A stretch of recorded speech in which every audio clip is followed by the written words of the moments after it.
and that she will stand up for the independence of the Department of Justice. I'll remind you, former Attorney General Barr, when ordered by President Trump to investigate the 2020 election, to do by President Trump. Thank you all. Thank you, Senator.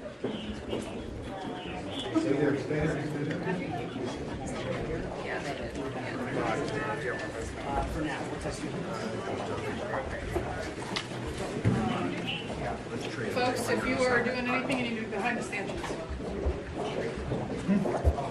No, like, see how they're here? I need you back on that side. You guys know that. Do you have a second, Mr. Rankin?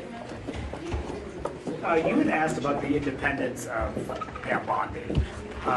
When you met with her, did she alleviate any of your concerns? Well, she said that she would make decisions based on the law and Constitution. But it's still a nagging question. She has the legal credentials to be Attorney General, in my mind. 10 years as Attorney General in Florida, as an example. Some of her decisions will raise questions at the hearing. But the bigger question is she prepared to risk her job as Attorney General to say no to Donald Trump? Two of his attorneys general who said no were fired on the spot. I mean, it's pretty obvious he exalts loyalty, and she has to tell us that she's going to hold the law and the Constitution above the president. Is there anything that would compel you to support her confirmation? Well, I'm not coming in here with prejudice against her in any respect, but I do think that's a legitimate question based on what happened in Donald Trump's first term. Are you concerned about her record as Donald Trump's personal attorney, her comments with the 2020 election? Some of the things she said might have been said in the heat of a campaign moment. If that's the case, let's clarify it today. But did she, when you met with her and you asked her, how did she respond when you asked her? Well, she gave an answer, but not what I was looking for. So we'll find out if she does it a little better today. Okay? Thank you, sir.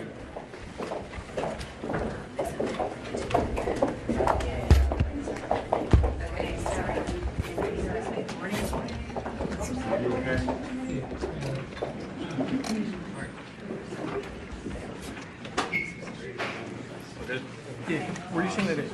No, I couldn't hear it because it was right here and it was pointed that way. Oh, I thought there was something you couldn't, like there was a signal from right as well. But No. It physically wasn't close enough. Oh,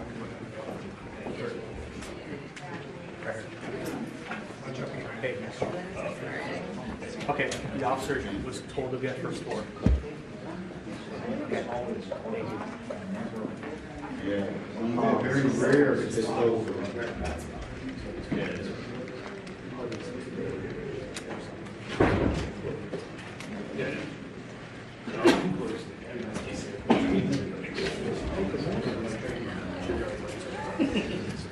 Phone calls?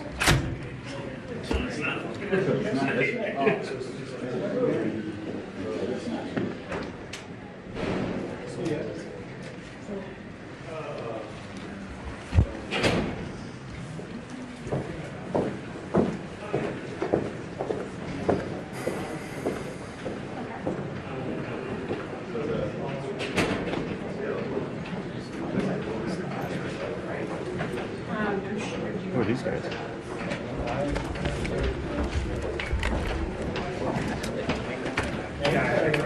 Morning, how are you? Oh, thank you. Take what I can get. Senator, you stop to us? Sure. Your expectations for tonight? I think Pam's going to be great. I have the honor of introducing her, actually. I've known Pam for a long time. We served in AG world, and she's got a lot of great experience. I think she's going to restore credibility to a department that sorely needs it. You've seen the weaponization of the Justice Department over the last 4 years, the likes we've never seen in this country before. So I think the DOJ needs someone like Pam Bondi to restore trust. Do you So what think do you she say to can be Democrats who say independent, that sir? she's not going to be an independent voice, that she would not stand up to Donald Trump? What do you say to that? I'm a little concerned about that. Well, I think the orchestration of lawfare from the White House to DOJ against President Trump is all the evidence you'll ever need that the Democrats are hyper-hypocritical on this point. From Jack Smith to Fani Willis to Alvin Bragg, this was all a coordinated attempt to put President Trump in jail for the rest of his life so Joe Biden wouldn't lose to him. And Joe Biden bowed out, President Trump won a mandate. So You know, we'll see what the questions are. I anticipate there'll be some questions about that, but Pam is as good as it gets. So honestly. you don't expect any retribution on her part or the part of the president-elect? Well, I think there ought to be accountability. We'll see what she says. I think there ought to be accountability. This country is not a banana republic. It doesn't. The American people don't deserve to have one of the most powerful people in government going after their political enemies like you see in some third world banana republic. That's exactly what was happening. These were trumped up charges to put President Trump in jail. So there ought to be accountability, and I think Pam is the right person for the job. So you do think They all she get should... fired. Let me just say this. Every single person in DOJ that was involved in this lawfare should be fired immediately. Like, Prosecuted? But not prosecuted? well, there ought to probably be investigations of how Of who? coordinated this Of was. who? We'll find out. I mean, you've got the number 2 person in Atlanta visiting with the White House counsel. About what? That's a state case. What was that person doing in the White House? What was, you know, Colangelo leaves the number 3 person at DOJ, goes to New York. A state case. I think the American people deserve answers, and so we'll see where it goes. So Bondi make that a commitment here today?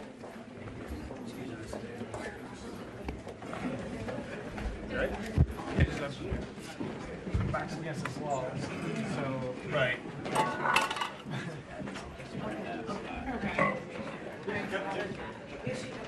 so I can't get them when they're far away. Yeah, I don't have can't. I time. mean, from where I am, I just get I a have to keep it two-shot. short, I guess. Cool, that's good. I also got so where I am and where you are, it's kind of like okay.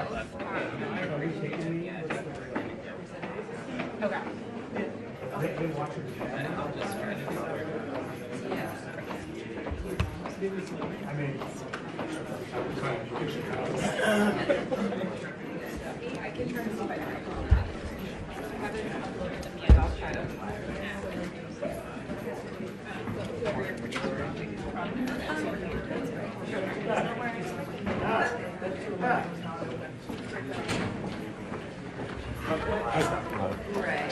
Right, jump over the phone. We're going.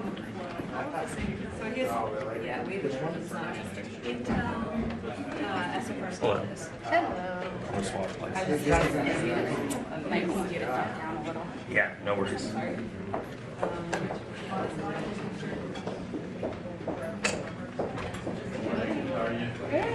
Hey, I can't. We're gonna run this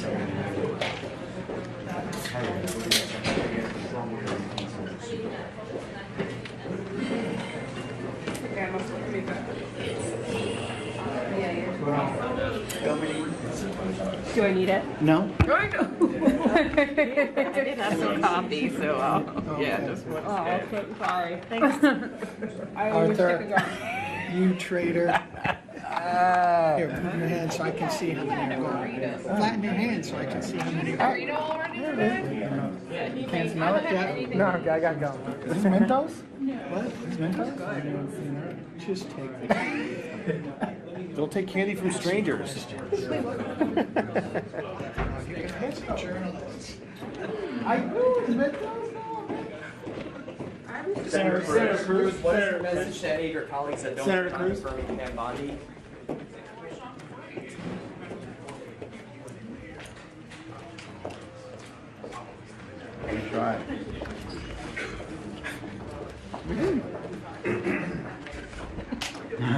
Did you say thank you, Arthur? I don't know if I heard that. I did. This is really good. But I'm gonna Thank say you it. for affirming. I'm gonna say it one more time. I didn't hear it. Thank you very much. Yeah, see, the audio guy didn't hear it, so I don't think it Well, happened. he's not catching anything. No, I'm just kidding.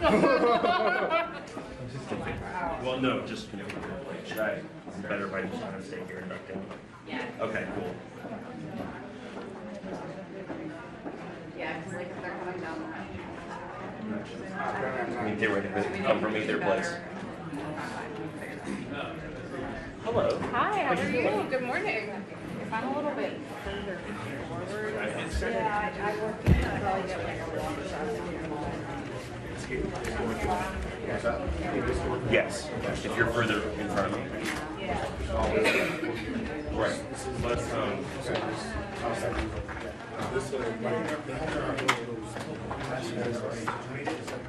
Okay, well, I would try to do it, so. You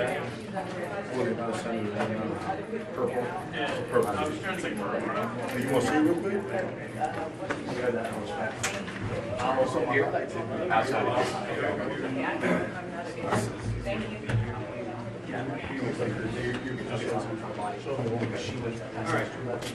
Hey guys, let's make sure we're sticking behind the pin so we can maintain our coverage.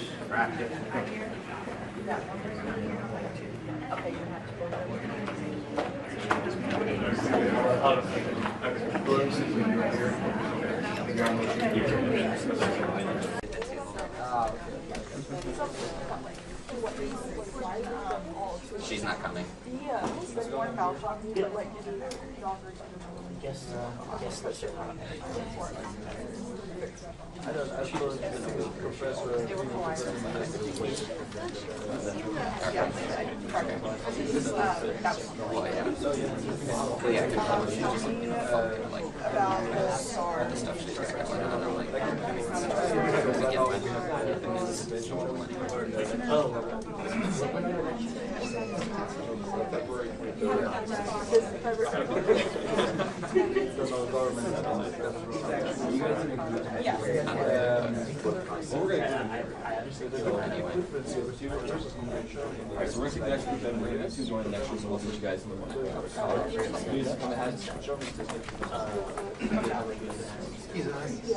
Alright, so you may follow me. Oh, sorry. No, stop it.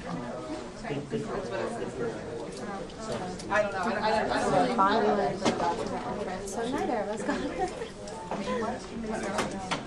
Yeah. Just know about the. So she's already in the room. She's in a holding room. I'm gonna just send a note with like the arrivals that we caught once a year and send her letter.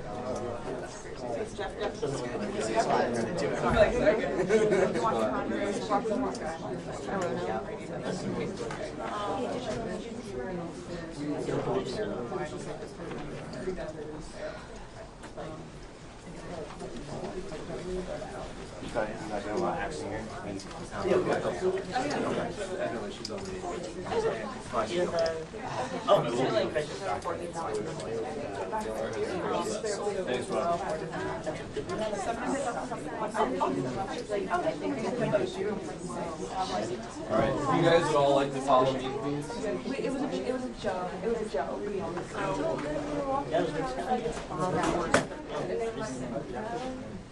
I did.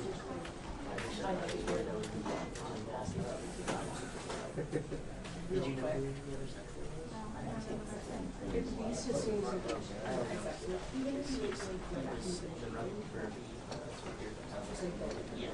Damascus says you should have a lunch. It's for free. And then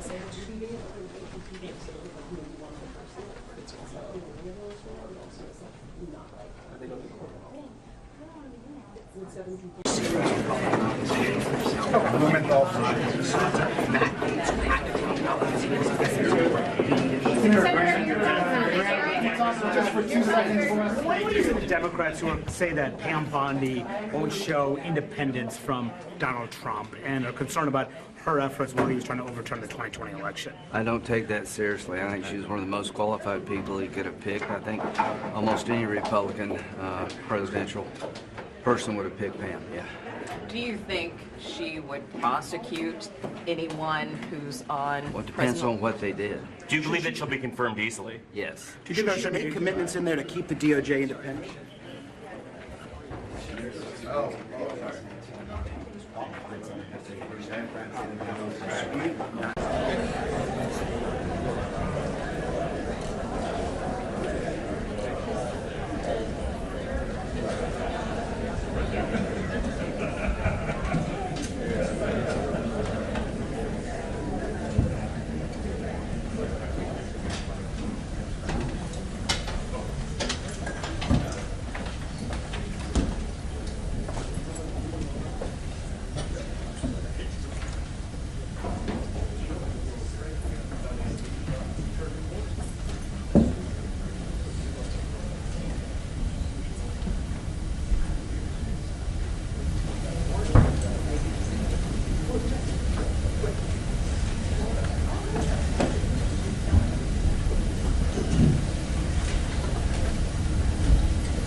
Good morning, everybody. I welcome all of you to this very important hearing to consider the nomination of former Florida Attorney General Pam Bondi. She's serving as the 87th Attorney General of the United States after her approval.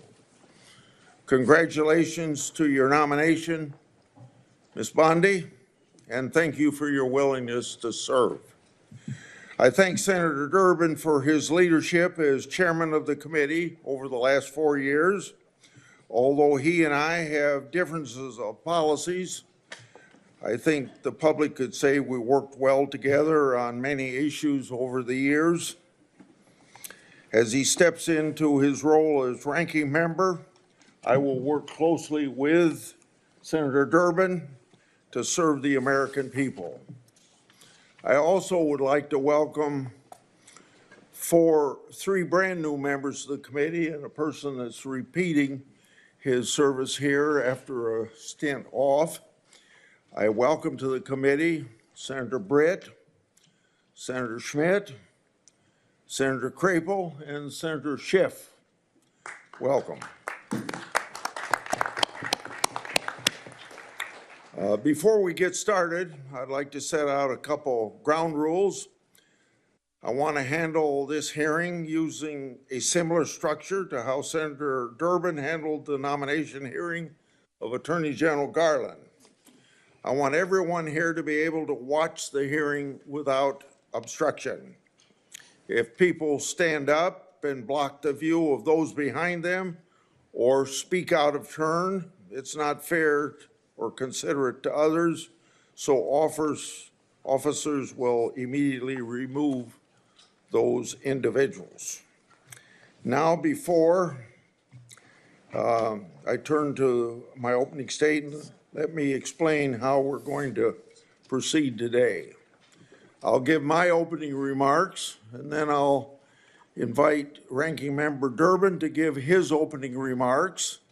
Then I'll call on Senator Scott and Schmidt to introduce this nominee. And following those introductions and Ms. Bondi's statement, we'll begin the first round of questioning. Each senator will have an initial 7-minute round for question. After the first round, we'll do a second 4-minute round of questioning.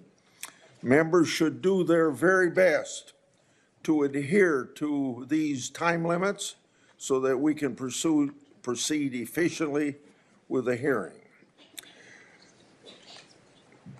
We're here today to considering Pam Bondi's nomination to serve as Attorney General of the United States. Ms. Bondi, for a second time, I thank you for your nomination, willingness to serve, but more importantly, serve the important role of Senate's advise and consent process. You're nominated to one of the most important offices in our country. It took let's see, a lot of work on your part just to get here today. The more than 14,000 pages of records, hundreds of hours of media files, and more than 3,400 responsive entries you disclosed to this committee are a testament to your long career in public eye and your cooperation with this committee. I'd like to also thank your family for being here today. I know that many of them have traveled some distance to celebrate with you.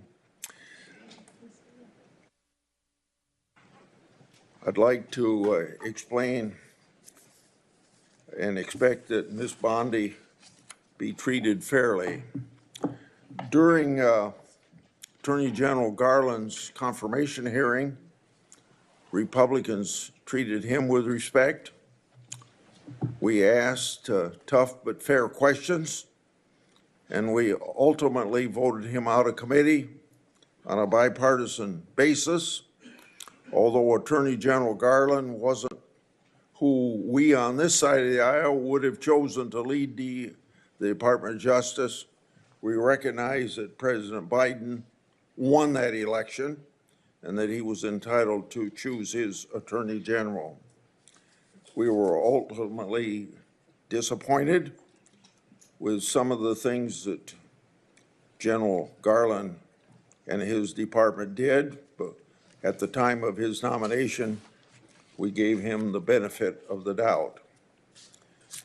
As the recent terrorist attacks in New Orleans and around the world have shown, our national security must be a high priority. The American people deserve a secure homeland and borders, safe streets, orderly markets, civil rights, and a protected environment. So, delivering on these promises required the swift confirmation of an Attorney General. This committee should give Ms. Bondi the same benefit of the doubt that this committee gave to Attorney General Garland. President Trump has selected a nominee whose qualifications speak for themselves. Ms. Bondi made history in 2010 as the first woman to be elected Florida Attorney General. She held that role for 8 years and was comfortably reelected by the people of Florida to a second term. 8 years of service as Attorney General of the third largest state in the nation is excellent preparation for the role of U.S. Attorney General.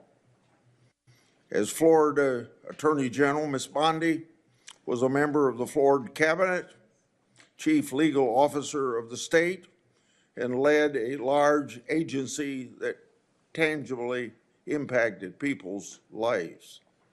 And by all accounts, Ms. Bondi handled her responsibilities well. As the Florida Attorney General, Ms. Bondi achieved numerous successes. She engaged in key initiatives to fight human trafficking, counter the opioid epidemic, and protect consumers and protect the citizens of Florida from violence. She didn't shy away from hard work or complicated problems. She engaged in an aggressive campaign to eliminate pill mills, took a leading role in securing a $3.25 billion settlement following the Deepwater Horizon oil spill, and eliminated the backlog of rape test kits that had accumulated in that state's laboratories. Ms. Bondi experience isn't limited to her service as Florida Attorney General. She also served as a prosecutor in Hillsborough County for 18 years and prosecuted terrible crimes. She sought tough penalties and justice for victims of violent criminals, domestic abusers, and sexual predators. She prosecuted drug traffickers and thus protected her community. She was also active outside of her professional role, serving in the Junior League of Tampa, on the board of Special Olympics Florida, and is well known for her animal rescue efforts. Her experience and performance as Attorney General, prosecutor, and community leader speaks volumes about her character and her dedication to the rule of law. She's received multiple letters in support of her nomination, including from the Fraternal Order of Police, the Republican State Attorneys General, more than 100 former senior DOJ officials, and a bipartisan group of former state attorneys general. In short, Ms. Bondi is highly qualified, and of course, as we all know, a change is desperately needed. When confirmed, Ms. Bondi will take the helm of at a very turbulent time for this country and for that department. The Justice Department's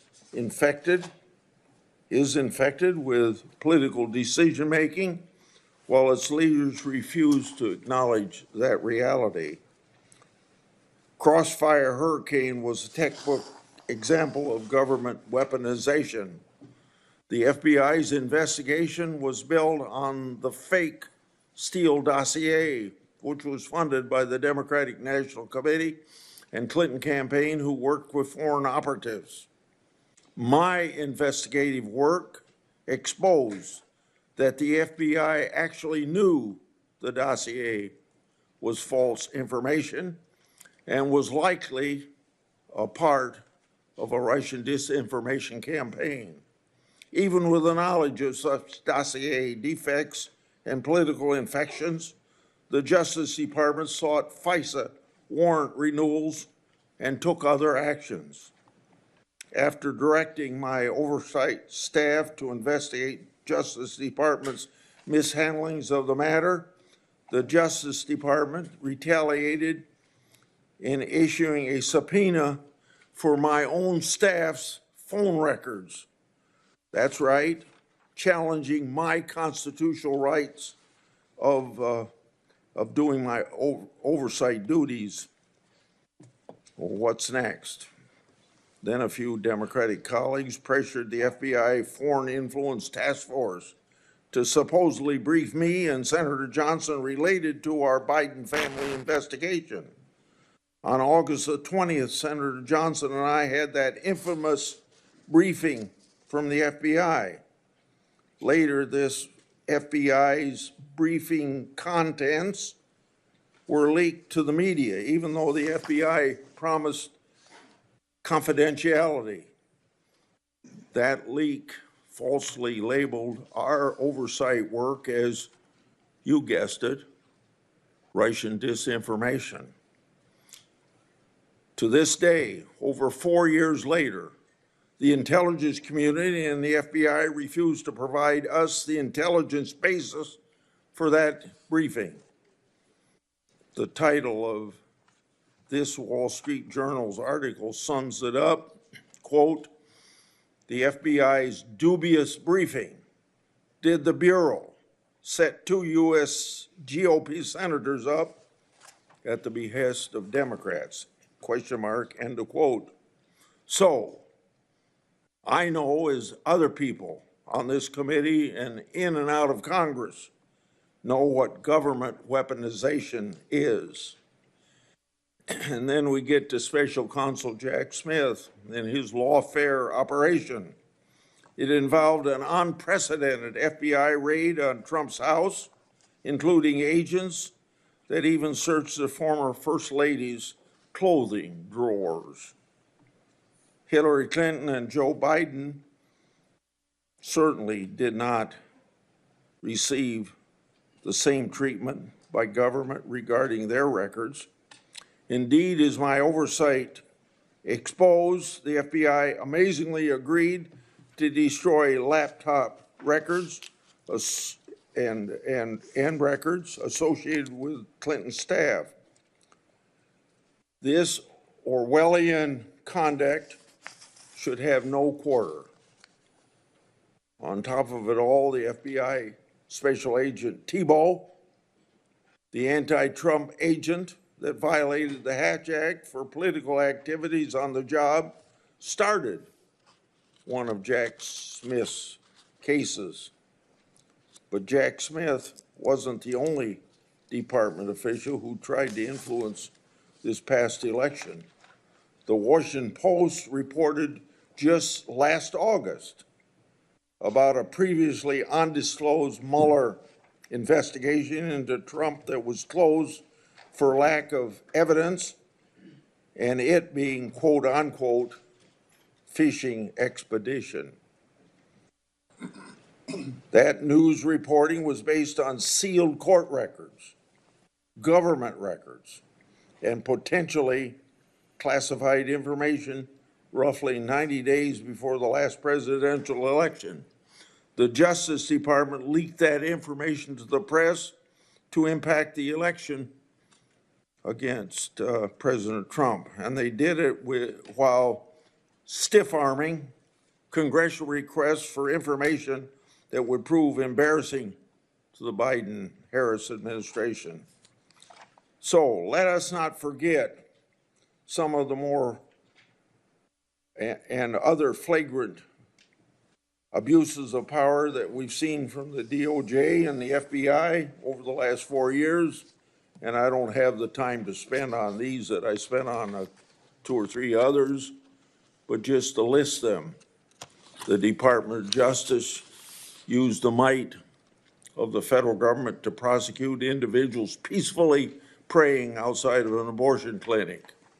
The FBI suggested that traditional Catholics could be domestic terrorism threats, claiming that these individuals adhere to, quote, anti-Semitic, anti-immigration, anti-LGBT, and white supremacy ideology, end of quote.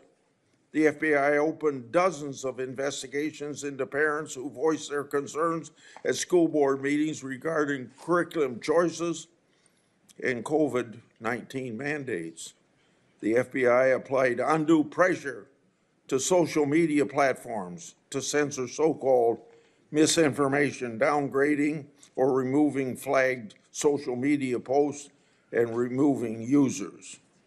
These are only a few particularly egregious examples of rot infesting the Department of Justice.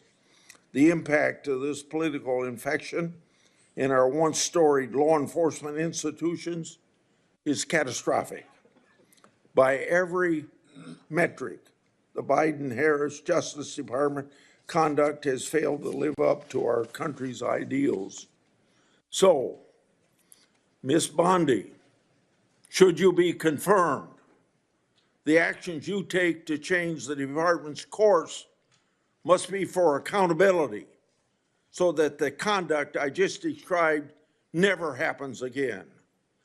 The only way to accomplish this is through transparency for the Congress and the American people. Now to my friend, Ranking Member Durbin.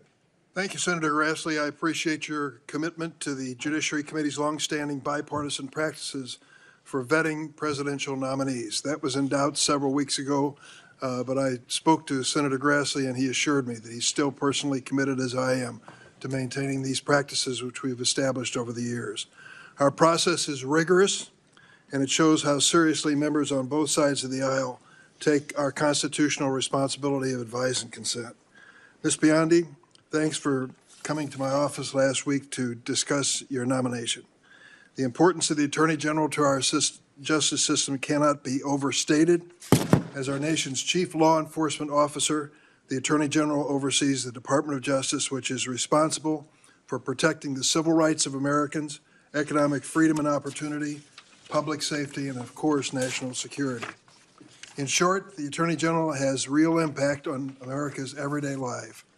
It is critical that any nominee for this position be committed first and foremost to the Constitution and the American people, not any president or political agenda. But President Trump claims he has, quote, an absolute right to do what he wants with the Justice Department. And that's how he conducted his first term. He interfered with the criminal cases of his friends and allies and successfully pressured DOJ to investigate his rivals. He even tried to use the Justice Department to overturn the results of the 2020 presidential election. The president-elect made it clear that he values one thing above all else, and he said it over and over again: loyalty. Speaking about Attorney General Sessions, Donald Trump said, quote, "The only reason I gave him the job is because I felt loyalty. He was an original supporter." But when then Attorney General Sessions did the right thing and recused himself from the Mueller investigation, Trump said he should never have nominated him, and he fired him. Trump then nominated Bill Barr to succeed Sessions. Barr successfully auditioned for the job in an unsolicited memo to DOJ that sharply criticized the Mueller investigation. Once confirmed, Barr misrepresented and blocked the release of the report. intervened in multiple criminal cases of Trump's political allies, and spread falsehoods about election fraud. But in December of 2020, when Bill Barr finally announced there was no evidence of widespread voter fraud that would change the outcome of the election, Trump dismissed him, fired his second attorney general. This time around, President-elect Trump has vowed not just to use the Justice Department to advance his political interests, but also to seek, quote, retribution against, quote, the enemy within. He has repeatedly threatened to arrest, prosecute, jail, and otherwise punish those he considers his enemies. This includes reporters, prosecutors, judges, poll workers, military officials, and even his own former political appointees. Even before taking office, Trump has forced out his own FBI director that he appointed, Chris Wray. And he's trying to replace Wray with Kash Patel, whose main qualification to be FBI director seems to be his loyalty to Donald Trump.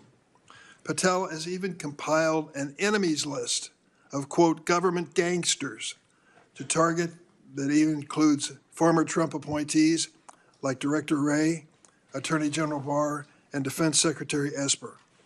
Trump's approach is a stark contrast with the bipartisan view born out of the post-Nixon era that the Justice Department should serve the interest of the American people, not any one president.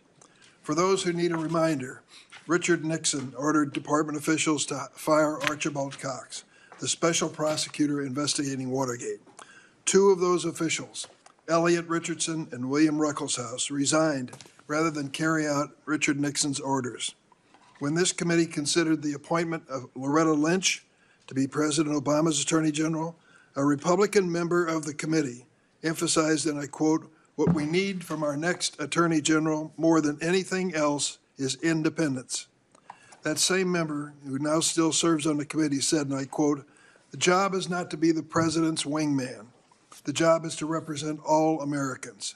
The Attorney General must be willing to stand up to the president and say no when the office demands it." When Attorney General nominee Merrick Garland came before this committee, another one of my Republican colleagues still serving told Garland, and I quote, "My sole criterion for voting for your confirmation is your pledge to make sure that politics does not affect your job as Attorney General." So the view that the Justice Department must be insulated from political influence should not be weaponized against political rivals has historically been bipartisan, certainly on this committee. At this crucial moment in history, that view, not Mr. Trump's view, must prevail. Ms. Bondi, you have many years of experience in law enforcement, including nearly a decade of service as Attorney General in one of the largest states of the nation. But I need to know that you would tell the president no if you're asked to do something that is wrong, illegal, or unconstitutional. Ms. Bondi, you are one of 4 Trump personal lawyers that he has already selected for top positions in the Department of Justice. You joined Mr. Trump in working to overturn the 2020 election.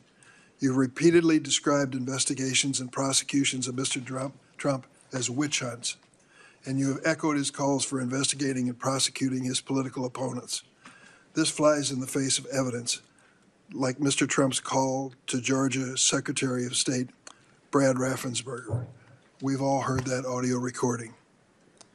These are the kinds of anti-democratic efforts that in the past you have defended, and it's critical that we understand whether you remain supportive of Mr. Trump's actions. I also have questions whether you will focus on the needs of the American people rather than wealthy special interests.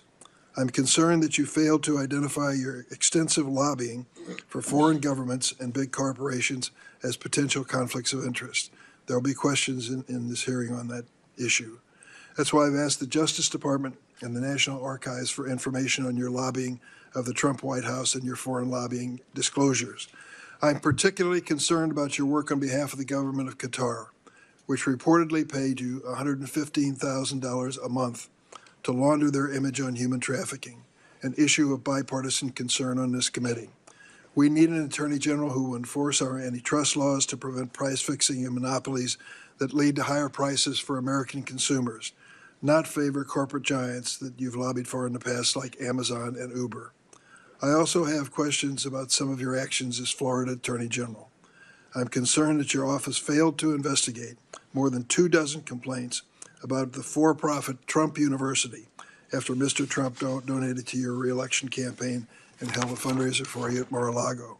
In addition, you have a long track record on the issue of civil rights, reproductive rights, voting rights, and LGBTQ rights that needs to be discussed. In contrast, Ms. Bondi, Merrick Garland didn't campaign for President Biden, never served as his personal attorney, never lobbied on behalf of foreign governments and corporate giants. After years of relentless criticism on Attorney General Garland from many of my Republican colleagues, I hope they're prepared to hold you to the same standard. Thank you, Mr. Chairman. Okay, it's now time for senators to introduce the nominee. The first one will be Senator Scott at the table, as you see, and Senator Schmidt is a member of this committee at his place on the dais. Senator Scott, please proceed. Mr. Chairman, ranking member, and committee members, it is an absolute honor to sit before you today to introduce my good friend, Pam Bondi, for her nomination hearing. I'd also like to recognize some important people appearing in support of her today, her husband, John, as well as her mother, father-in-law, sister, brother, sister-in-law, and nephews, friends, and family members of John. Many more would surely be here if space allowed. I can tell you wholeheartedly that President Trump couldn't have a better leader than Pam Bondi for Attorney General. She is undoubtedly qualified, brilliant, and committed to defending and protecting the laws of this nation, and has a track record to prove it.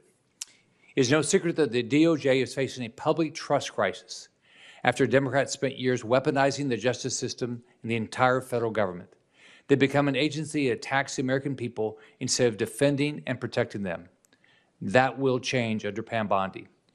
Under her leadership, the DOJ will actually fairly enforce the laws, protect the rights of the American people, and keep our nation safe and crack down on violent crimes and dangerous drugs. And the American people will trust her to do so. I know that well because I worked alongside Pam Bondi for 8 years when I was governor of Florida, and she was Florida's elected Attorney General, working to improve the lives of Floridians to make Florida the best state in the nation to live, work, and raise a family.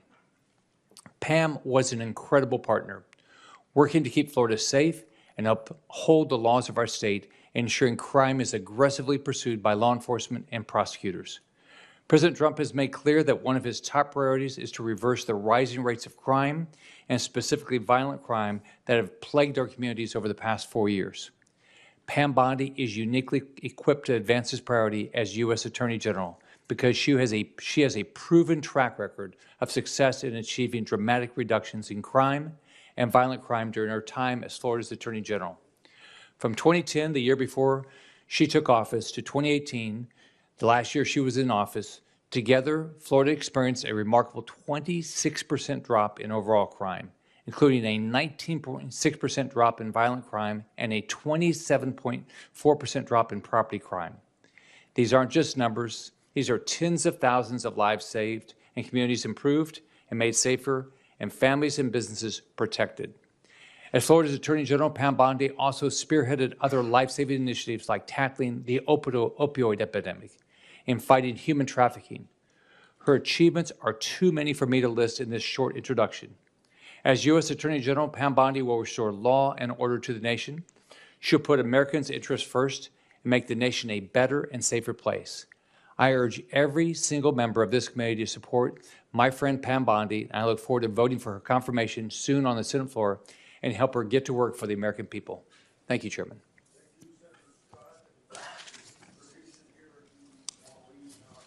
Thank you. Thank you, Mr. Chairman, Ranking Member Durbin, and members of the committee. It is an honor for me and a privilege to introduce Pam Bondi, President Trump's nominee to be the 87th Attorney General of the United States. I have known and worked closely with Pam for years, and I'm glad to call her a friend. When Pam was nominated by President Trump, my reaction was, this is a home run.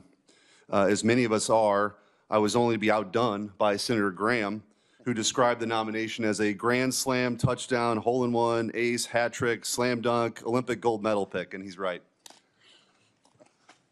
As the letter joined by more than 100 former Justice Department officials put it, quote, it's all too rare for senior Justice Department officials, much less attorneys general, to have such a wealth of experience in the day-to-day work of keeping our communities safe, end quote.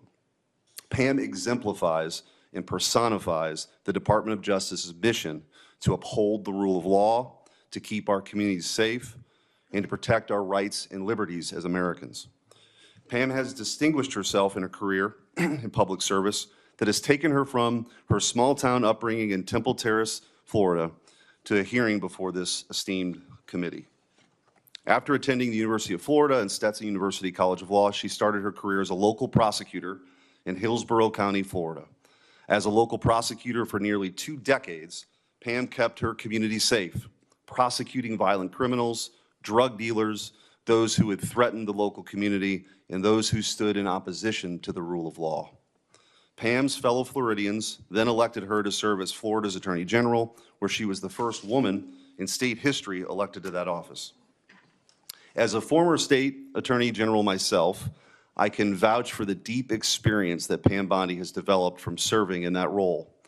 As the chief law enforcement official in her state, she worked with local prosecutors to fight crime, worked to protect our constitutional rights, or the constitutional rights of Floridians, and stood up for the little guy by taking on abuses of power.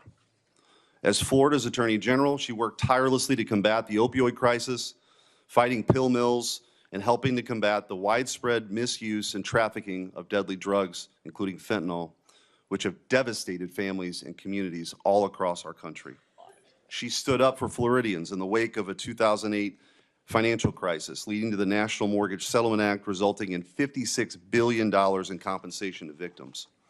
And after the Deepwater Horizon oil spill, Pam was there and stood up for Floridians by getting $2 billion from the companies responsible.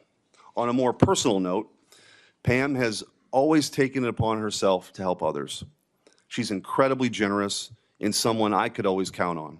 She's truthful, she's tough, and she's a born leader.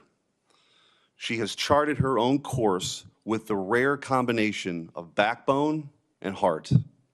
The next Attorney General of the United States must restore trust by reversing the weaponization we've seen the last 4 years and refocusing that department to its core mission, administering justice. The next Attorney General must promote the rule of law, take on violent crime, keep our communities safe, and safeguard the God-given rights that each American has protected in our Constitution. I can think of no one more up to that task than Pam Bondi, a career prosecutor and widely respected Attorney General with the prudence, fortitude, and temperance for this incredibly important job.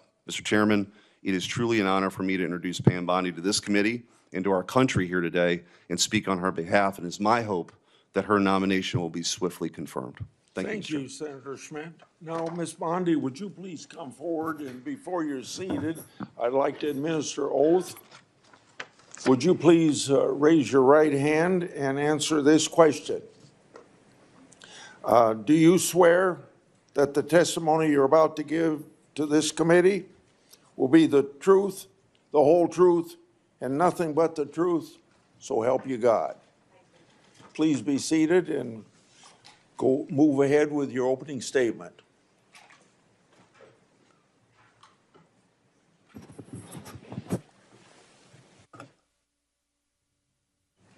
Thank you, Chairman Grassley, Ranking Member Durbin, and members of the Senate Judiciary Committee. I've had the opportunity to meet with almost all of you, and I greatly appreciate that. I'm grateful to President Trump and to this committee for your consideration to be the 87th Attorney General of the United States. I would not be here without my family.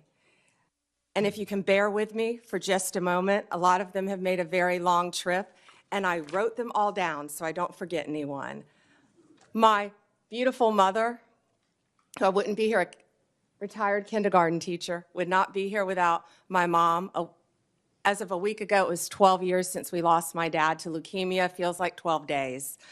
My amazing husband, John, and his 2 incredible girls, Collins and Finley. Collins is a senior at University of Florida, and I think all of you on this committee will be very happy to know Finley is in cybersecurity. There's a third who is traveling abroad. I wish she could be here. My amazing father-in-law, David, my sister, Beth, My brother-in-law is home with my niece. My nephews, if you could just raise your hand, Evan, Jake, and soon-to-be niece Savannah. My brother Brad, a brilliant lawyer. My sister-in-law Tandy, and my nephews Justin, who just got a 4.0 at UVA. Rex, great college tennis player. Brad, great tennis player. Is Rhea here? And my niece, my beautiful niece Rhea, and the little guy is in school because he's 10. My friends, Leslie, Kathy, Dina, Tiffany, Kim, Paula, and so many of my former coworkers. And Ranking Member Durbin, if you want to get dirt on me, these women have known me since I was a child. Seriously, most of them. So thank you for indulging me in that. They've all made a very long trip to be here, and thank you for holding my hearing as well and not postponing it. I appreciate that. Thank you all. From the moment I interned at the state attorney's office in Tampa, Florida, all I wanted to do was be a prosecutor. The Supreme Court certified me, and I had 4 jury trials while still in law school. Lost most of them, but had 4 jury trials and never wanted to do anything else. I continued my career there, trying everything from DUIs, domestic violence cases, capital murder cases, the whole gamut.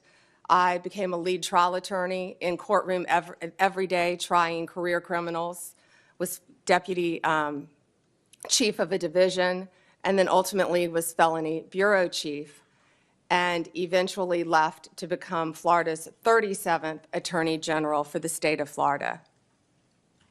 Nothing has impacted my career more than my experience as a state prosecutor, because I got to know and still keep in touch with many victims and their families from when I was a prosecutor. Upon becoming Attorney General in 2011, I proudly served for 2 terms. I was term limited. I would probably still be there right now had I not been kicked out of office by term limits. I loved being Attorney General. I did my best to keep Florida safe, to continue to stand up for victims of crime, and to fight the opioid crisis and the drug crisis that was not only facing Florida, but this entire country. Out of the top 100, this is one of the things I'm the most proud of, oxycodone dispensers in the entire country, I believe it was 98 of them, 90 or 98 of them, lived in Florida. We fought for tough legislation. Kids were dropping dead every day. We fought for tough legislation, and after that legislation, none of those opioid dealers, doctors, practiced in Florida. We fought to eliminate human trafficking by raising awareness and prevention and talking to parents and talking to children. We also provided critical resources, including safe houses, that my state was lacking. On the civil side, we worked to protect consumers. We tackled everything, including off-label prescription marketing, which affects, as you know, many, many people who can't afford prescriptions as well. We partnered with states' attorneys general from both parties and federal agencies across administrations. We went after price gougers during hurricanes. If confirmed as the next Attorney General of the United States, my overriding objective will be to return the Department of Justice to its core mission of keeping Americans safe and vigorously prosecuting criminals.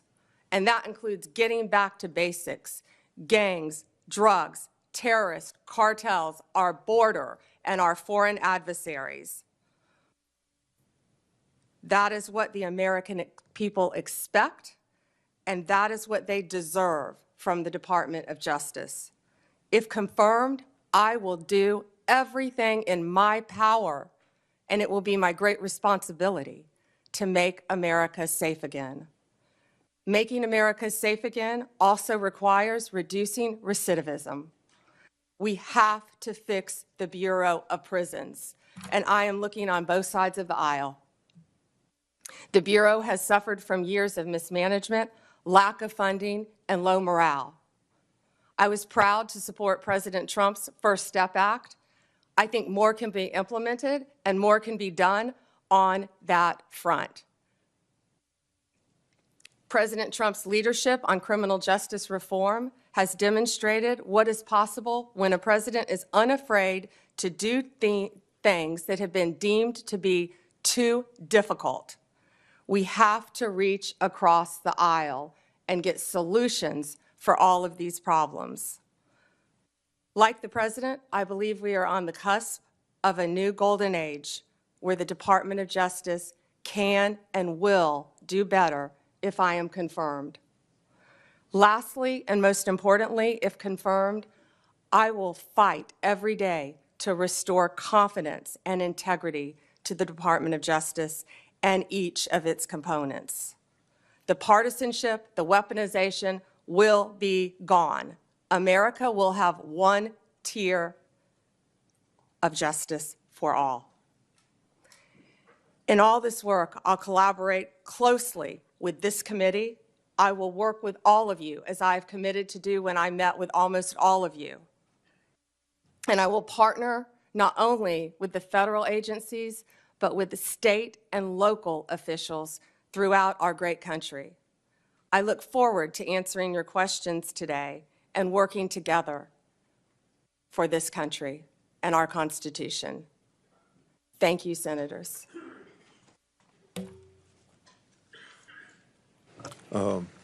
I will ask first questions, and Senator Durbin, and then I'll call on the Democrat people the way that Senator Durbin would say so on their arrival or here by seniority, in the same way that on the House side. In all this work, I'll collaborate closely with this committee. I will work with all of you, as I've committed to do when I met with almost all of you. And I will partner not only with the federal agencies, but with the state and local officials throughout our great country. I look forward to answering your questions today and working together for this country and our Constitution. Thank you, Senators.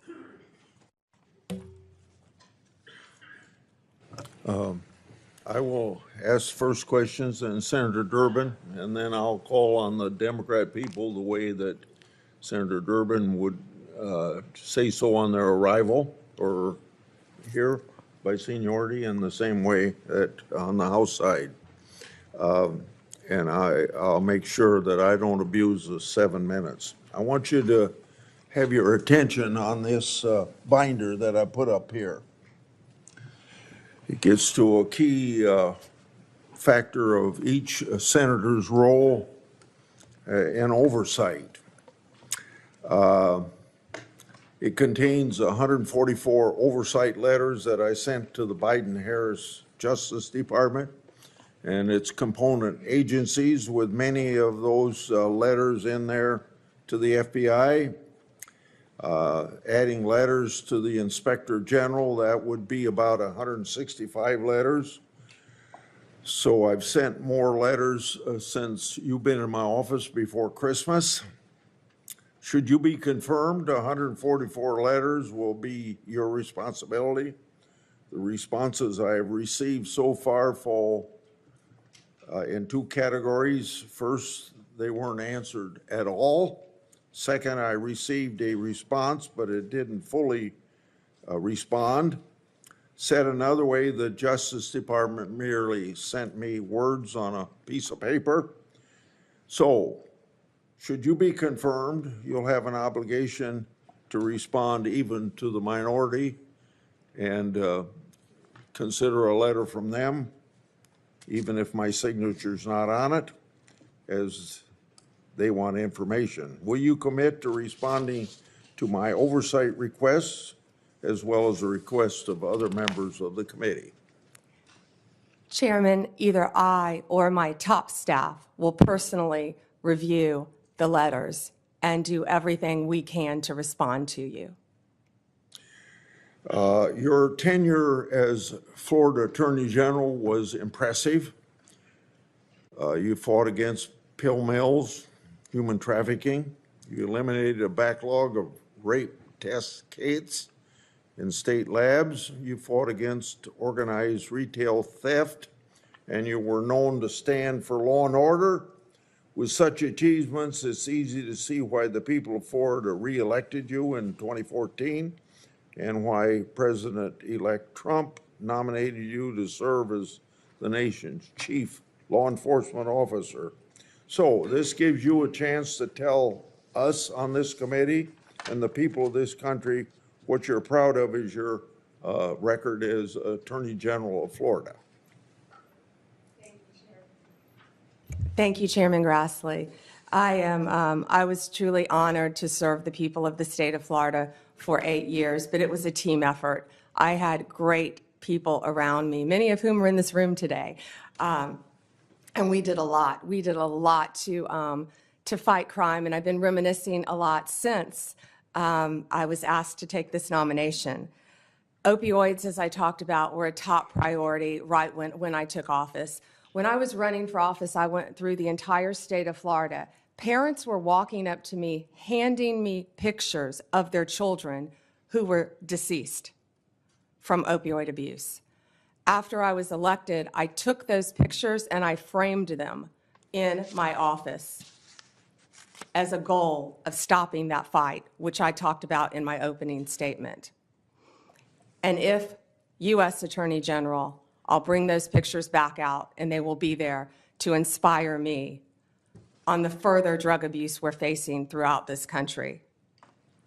We also learned that something else was happening. Pregnant women were having babies as a result of being opioid dependent. We call it neonatal abstinence syndrome. We fought to educate mothers. We fought that issue as well. Fentanyl was wreaking havoc in our country, but it was just getting started. I actually fought my own party a bit on scheduling fentanyl because at that time people thought it was something you merely got in the hospital on a patch after surgery. Apples and oranges, and boy, do we all know that now, the difference. Fentanyl is raging throughout our country, and I will do everything I can to fight that with the agencies that fall under the Department of Justice. Human trafficking became a top priority for me as Attorney General. I had the opportunity on a bipartisan trip to go to Mexico, and the one thing I found out there, they were doing better than we were. They had safe houses. I saw things I never dreamed I would see, and all of these things in my past have formed the person I am right now sitting here before you. I came back to Florida. We started a human trafficking council, and we partnered with others, and we expanded and added safe houses in the state of Florida. I don't know how many are in this country right now, but I would like to partner with both sides, if confirmed, to continue those efforts. I'd like to interrupt you. Yes, sir. And go to another question. And I'll have another round so you can finish on that point. I'd like to ask you about something that's central to fighting government waste and fraud, the False Claims Act. I want you to know that Attorney General Garland calls me once a year. He called me yesterday to tell me the success of the False Claims Act. Since 1986, when I got it passed and President Reagan signed it, it's brought in $78 billion as of yesterday, his report, $2.9 billion for the year of 2024. Most of that's because of patriotic whistleblowers who found the fraud and brought the cases forward at their own risk. The Supreme Court has long upheld the law's constitutionality, but I want you to know, in your view, is the False Claims Act constitutional? Before you answer that, one time in the 1990s, one of the attorney generals said it wasn't constitutional, and when that same person by the name of Barr was back 5 years ago to be attorney general, he said it was constitutional. So if confirmed, will you commit? Well, answer that first question. Do you think it's constitutional? Would you defend the constitutionality of it I before the would Supreme? defend the constitutionality, of course, of the False Claims Act, Senator. Last question, if confirmed, would you commit to continuing DOJ's defense of the constitutionality of it? And will you assure the entire staff and funding levels to properly support and prosecute false claim cases? Senator, the False Claims Act is so important, and especially by what you said with whistleblowers as well, and the protection and the money it brings back to our country. Yes, sir. Thank you for your answers. Senator Durbin. Thank you, Senator Grassley. Ms. Bondi, if you're successful in your nomination, this Democrat would like to give you 3 words of advice. Answer Grassley's letters. You'll never hear the end of it if you don't. At issue, I believe, in this nomination hearing is not your competence nor your experience. At issue is your ability to say no. More than any other cabinet official, the Attorney General has to be prepared to put the Constitution first and even tell the President of the United States you're wrong. The political danger and personal costs of such a decision are well documented. You have only to ask former Attorney General Jeff Sessions and Bill Barr, whom Donald Trump sacked for lack of loyalty. And so I have 3 basic questions I'd like to ask you. Most Americans believe that central to the peaceful transition of power in a democracy is the acceptance of the results of an election. To my knowledge, Donald Trump has never acknowledged the legal results of the 2020 election. Are you prepared to say today under oath without reservation that Donald Trump lost the presidential contest to Joe Biden in 2020? Ranking Member Durbin, President Biden is the President of the United States. He was duly sworn in, and he is the President of the United States.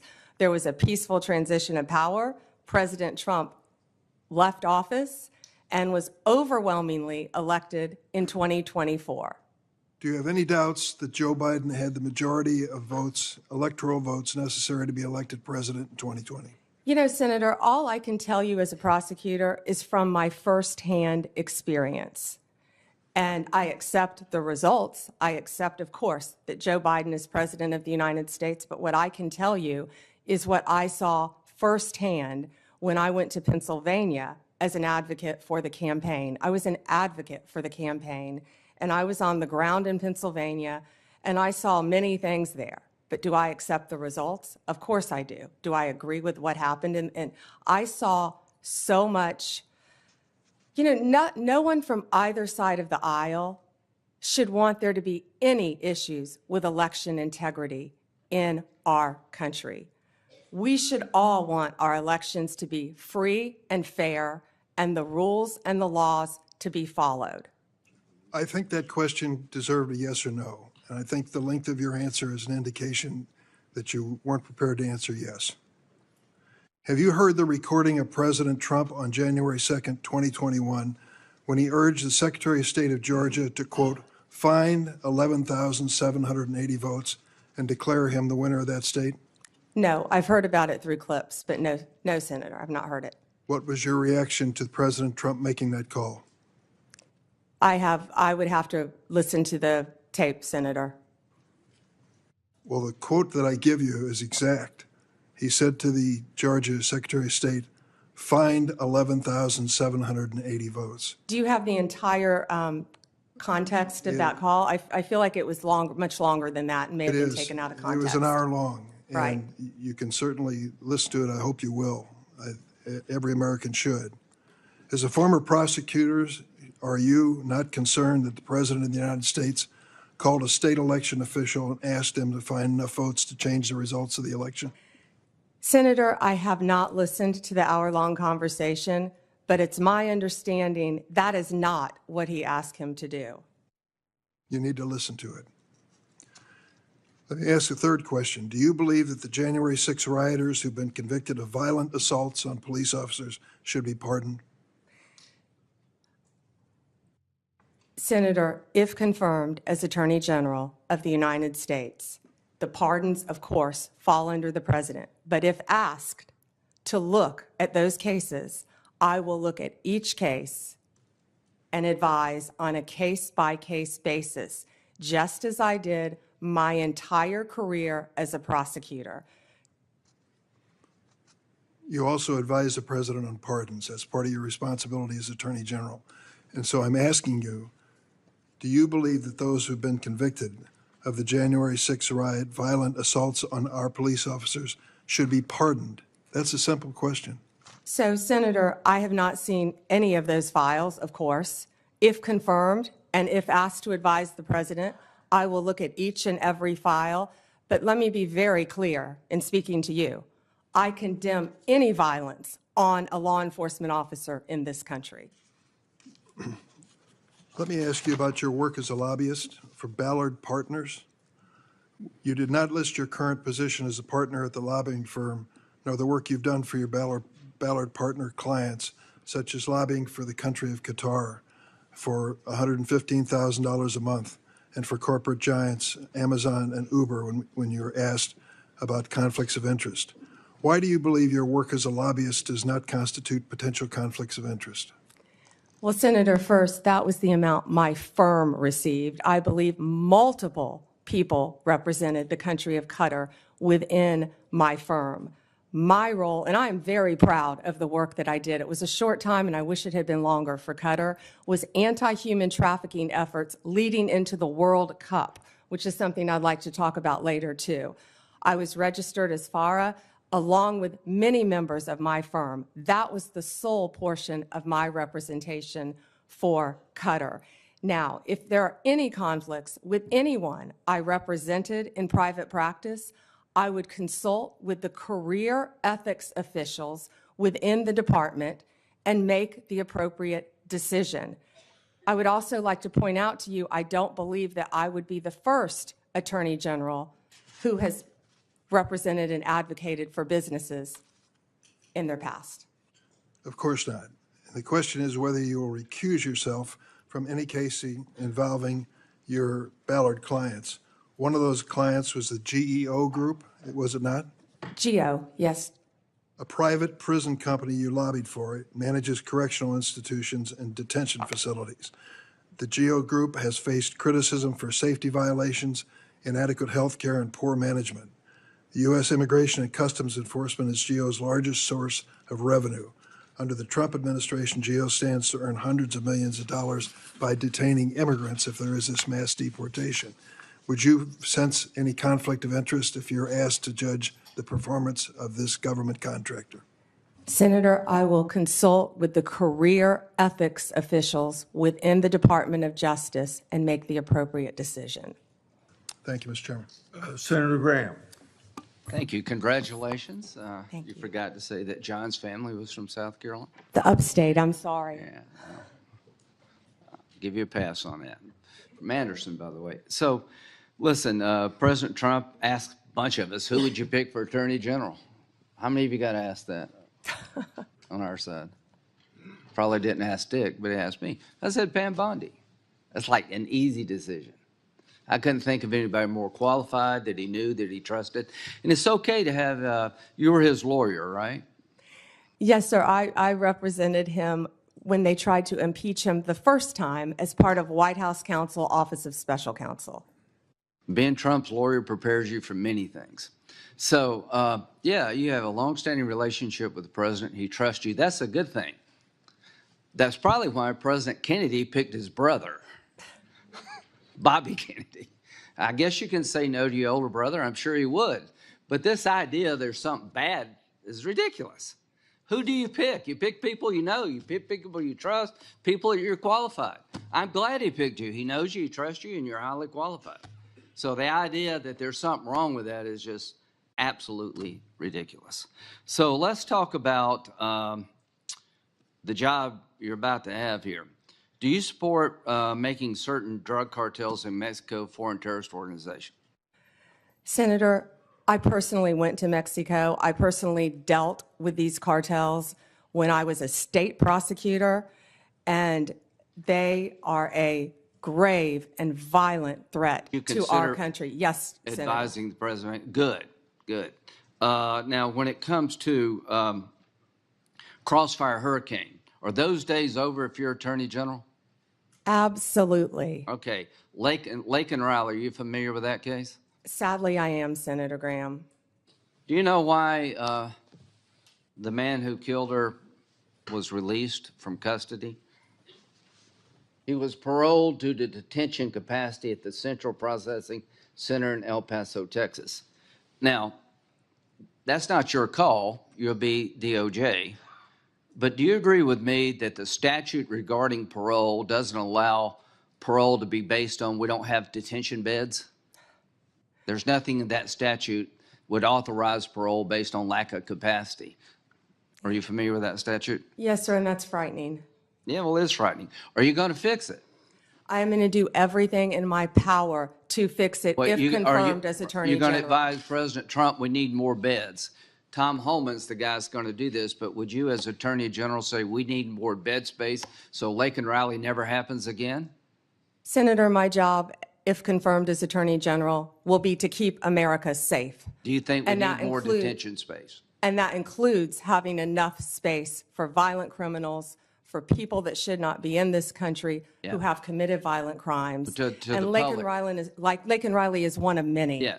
But 41,000 beds in this country to detain people. We got like millions of people here illegally. We let this dude go because we didn't have any place to put him. I hope those days are over. And if, Tom, you're listening out there, I hope you'll create enough detention space to make sure we don't find this dilemma ever again. Do you think we're at war? And if so, who with? Oh, Senator, we're at war on so many fronts. Are we at war with ISIS? Of course, we're at war with ISIS. They're at war with us. Do you agree with that? Absolutely, Senator. Do you think since our withdrawal from Afghanistan, threats to our homeland have gone up from ISIS? Yes. Okay, March 7th, 2024, General Corella. I assess ISIS-K retains the capability and will to attack the U.S. and Western interests abroad in as little as 6 months with little or no warning. That's March of 2024. General McKenzie, ISIS-K has a strong desire to attack the United States after it began to grow in Afghanistan following U.S. exit in August 2021. He also stated the threat to ISIS-K from ISIS-K is growing. Major General Quantock, the U.S. remains target number one for ISIS-K. Do you agree with that? Senator, I don't have my security clearance, but from everything I've read and heard, ISIS is one of the greatest threats. Okay, well, when you get your security clearance, you're going to find out these people are coming after us and they want to kill us.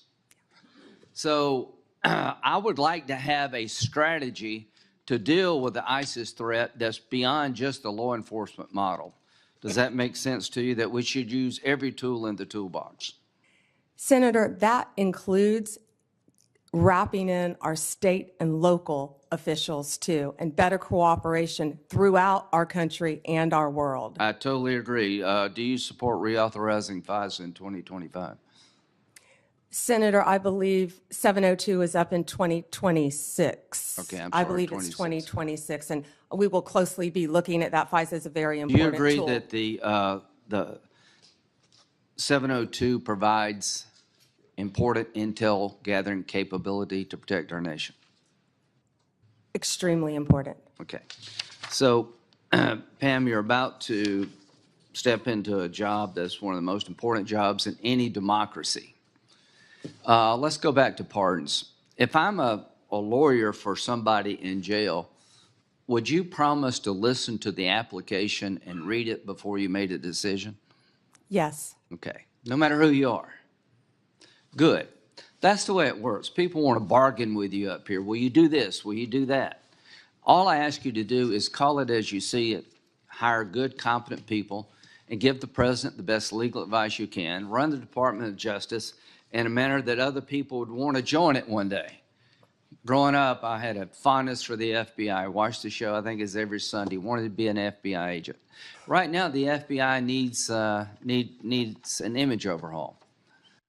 So you have a real task ahead of you in two areas: to restore trust to many Americans who have lost trust in the Department of Justice, and to make sure that this country is safe from drug cartels that are killing 3,000 Americans every 2 weeks for money, to go after these people and to protect our homeland that's under siege. I think you're the perfect pick at one of the most dangerous times in American history, and I look forward to supporting you. Thank you, Senator.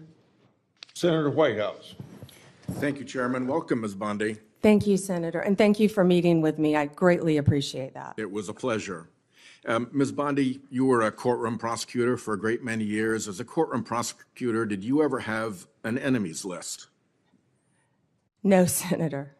And you went on to be Florida's Attorney General. As Florida's Attorney General, did you ever have an enemies list? No, Senator. As Florida's Attorney General, you were responsible for hiring into the Florida Department of Attorney General, correct?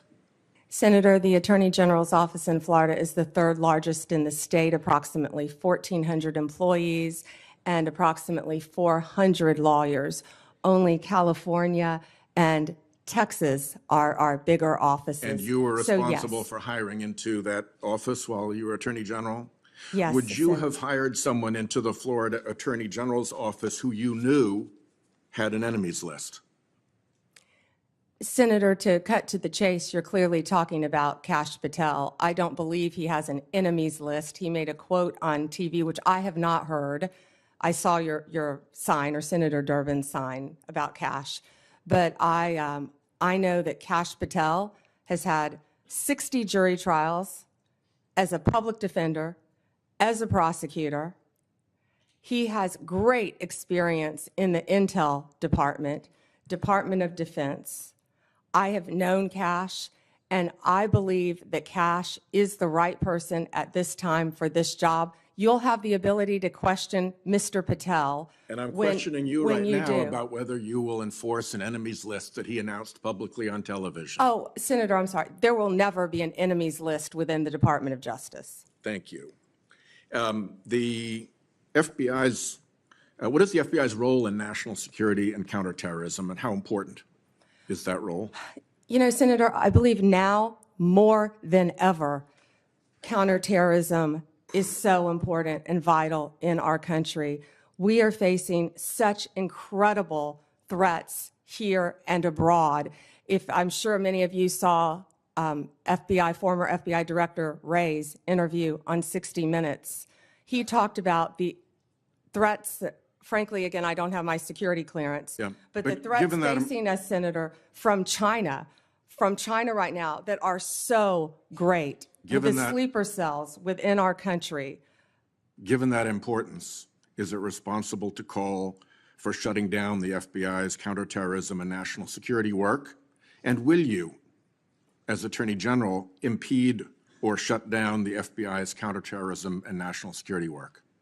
Senator, 2 questions. Senator, I believe that national security is vital right now for our country on so many fronts. I could continue to discuss And the many FBI's others. role in that? And the FBI plays a vital role in counterterrorism Which you throughout will our or will world. not shut down?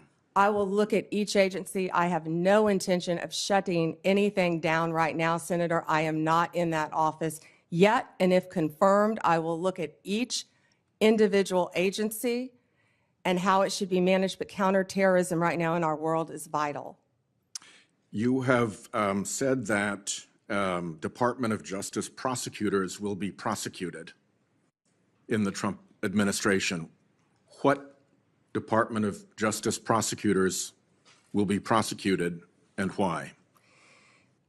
I said that on TV. I said prosecutors will be prosecuted to finish the quote, if bad. Investigators will be investigated. You know, we all take an oath, Senator, to uphold the law. None of us are above the law. Let me give you a really good example of a bad lawyer within the Justice Department, a guy named Klein Smith, who altered a FISA warrant, one of the most important things we can do in this country. So will everyone be held to an equal, fair system of justice if I am the next Attorney General? Absolutely. And no one is above the law. Under what circumstances will you prosecute journalists for what they write? I believe in the freedom of speech. Only if anyone commits a crime. It's pretty basic, Senator, with anything, with any victim. And this goes back to my entire career. for 18 years as a prosecutor and then 8 years as Florida's Attorney General. You find the facts of the case, you apply the law in good faith, and you treat everyone fairly. And it would not be appropriate for a prosecutor to start with a name and look for a crime. It's a prosecutor's job to start with a crime and look for a name, correct? Senator, I think that is the whole problem with the weaponization that we have seen the last 4 years and what's been happening to Donald Trump. They targeted Donald Trump. They went after him, actually starting back in 2016. They targeted his campaign. They have launched countless investigations against him. That will not be the case if I am Attorney General. I will not politicize that office. I will not target people simply because of their political affiliation. Justice will be administered even-handedly throughout this country. Senator, we've got to bring this country back together. We've got to move forward, or we're going to lose our country. Yeah, I think the concern is that weaponization of the Justice Department may well occur under your tenure, and we want to make sure that that's not the case, that you remain independent, that you remain able to and willing to tell the president no when that's necessary to protect the Constitution and the integrity of the department. So that's where I'm asking these questions. We talked in the meeting about the contacts policy that has prevailed really since Senator Hatch sat in that chair and demanded it of the Clinton Justice Department through all the administration since then, with the exception of a brief period under Attorney General Gonzalez, which he corrected and which did not end well for him. There has been a contacts policy that limits contacts between the White House and the Department of Justice to a very few senior officials on each side. In your role as Attorney General, if you are confirmed, will you maintain, defend, and enforce that longstanding contacts policy? Senator, yes, I will meet with White House counsel and I will meet with the appropriate officials and follow the contacts policy. My time has expired. Thank you, Ms. Bondi. Senator Cornyn. Ms. Bondi, your testimony is music to my ears. Thank you. One of the things that I have been most concerned about over certainly the last 4 years and extending back during President Trump's administration is the weaponization and politicalization of the Department of Justice, which together with the FBI is one of the most important institutions in this country. If people don't trust that their elected officials will faithfully enforce the law or administer equal justice under the law, they've lost faith in America. And that disturbs me greatly, and I know it does you too, based on what you said. So I'm delighted to hear you say what you have said. But I want to talk about some specific topics. Time is short. First, the border. I believe President Biden and Vice President Harris had presided over one of the biggest humanitarian and public safety disasters in American history. Senator Cruz and I represent a state with 1,200 miles of common border with America. But as you pointed out with fentanyl, what happens at the border doesn't stay at the border. Fentanyl poisoning is the most common cause of death of young people between the age of 18 and 45. We know where it comes from. Yes. The precursors come from China. They go to the cartels. They mix them up, make them look like innocuous pills. And young people take them and die. It's just that simple and that tragic. So there's just so much that we could talk about with regard to the border, but you know, I know people voted for President Trump in large part because of his promise to restore security at the border. Will you do everything within your power as Attorney General to enforce the laws on the books, including the President's executive orders, which I anticipate he will be signing on January the 20th when he is sworn in, and help do everything you can and the Department of Justice can is to restore security to our southern border? Yes, Senator, absolutely. One example is, of course, if you come here to the from anywhere in the country and you show up at the border under the Biden and Harris administration policies, you'll simply be released into the interior of the country, either to await a trial date, which may never occur due to the enormous backlog, or you will simply be paroled. And I know parole has a special connotation in the criminal law, but in this context, as you know, it's designed to be administered on a case-by-case basis. Yet President Biden and Vice President Harris had granted parole, that is, released people into the United States on a categorical basis, or anybody who shows up, or because they don't have the detention facilities to keep them. So do you believe Lake and Riley would be alive today if President Biden and Vice President Harris had enforced the law and secured the border? Senator, he should not have been in our country, and then Lake and Riley would have been alive. And I don't think it's just Lake and Riley. There are so many victims throughout our country. Not only that, we're all familiar with the violent gangs who are coming into our country, walking into our country freely through the open border. The cartels, the gangs, Venezuela's let people out of their prisons. It's been reported. I don't have the security clearance yet to see what's happening, but I know, we all know, there are criminals throughout our country, and it is my commitment to you on both sides of the aisle that I will do everything in my power with the agencies that fall under me if I am confirmed to make America safe again. We have to do that, Senator. Well, many of us, of course, see classified information on the Intelligence Committee or just generally in our duties as a senator. And so you're not going to feel any better about the blinking lights, the danger that Director Wray has talked about. In my closing moments here, I want to revisit an issue that is of particular importance. 60% of the President's daily brief, which is the intelligence brief that the Director of National Intelligence and the CIA Director delivered to the President, comes from Section 702 of the Foreign Intelligence Surveillance Act. I've called this the most important law that most people have never heard of. I know you have, and you're familiar with it, but I want to ask you a few questions about that. It's been called the crown jewel of U.S. intelligence. And of course, it cannot be legally used to spy on American citizens. And if it is, it ought to be prosecuted to the fullest extent of the law. I know you would agree with that. But there have been some, as you know, and as you pointed out to Senator Graham, we have a temporary extension of the existing authorization for the use of the intelligence community to target foreign threats to our national security that expires in 2026. And I'd like you just to confirm here on the record that you will enforce that law and you can support the law as it is written. Senator, I haven't read the entire 702 in front of you, but I will commit to reading that and doing everything I can to keep America safe again. Of course you will.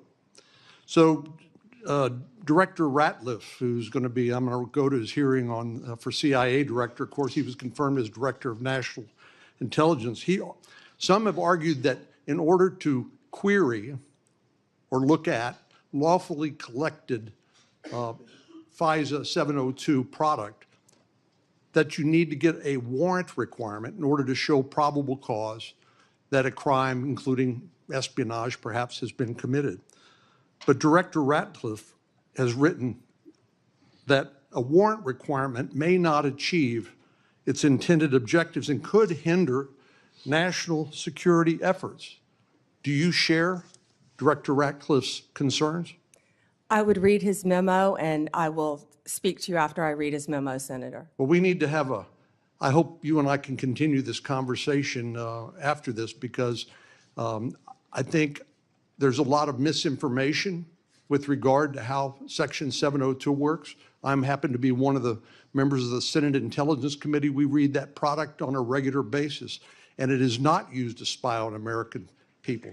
I think what's fundamentally missing is a lack of trust in the intelligence community, including the FBI, which I'm hoping you and Mr. Patel can restore.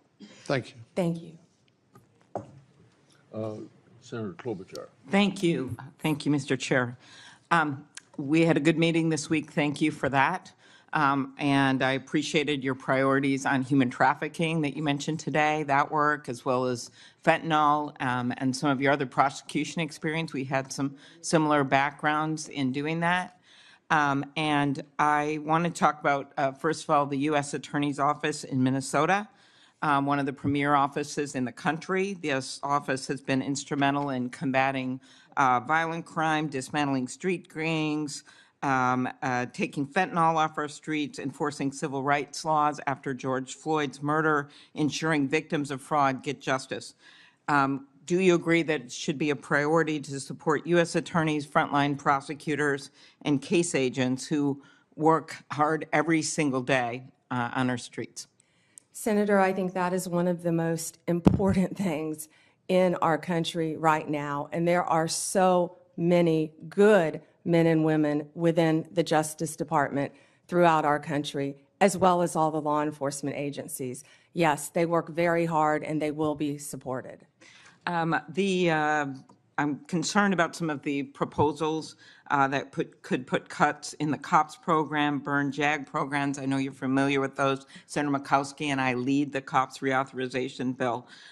Just will you commit to continue to support those programs? Senator, I will read everything about those programs because that is a top priority of mine, and I would love to meet with you on that and Senator Murkowski to support law enforcement and those programs. Thank you.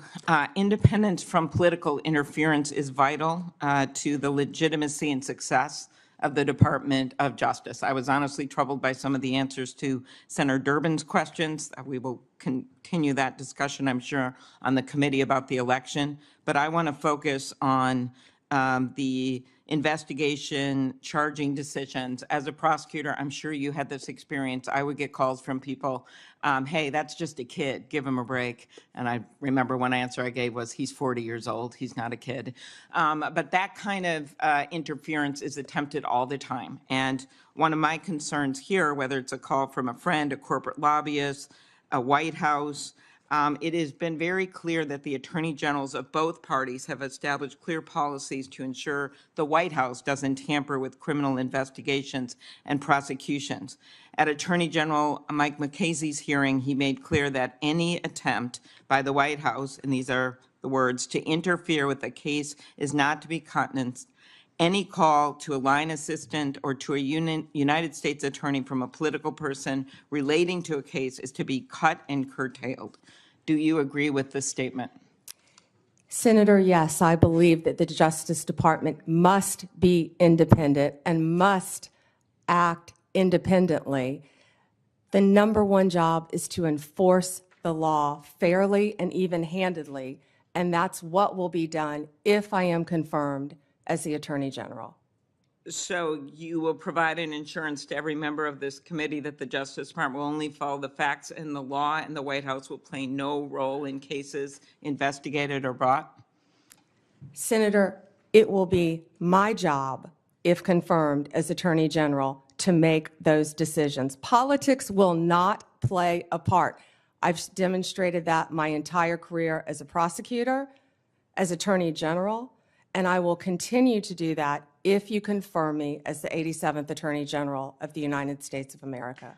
In an earlier question, with some of my colleagues talked about China and the risk, yet you have a nominee from this incoming administration, Kash Patel, the pick to head the FBI, have serious concerns about him, has referred to the FBI's Intel Division, which is responsible for protecting us from foreign adversaries like China, as, quote, the biggest problem the FBI has had, and he said that he wants to, quote, break that component out of the FBI.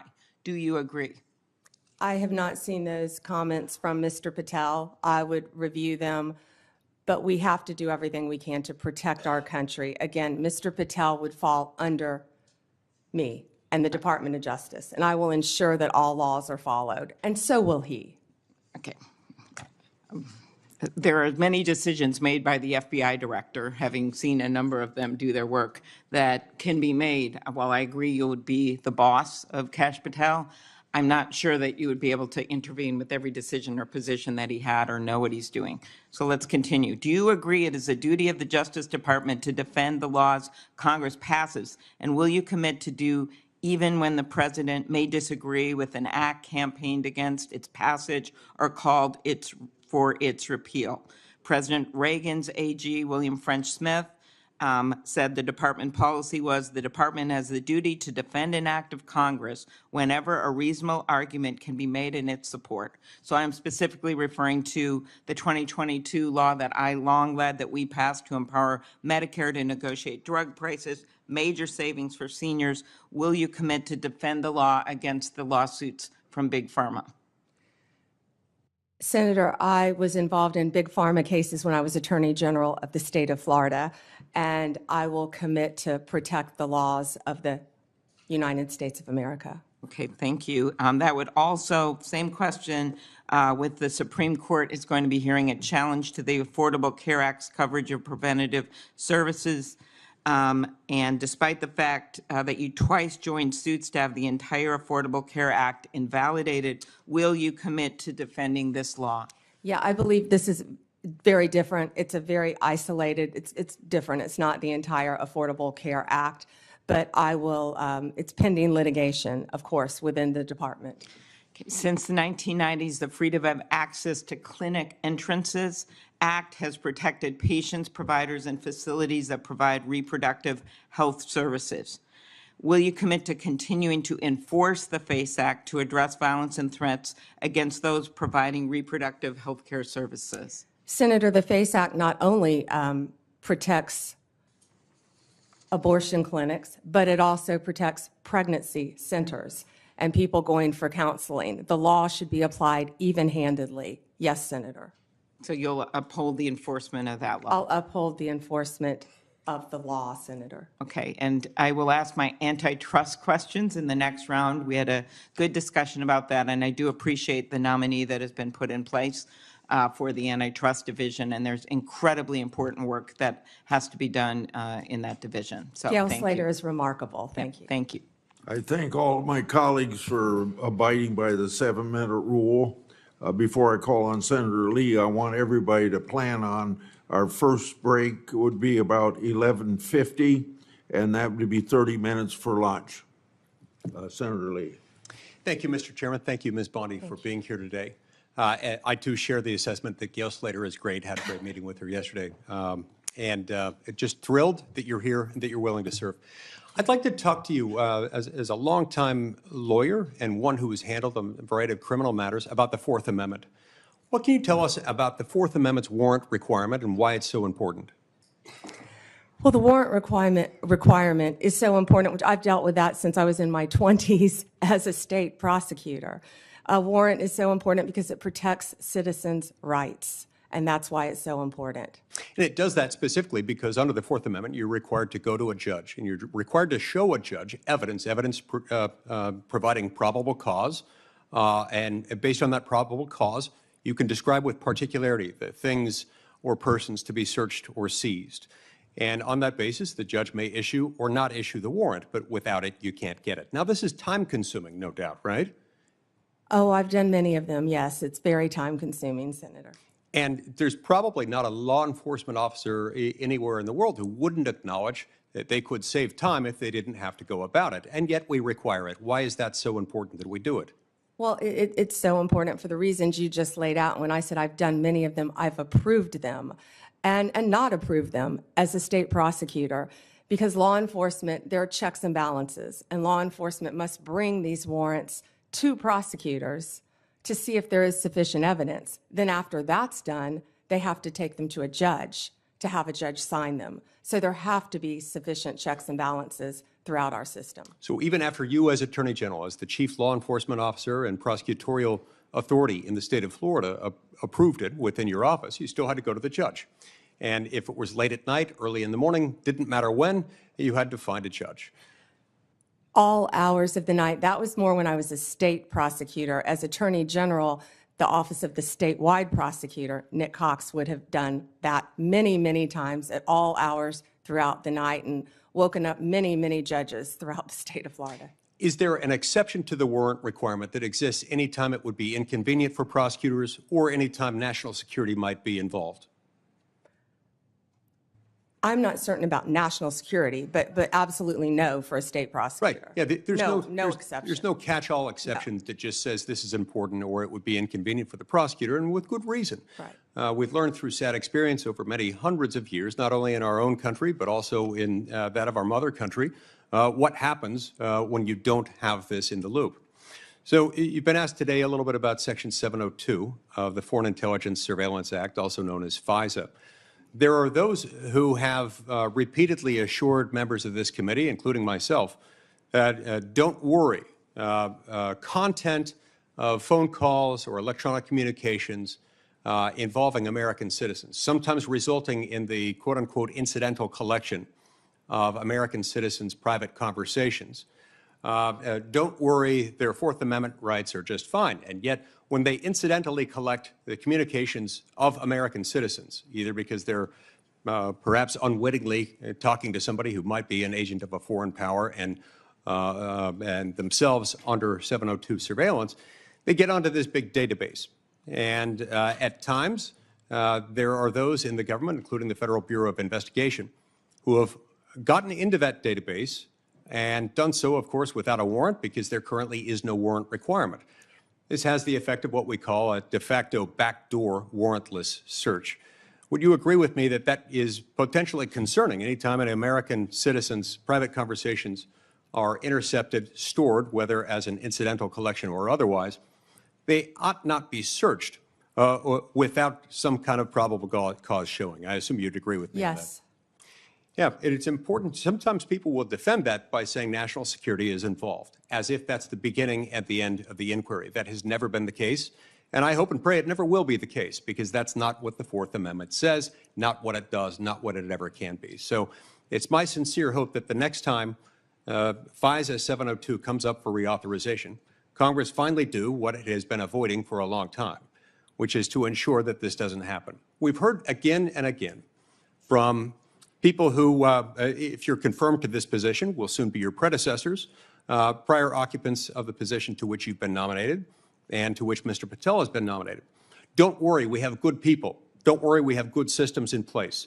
Don't worry, it's as good as a warrant requirement, the internal approval procedure that we have within our system.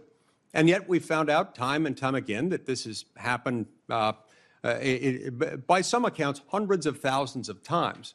These things have been accessed where searches for an American citizen's private communications that have been intercepted and stored through incidental collection have been searched without those safeguards being met, including instances where people just wanted to check on, to cite one example, whether his father was cheating on his mother, or in other instances, doing background checks on someone looking to lease an apartment that he owned and was looking to rent out.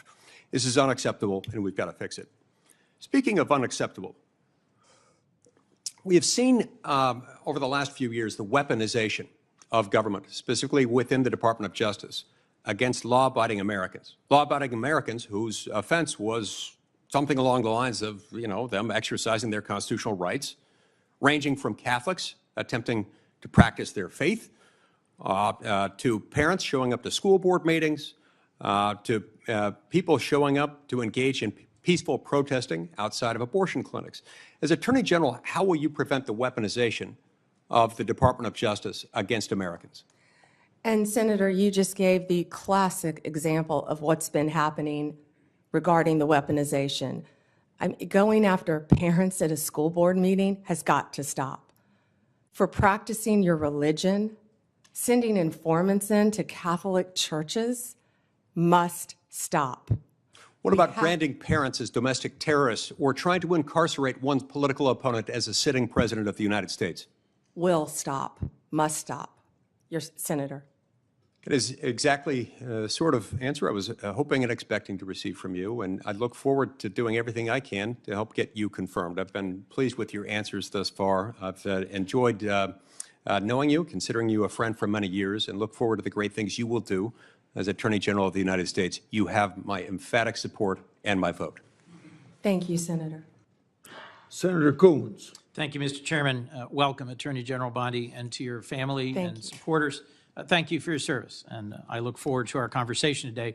I have a simple three-factor test when considering the executive branch nominees before us. Do you have the qualifications and experience to do the job, policy views to do the job in the best interest of the American people, and the character and integrity to conduct your job, and yours in particular, with the independence that the role requires? You demonstrably have the relevant experience. I understand we will not see eye to eye on some or even many policies, but we had a constructive conversation last week about our shared interest in fighting the opioid epidemic, countering human trafficking, criminal justice reform, and supporting law enforcement. But I need to know that you share a core value, ensuring the Department of Justice remains free from partisan or political influence, in particular by the White House. So I look forward to our discussion about that today. As Attorney General, if confirmed, who would be your client? My oath would be to support and defend the Constitution of the United States of America. The people of America would be my client. And it is also my job to advise the president. My client are the people of America. A simple question of constitutional interpretation. Is President-elect Trump eligible to run for another term as president in 2028? No, Senator, not unless they change the Constitution. Thank you. One of the concerns I've raised with you is safeguarding the Department of Justice's independence in the face of some promises on the campaign trail by then-candidate Trump that he would use the department to target his political adversaries, or that he might interfere with prosecution. What would you do if your career DOJ prosecutors came to you with a case to prosecute, grounded in the facts and law, but the White House directs you to drop the case? Senator, if I thought that would happen, I would not be sitting here today. That will not happen, will not happen.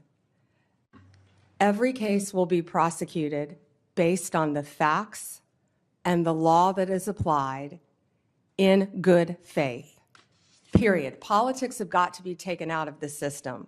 I agree with you. This department has been weaponized for years and years and years, and it has to stop. Thank you.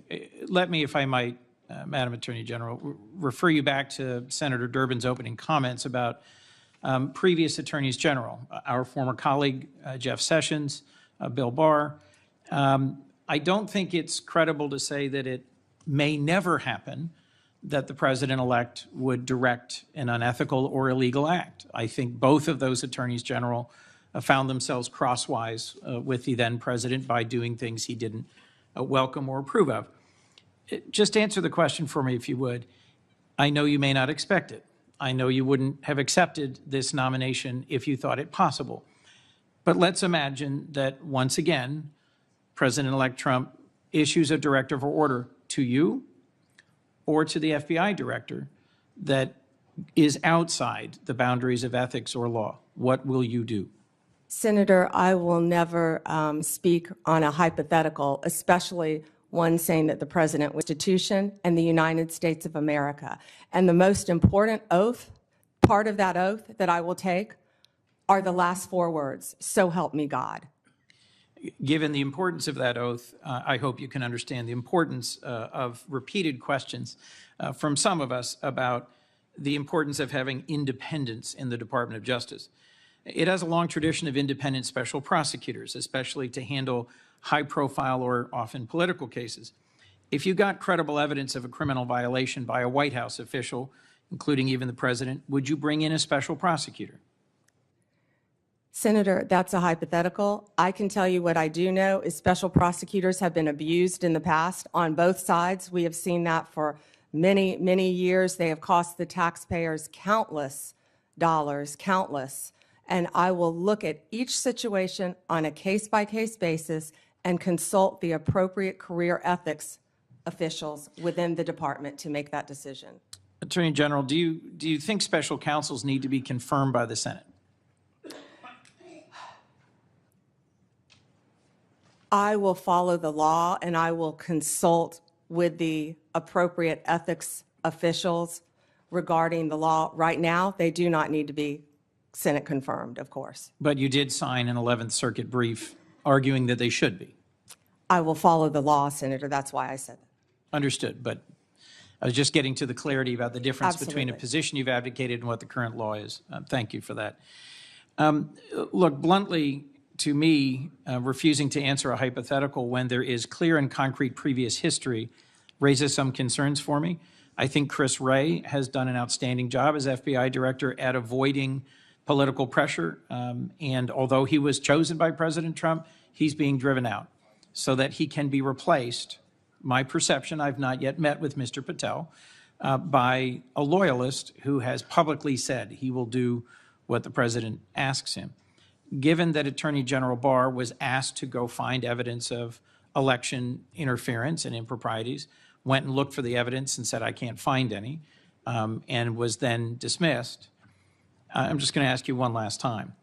Can you clarify for me that in following ethics and the law, you'd be willing to resign if ordered to do something improper? Senator, I wouldn't work at a law firm. I wouldn't be a prosecutor. I wouldn't be Attorney General. If anyone asked me to do something improper and I felt I had to carry that out, of course I would not do that. That's one of the main things you learn when you're a young prosecutor, is to do the right thing. And I believe that has continued with me throughout my very long career. As we discussed, protecting American invention and innovation, American intellectual property, is a real concern of mine and of several others on this committee. I look forward to talking with you about that pressing concern. But the most important question I had for you today is whether you will be willing and able to stand up to politicization and interference in the Department of Justice. And I look forward to further clarification from you about the specifics of that. Thank you, Mr. Chairman. Thank you. Thank you, you. Senator. Senator Cruz would be next, but he's not here, so I call on Senator Kennedy. Thank you, Mr. Chairman. Ms. Bondi, welcome. Congratulations. Can we agree that legitimacy is important to America's criminal justice system? Yes, Senator. Can we agree that legitimacy is important to the Department of Justice, which in part administers our criminal justice system? Yes, Senator. And if Americans come to believe that our criminal justice system or our Department of Justice is acting illegitimately, that makes Americans less likely to accept the results of that system, does it not? Yes, Senator. And that makes Americans less likely to follow the substantive laws that we pass that are administered by the Department of Justice. Isn't that true? Yes, Senator. And if that happens, we have chaos, don't we? Chaos.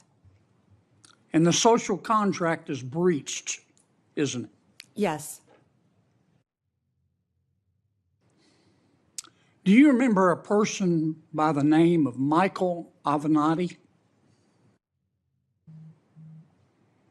Yes.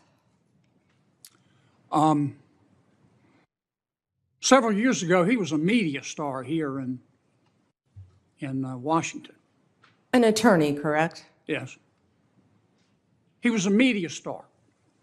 And many members of our media loved him because he persistently bashed Donald Trump.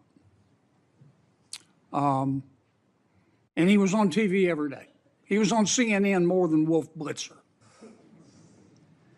Do you know where Mr. Avenatti is today? I believe he's sitting in prison, Senator. He's in jail because he was a crook. And the Department of Justice helped put him there, didn't it? Yes, Senator. Do you remember a gentleman by the name of Sam Bankman-Fried? Yes, Senator. Boy genius.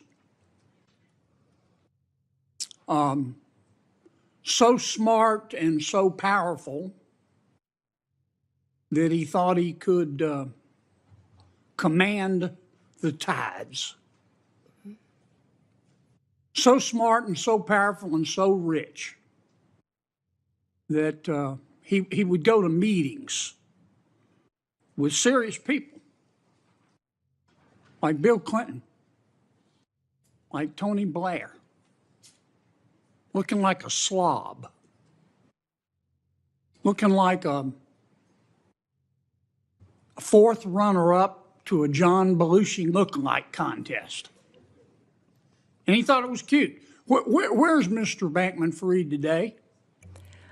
I believe he is in prison, and I believe that's from the Netflix series I saw as well. Mm-hmm. Because he's a crook. And who helped put him there? The Department of Justice, Senator. Can we agree that there's some really, really good men and women at the Department of Justice?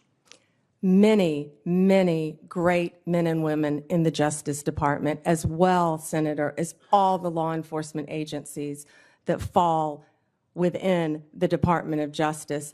They're out there risking their lives, especially the law enforcement officers, every single day. Can we agree, though, that there have been and may be today some bad people at the Department of Justice? Yes, Senator. We don't know for sure because for the last 4 years, the curtains there have been tightly drawn.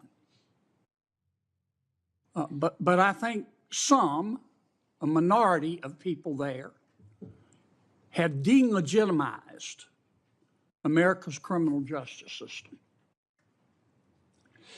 The most destabilizing act that I saw in the past 4 years, maybe in the history of the department, is when Attorney General Garland decided on the basis of dubious facts and untested legal theories to criminally prosecute a former president of the United States. And not only that, this is the special part. He decided to do it after the former president of the United States had announced that he was going to run against Attorney General Garland's boss, didn't he?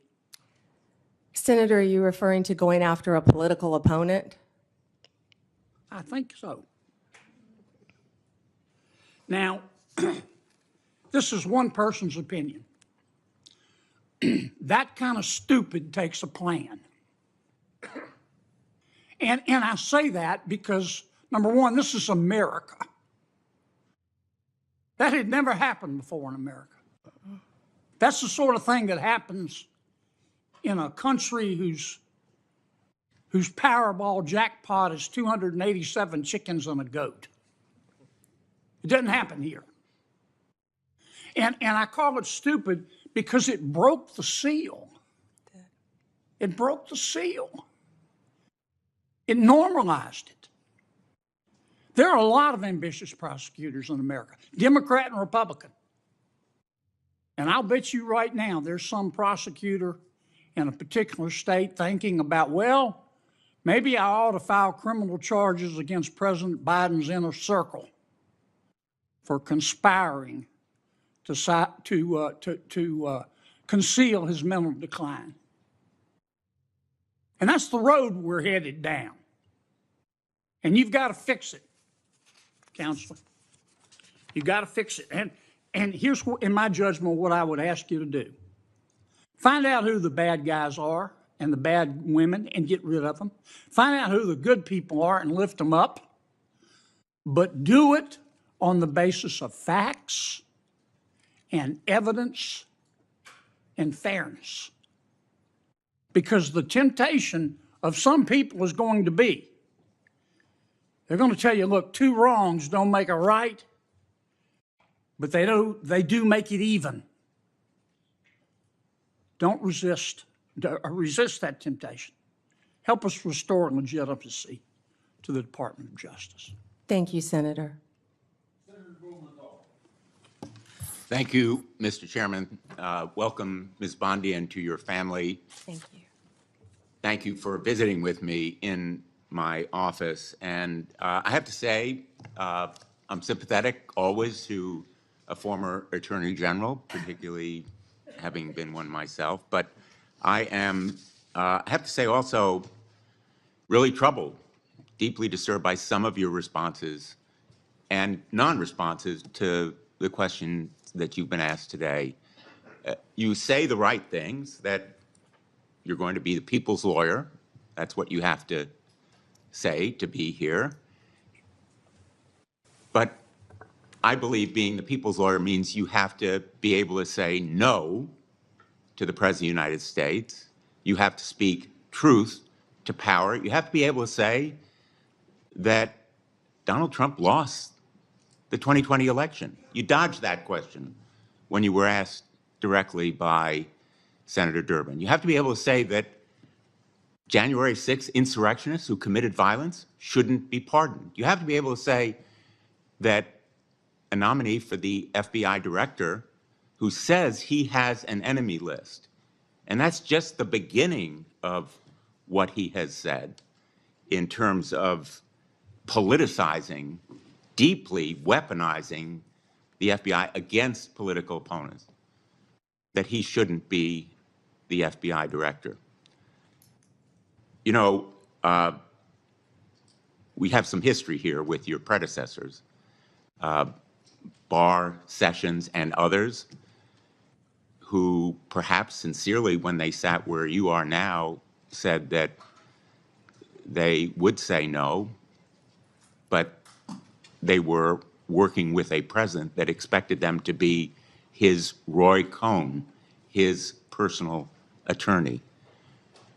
Do you really think that you can avoid the disgrace that they encountered or the repercussions from the White House if you say no to the president?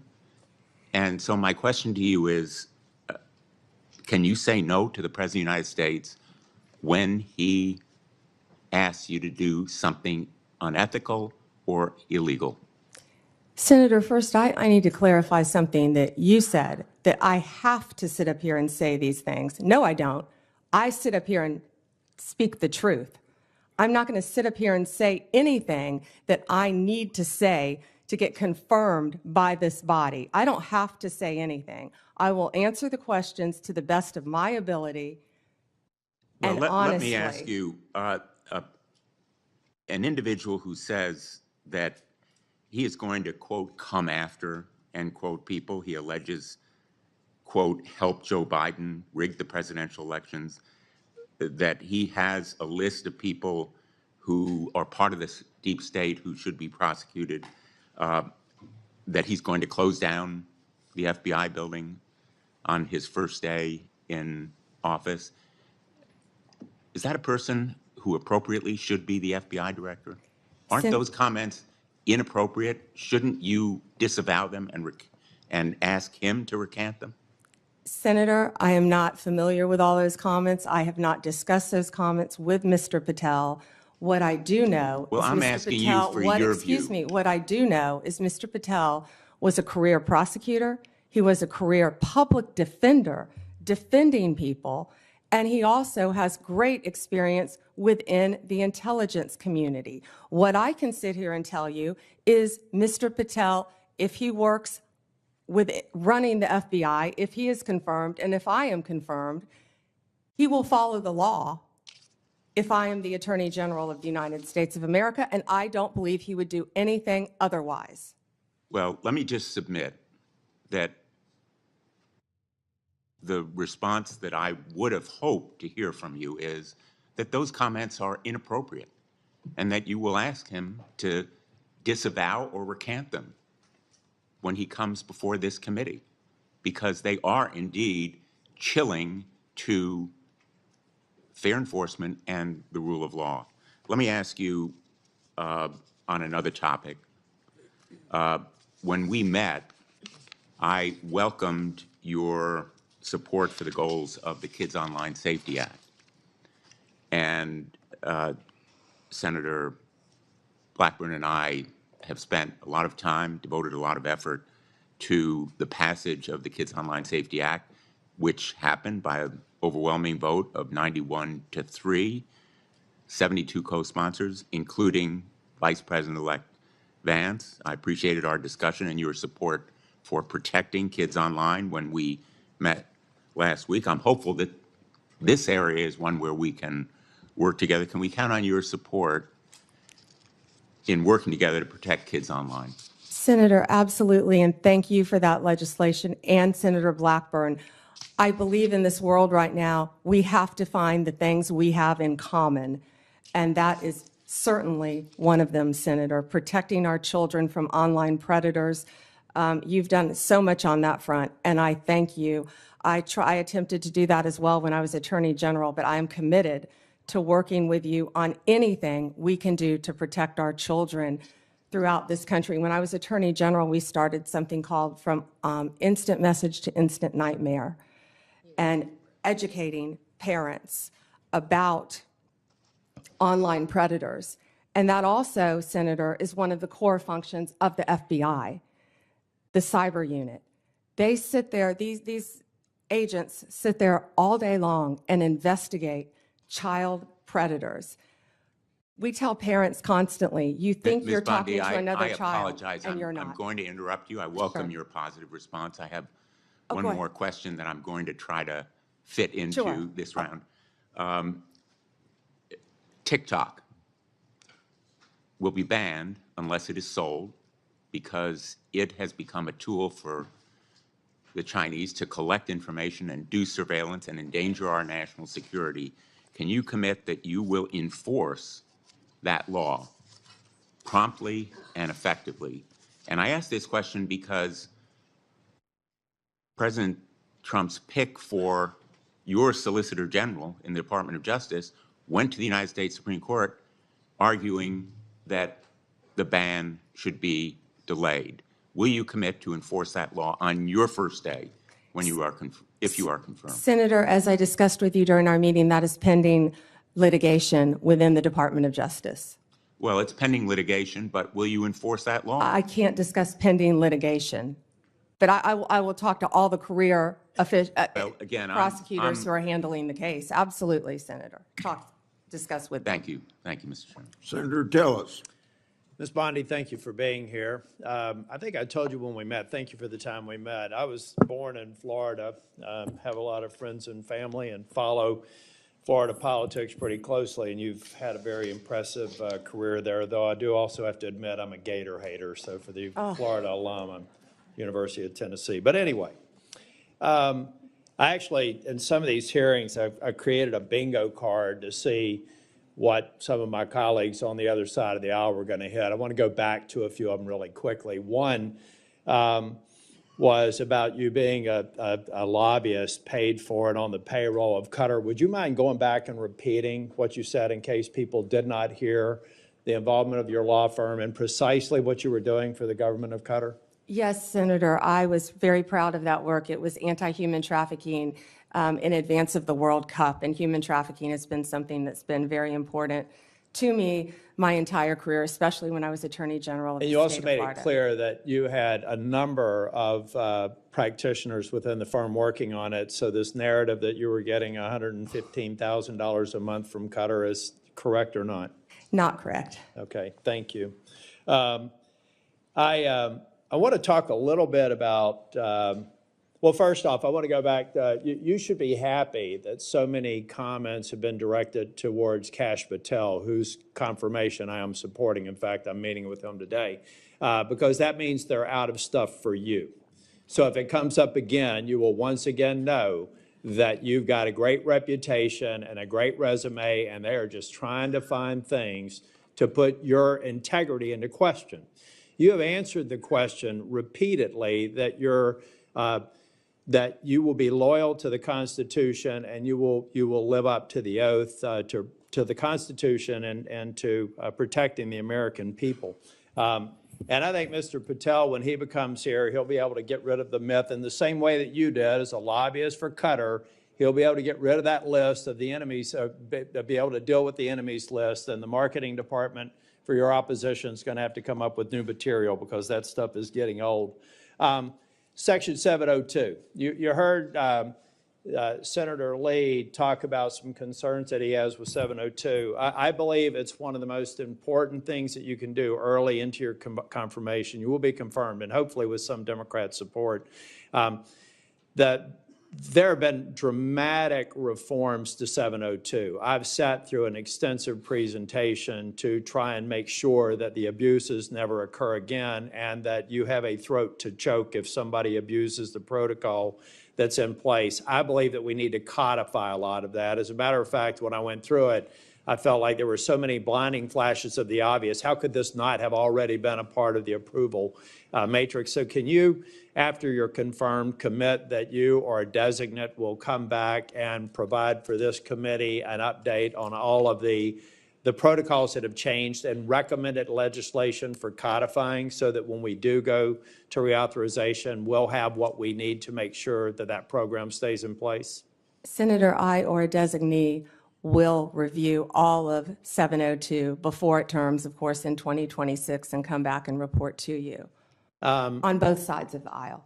Thank you. You have a great perspective with your time in the state and working with the Department of Justice. Give me an idea of things that we need to do better in terms of, and I'm talking primarily in the law enforcement role. I think many people don't understand the joint task forces, the law enforcement efforts that are going every single day in every one of our states. What an incredible job they do. So can you give me some sense of things that you would look at to say maybe we could do it better from your perspective of having been a prosecutor in Florida?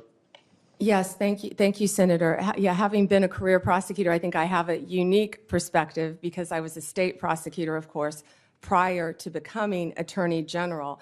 So I worked on a daily basis with local law enforcement and state and federal, not daily with federal, but I worked consistently with state, local, and federal. Then when I was Attorney General, I worked with all three as well.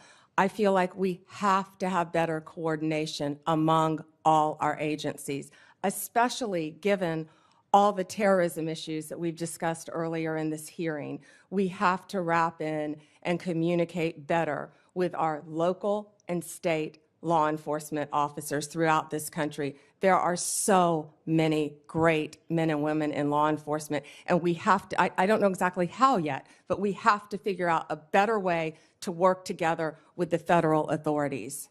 Thank you. And I'm going to do a second round as well, but I think I also checked the bingo card for election denier. There were some people, that seemed to suggest that you were denying the election. I think that you said that President Biden is our president. President Biden is the President of the United States of America, and President Trump will be the 47th president. But I think you made a point that or at least I inferred from a comment that you made, a very important point. Folks, there are election improprieties in every election. The question is a matter of scale and whether or not you can prove it. We've seen it in North Carolina and seen it in other places. It's one of the reasons why I support voter ID, because we want to make elections easy to vote and hard to cheat. But the fact of the matter is people are cheating. So if anybody on this dais suggests that there aren't irregularities in every election, then they need to spend more time at home and really studying the facts. I don't think, though, that you've said that Biden is an illegitimate president. In fact, I think you said just the opposite. He is the president of the United States, and President Trump will be the next president, right? Yes. Okay. Last thing before the second round, January 6th. A lot of people are going to say you're going to have a rubber stamp for letting people have pardons or recommending a pardon for people who did violence to law enforcement. I'm not going to ask you a hypothetical because I want you to be consistent in not answering them. But I have to believe, as a member, I was the last member out of the Senate on January the 6th. I walked past a lot of law enforcement officers, who were injured.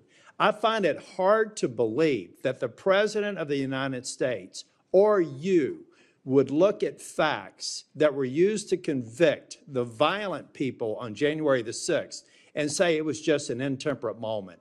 I don't even expect you to respond to that, but I think it's an absurd and unfair hypothetical here, and you probably haven't heard the last of it. Thank you, Mr. Chair.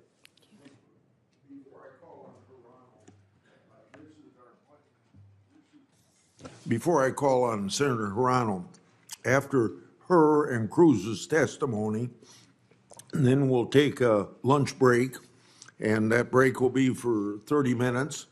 And I can't control when my senators come back, but I expect you to be back after 30 minutes, and I'll be here.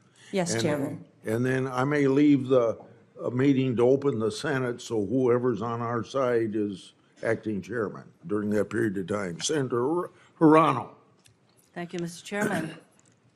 As part of my responsibility to ensure the fitness of all nominees, I ask the following two initial questions. First, since you became a legal adult, have you ever made unwanted requests for sexual favors or committed any verbal or physical harassment or assault of a sexual nature?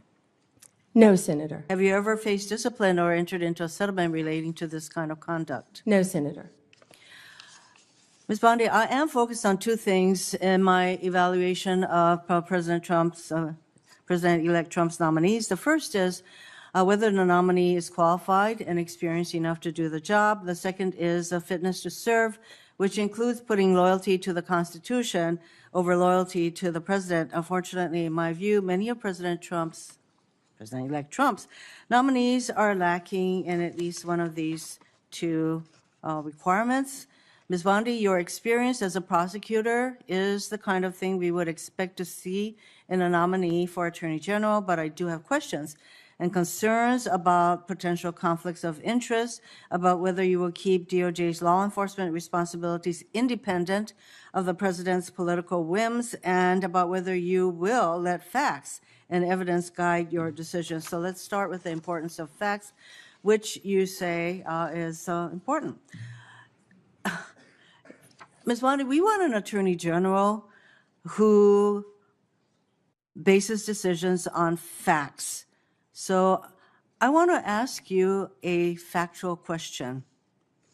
Who won the 2020 presidential election? Joe Biden is the President of the United States. Ms. Bondi, you know that there is a difference between acknowledging it and, I can say that Donald Trump won the 2024 election. I may not like it, but I can say it. You cannot say who won the 2020 presidential election. Okay. It's disturbing that you can't give voice to that fact. Moving on to DOJ's independence from politics. Ms. Bondi, if you are confirmed as Attorney General, you will take an oath to the Constitution and not to any individual, including the President. To start, I'd like to know whether you agree with some of the statements President-elect Trump made during the election, during the campaign. First, are the felons convicted of breaking into the Capitol on January 6th hostages or patriots, quoting Trump, as President-elect Trump has said repeatedly? Do you agree with his characterization of the felons that I referred to? I am not familiar with that statement, Senator.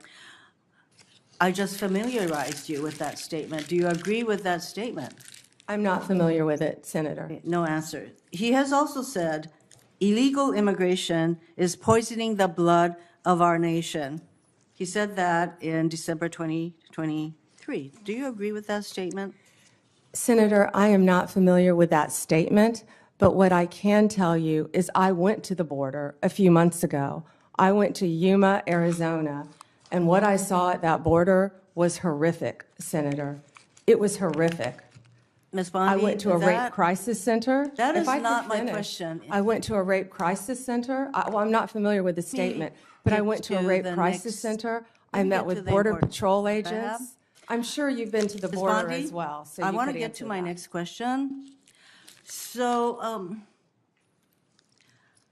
I believe that you responded to a question from Senator Whitehouse, and let me get your response again. You said that the White House, if I'm putting words in your mouth, correct me. You said that the White House will play no role in investigative or charging decisions in the DOJ. Is that correct? Senator, what I said is that it is the Department of Justice's decision to determine what cases will be prosecuted. What role will the White House have in investigative or prosecutorial decisions of the DOJ? It is the Department of Justice's decision, Senator. So that sounds to me that you're saying that the White House will not have any kind of role. Meanwhile, though, you have an incoming president who said, I have the absolute right to do what I want to do with the Justice Department. And in fact, President-elect Trump considers the DOJ to be his law firm. I ask you this. If President-elect Trump asks, suggests, or hints that you as Attorney General should investigate one of his proceedings, would you do so? Me, had you met with gotten to now know me, and who refused or discussed is that it is the Attorney General to I'm very follow happy to the listen to law. your responses under oath, Ms. Bondi. So I think it's really important to us that the Attorney General be independent of the White House. And you have a president-elect who considers the AG's office his law firm. I would like to know whether if the president suggests, hints, asks that you as Attorney General should investigate one of his perceived enemies. Senator, I do? certainly have not heard the president say that, but what I will tell you is 2/3 of Americans have lost faith in the Department of Justice. And it's statements like that, I believe, Ms. that make Bondi. people continue to lose faith. If I am confirmed as Attorney General, it will be my job Getting to on not to my only next keep question, America you're not safe, responding. but restore integrity to that department. Why don't we and that's move what on I to plan something on that doing you said. every single day as Attorney General. On August 25th, 2025, on Fox News, you said, when Republicans prosecutors will be prosecuted, once the investigators will be investigated. Ms. Bondi, is Jack Smith one of those bad prosecutors that you will prosecute as AG? Senator, you hesitated a bit when I said the bad ones. Every decision Sometimes will be badness made in the eyes of the beholder. I'm just asking whether you would consider Jack Smith Senator, to be one of the people. How about Liz Cheney? Senator, How about Merrick Garland? I am not going to medicals. No one has been prejudged, or nor will I anyone am be asking whether prejudged if I am these are the confirmed. kind of people, these are in fact the people that you would prosecute. I'm not Your getting an answer. time is up. Would you like to? My time is, Would you like to Mr. respond? Chairman, she is clearly not going to answer that question, so let me get on to, Would you like to? I do have I'd love to questions for the second round. You'll have a second round. Would you like to speak before I call on Senator Cruz? No, sir. Thank you. Okay. Senator Cruz. Thank you, Mr. Chairman. General Bondi, welcome. Thank you for Thank you. your long career in public service, and thank you for your willingness to take on this incredibly important office. You know, I have to say, I don't know that there is a more important position in this new administration than the position to which you have been nominated, Attorney General of the United States. I thought the exchange just a moment ago with Senator Hirono was illustrative. She asked you how you would respond if the president asked you to target his political enemies. It's rather striking because it's not a hypothetical. It has happened over the last 4 years. And I think perhaps the most tragic legacy of the Biden-Harris administration has been the politicization and the weaponization of the United States Department of Justice. And we don't need to ask hypothetically because Joe Biden publicly mused and allowed the New York Times to report it, calling on Merrick Garland, why will he not prosecute Trump more quickly? And Merrick Garland, sadly, he sat in that chair and promised to be apolitical, and he broke that promise almost the instant he walked into the Department of Justice. If you look on the west pediment of the Supreme Court of the United States, just above the entrance, there's a simple yet profound four-word phrase: equal justice under law. We have seen over the last 4 years a Department of Justice that systematically targeted the political opponents of Joe Biden and Kamala Harris, and that systematically protected his friends and allies. And it is tragic to see the loss of confidence in the American people, in the Department of Justice, and in the FBI. I would note, I don't think there's an institution in America who has lost more respect from the American people than the FBI has in the last 4 years. That is a grotesque violation of the obligation of the Department of Justice and the FBI. So I want to start with just a very simple question. If you are confirmed as Attorney General, will you pledge to fairly and faithfully uphold the law regardless of party? So help me God. Amen. Look, and I want to be clear for folks at home. I don't want a Republican Department of Justice. I don't want a Democrat Department of Justice. I want a Department of Justice that follows the damn law. And I think the American people do too. That shouldn't be too much to expect. Now, I'm grateful to President Trump for nominating you.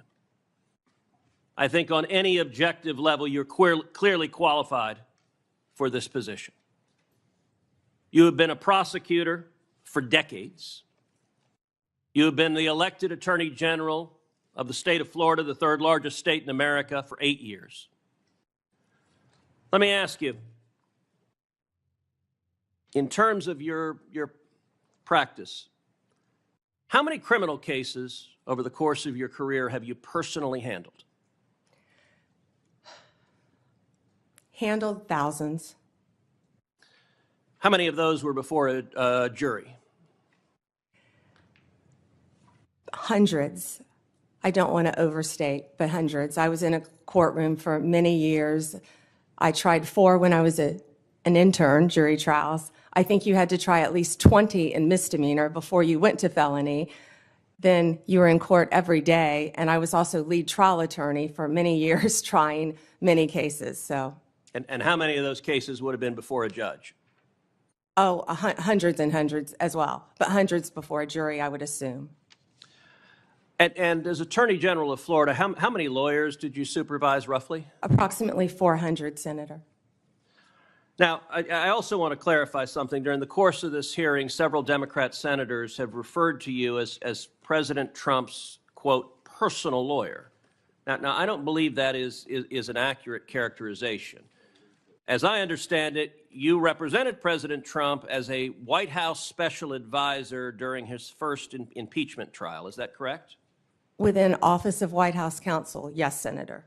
And is working within the White House counsel's office different than representing Donald J. Trump individually as his personal lawyer? Absolutely. How's it different?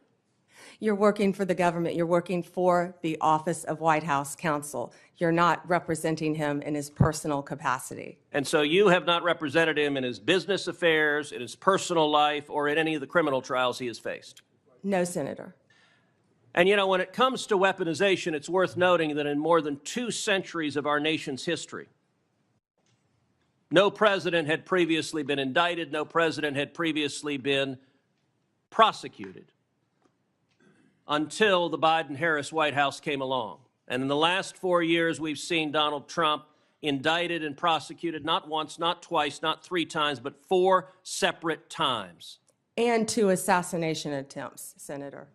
I have to say, Javert from Les Mis would be chagrined at the efforts of Democrats to do anything possible to take him down.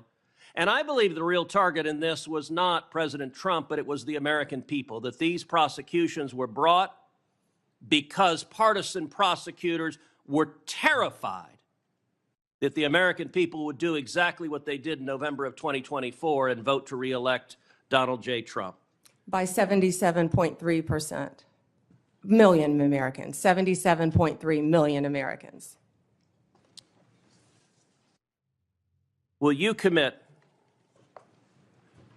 every day as Attorney General to follow the law, to follow the Constitution, to uphold the rule of law without favor and without regard to the partisan position of any criminal defendant?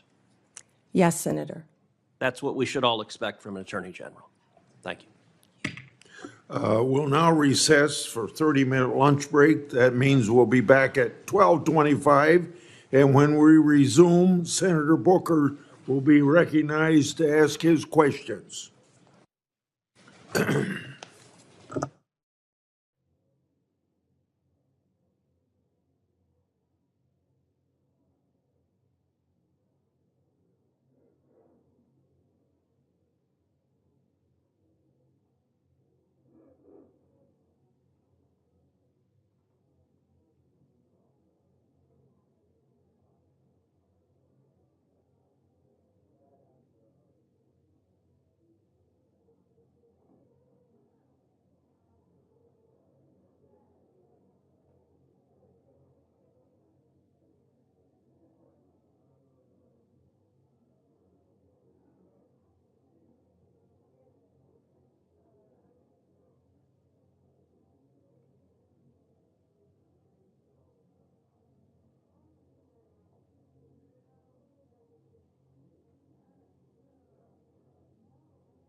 Mr. Chairman.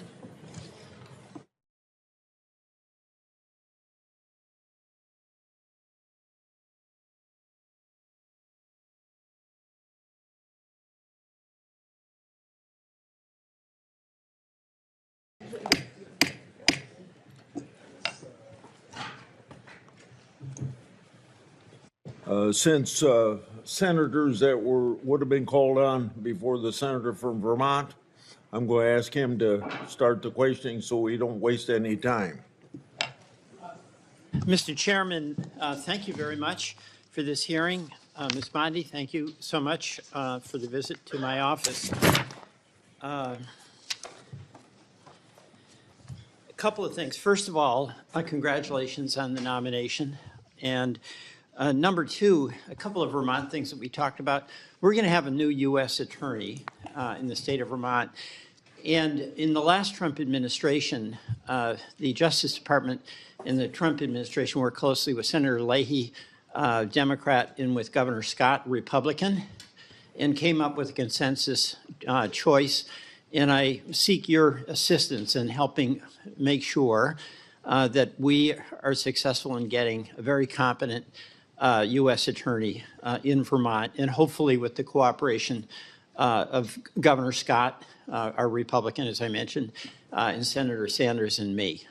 And Senator, as I discussed with you in our meeting, I look forward to working with you and cooperating with you and learning about many of the issues you have in Vermont. And thank you. And then on that, by the way, one of the issues we talked about, we are one of 2 states that does not have a residential reentry program. That is outrageous in my mind. I know you worked on the First Step Act, but our federal judges, our federal prosecutors, our federal public defender are all in support of a residential reentry program. Our state and Hawaii are the only 2 states without it, and our justice system and officials believe that we need it. And I seek your energetic assistance in helping us get that residential reentry program. Can I address that, Senator? Yes, I'd like you to. Thank you. Senator, I didn't realize that you were the only 2 states without a reentry program. We started that when I was a prosecutor, and those are so vitally important. One thing that I just learned is the Bureau of Prisons, 98% of people in the Bureau of Prisons will be released. They're not serving life sentences. So we must do everything we can when people are in prison to help rehabilitate them for when they get out. And that's why reentry is so that's really vital. helpful. But we tell people, get out of prison and become a productive member of society. Go get a job. Yet people don't know how to go find a driver's Well, I license. appreciate They your don't help know how on to that. get to So work. thank you very Yes, much. Senator. And I have confidence that you will do that, given your history on the First Step Act and other things that you did. The next, I do have some concerns, not so much about you, but what President Trump has said about a desire on his part to go after what he considers to be political adversaries. You know, he's his own words, for instance, says that if he's elected, he'd seek to appoint a special prosecutor to go after Joe Biden. I assume you've had no discussion with President-elect Trump about that? Absolutely not. And he... Nor against Senator Schiff. I'm looking at your next one. Well, my colleague, Senator Schiff, who I think did an incredibly good job, President Biden had different points, or pardon me, President Trump had different views about that, where he said on a number of occasions that he should be prosecuted, that everybody on the January 6th committee should be prosecuted for their lies and treason. No discussion about that. No, Senator. And Liz Cheney also, he's said that she should be prosecuted for lies and treason as well. We have had no discussions about Liz Cheney. All right. And you've satisfied me that this is not an agenda you have. President Trump has satisfied me that when he says things that are pretty provocative, he's often serious. And as Senator Cruz wants, I want, and that is to have a Justice Department that is not going after people on the basis of them being political opponents. And my understanding, in listening to your answers to questions along this line, is that you have no intention of pursuing people on the basis of them being a political opponent. No one will be prosecuted, investigated because they are a political opponent. That's what we've seen for the last 4 years in this administration. Well, People will be prosecuted okay. based on the facts and the law and fairly, All Senator. right, that's good. You I have my word. disagree about the characterization of the past 4 years, but we don't have to discuss that, with your assurance that the next 4 years, there'll be no effort on the part of the Justice Department to pursue political adversaries, right? Every case will be done on a case-by-case basis. No one should be prosecuted All right, for just political purposes. Thank you. Absolutely not. I just have a couple of other things. One is the False Claims Act. Senator Grassley, thank you for that False Claims Act. In Vermont, there are incredible challenges for folks trying to get health care. It's really expensive. And there was a shocking report in the Wall Street Journal about a major insurer that is ripping off taxpayers by overbilling, overprescribing on Medicare Advantage, billions of dollars. And the report indicated that insurers are adding diagnosis basically to make money, not to help the patient, that insurers sent nurses to find diagnoses that doctors didn't find, that insurers got paid to cover patients who were already getting your coverage through the VA, and it adds up to billions of dollars, and Vermonters are struggling under the weight of incredibly expensive health care. The False Claims Act, Senator Grassley authored, is an area where the Attorney General can protect consumers against ripoffs. And I'm not asking you to comment on this particular Wall Street report, but I want your assurance that in addition to fighting crime, and we're all for you doing that, you're going to be there protecting consumers and taxpayers from ripoffs.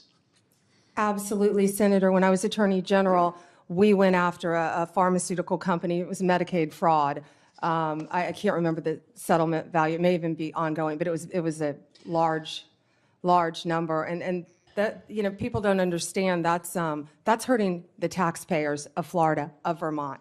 So use that False Claims Act that we can thank Senator Grassley for. It's cold out there in Vermont. We need vigorous enforcement to protect taxpayers and Vermonters from ripoff charges. Thank you. I yield. Senator Schmidt. Thank you, Mr. Chairman. And it's good to see you. Thank you. And I meant every word of those introductory remarks. I have the greatest deal of respect for you personally and professionally. This is a great pick by President Trump. You're going to do a great job. Thank you. Thank you. I do want to say, though, that it appears as though Trump derangement syndrome is alive and well. The focus of these questions today are disturbing. I don't think my Democrat colleagues learned very much from the November 5th election. The American people rejected all this. Their obsession with President Trump didn't bode well for them electorally, and I think if they stay on this path, they'll be in a permanent minority. But that's up to 112 electoral votes, Senator. the landslide.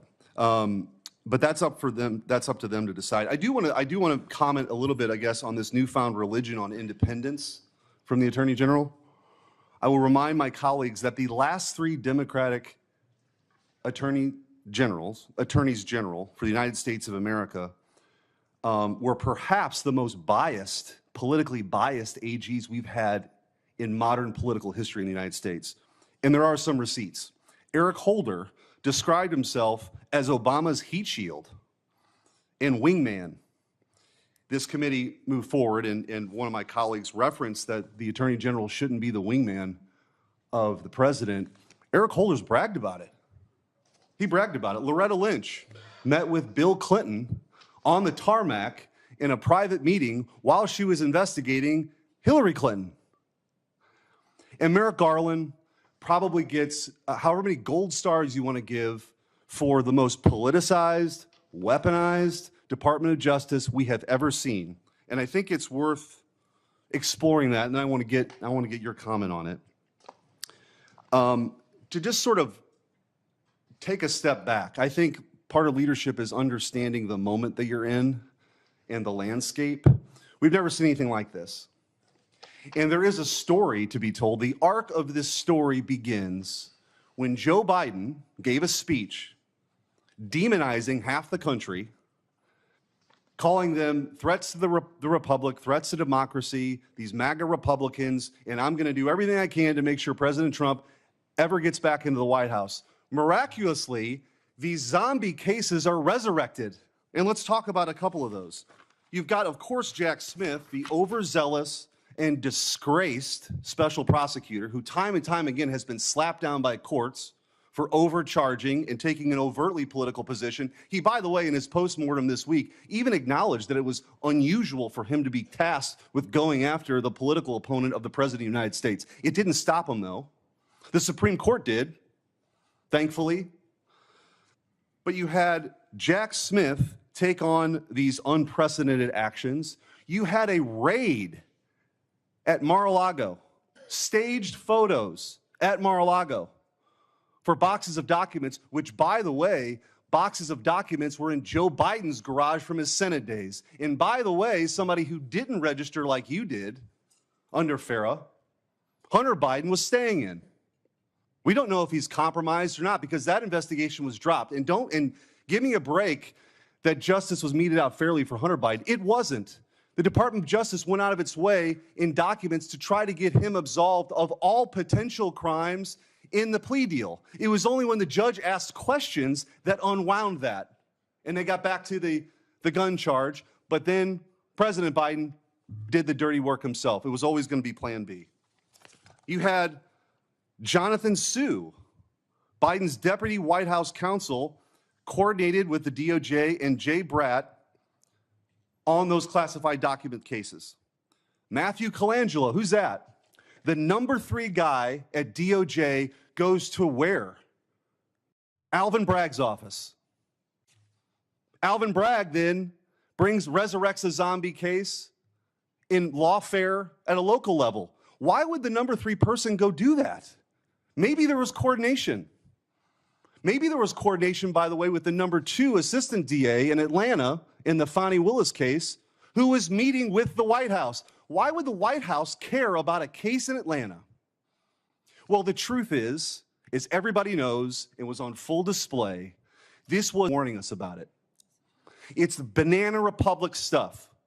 And one of the reasons why I'm so glad that you have been put up and nominated for this position is that I think you have the ability to level set. So when the Democrats ask you questions about your independence, it is beyond ironic that we're sitting here today because of the lack of independence from Merrick Garland and Eric Holder bragging about being Obama's wingman.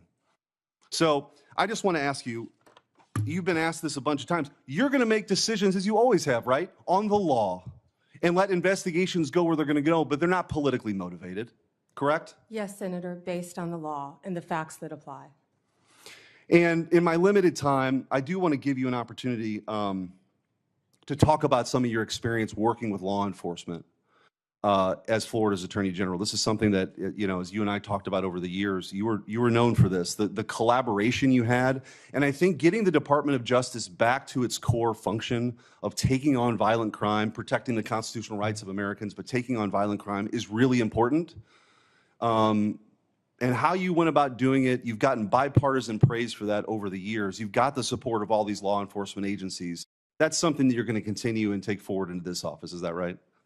Yes, Senator. Thank you so much. And I feel like my experience with that goes back to when I was a state prosecutor with state and local, our sheriffs, our police departments, our police chiefs, and then as Attorney General on a statewide basis. And now, if I'm confirmed, all of our federal law enforcement agencies, I would be very proud to supervise those. I'll just close with this, Mr. Chairman. We heard one of my Democrat colleagues ask you the question that you're not going to pursue a case because of a name, but because of the crime. I would argue that the current Department of Justice adopted Lenin's claim, which was, show me the man and I'll show you the crime. And they did everything they could to throw President Trump in jail for the rest of his life because they didn't want to lose the ballot box. That is not what this country is about. That is not what this republic is about. But they did it. And it's up to you now to restore the integrity, and I have of that agency, of the Department of Justice, and I have full confidence that you will. Thank you, Senator. Thank you. Thank you, Mr. Chair. Before I begin, I just want to remind us all for the record that the 34 convictions, not indictments, convictions of former President, incoming President Trump were by a jury of his peers. Thank you, Ms. Bondi, for being here today, and I too would like to welcome your family and friends who are here. Thank you. Appreciated the opportunity to meet yesterday to learn about your priorities and discuss a number of issues that are important to me. But I got to tell you, as I reflected on our conversation yesterday and as I've observed the hearing today, I continue to have significant reservations on your ability to function as a truly independent Attorney General for your friend. Let's say you keep referring to him, your friend, President-elect Trump. So I hope you can address some of these concerns through your responses to my questions here. Now, the first issue area is something that we didn't get a chance to touch on yesterday. So I actually want to follow up on some of Senator Durbin's questions from earlier about the 2020 election. And to be specific, on the day after the 2020 presidential general election, you traveled to Philadelphia to appear alongside President Trump's then attorney, Rudy Giuliani. And together, you falsely asserted that President Trump had, quote, won Pennsylvania in that election. Now, I want to be clear, at that moment, there were still at least 1 million ballots left to be counted in Pennsylvania. Of course, President Biden went on to win the state by more than 80,000 votes. But in the following days, even after the results were clear, you continued to double down on the big lie, promoting falsehoods about election fraud and cheating without offering any actual evidence. And I remember it clearly because I served as California Secretary of State at the time, and I invited anybody associated with the Trump campaign who was making these claims to come forward with evidence of irregularities in the election or massive voter fraud. 4 years later, I still have seen none. So I ask you today, do you have any evidence of election fraud or irregularities in the 2020 election? So, first, Senator. Yes or no? It's a yes or no question. First, Senator. Do you have evidence, yes or no? First, Senator. First, Senator. I'm so sorry about the fires to you and Senator Schiff and what you're going through in your states. I have to say that. I And appreciate think that, all but of my our clock is I'll ticking, answer and I your want to question. All hear of our your answer. hearts go out to everyone in California for what you're facing right now. I'm glad you asked the question about Pennsylvania. It's I a was yes or no hoping question. I was Do hoping you have evidence, someone yes or would. no? Senator, I was hoping you'd ask the question. Do you Yes, have evidence, yes or no? I traveled to Pennsylvania. Do you have the evidence, yes traveled, or no? Senator, to Pennsylvania. Okay, you're not answering my question.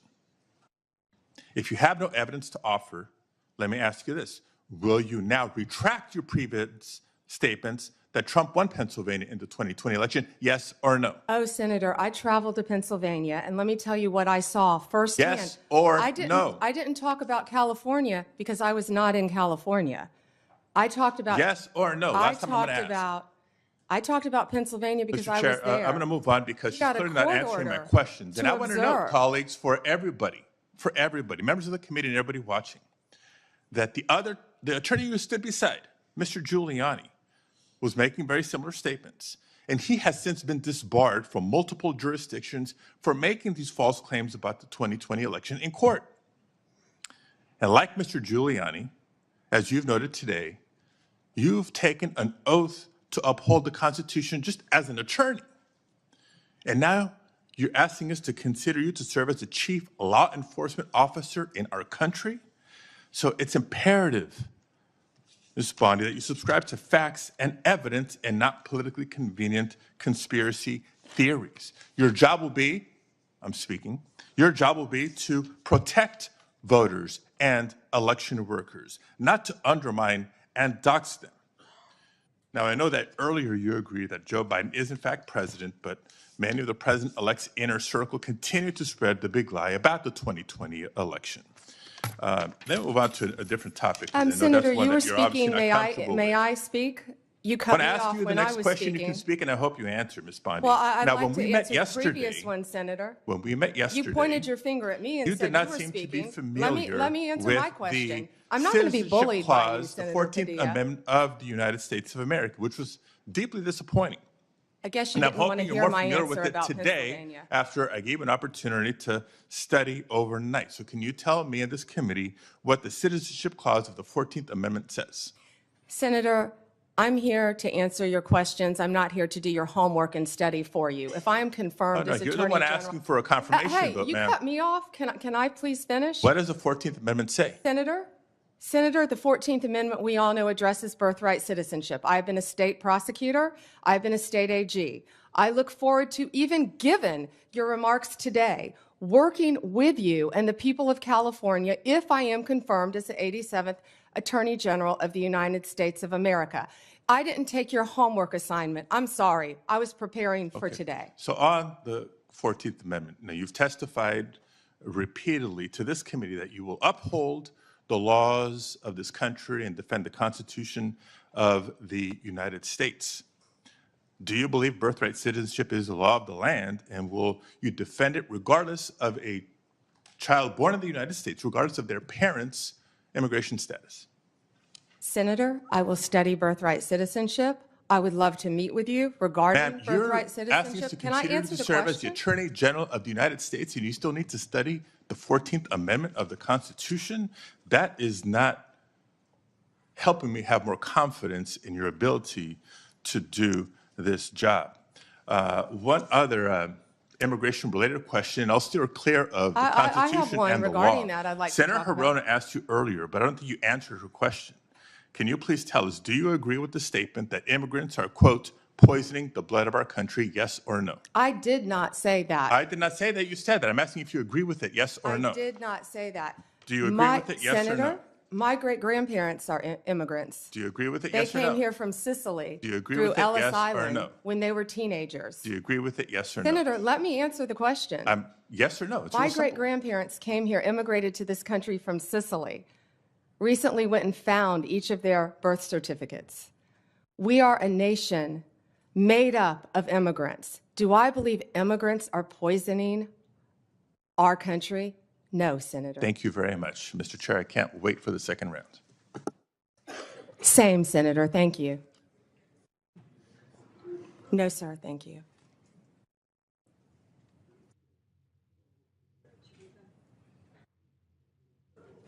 Suggestions about unfair statements about the 2020 election. I thought I'd remind people that Senator Schumer and former Senator Casey raised questions about the Pennsylvania Senate race just a few months ago. In 2018, numerous Senate Democrats, some of them on this committee, claimed that the Georgia governor's election was stolen. In 2016, Hillary Clinton and a host of Democrats claimed the election was stolen or illegitimate and blamed Russia for the loss.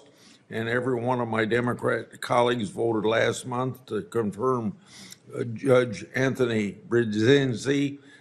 He engaged in lengthy litigation regarding his loss of the 2020 congressional election and did not concede until 3 months after the election. I think we all agree that our elections can be more secure and better run, but I find these lines of attack against the nominee very partisan. Senator Brett.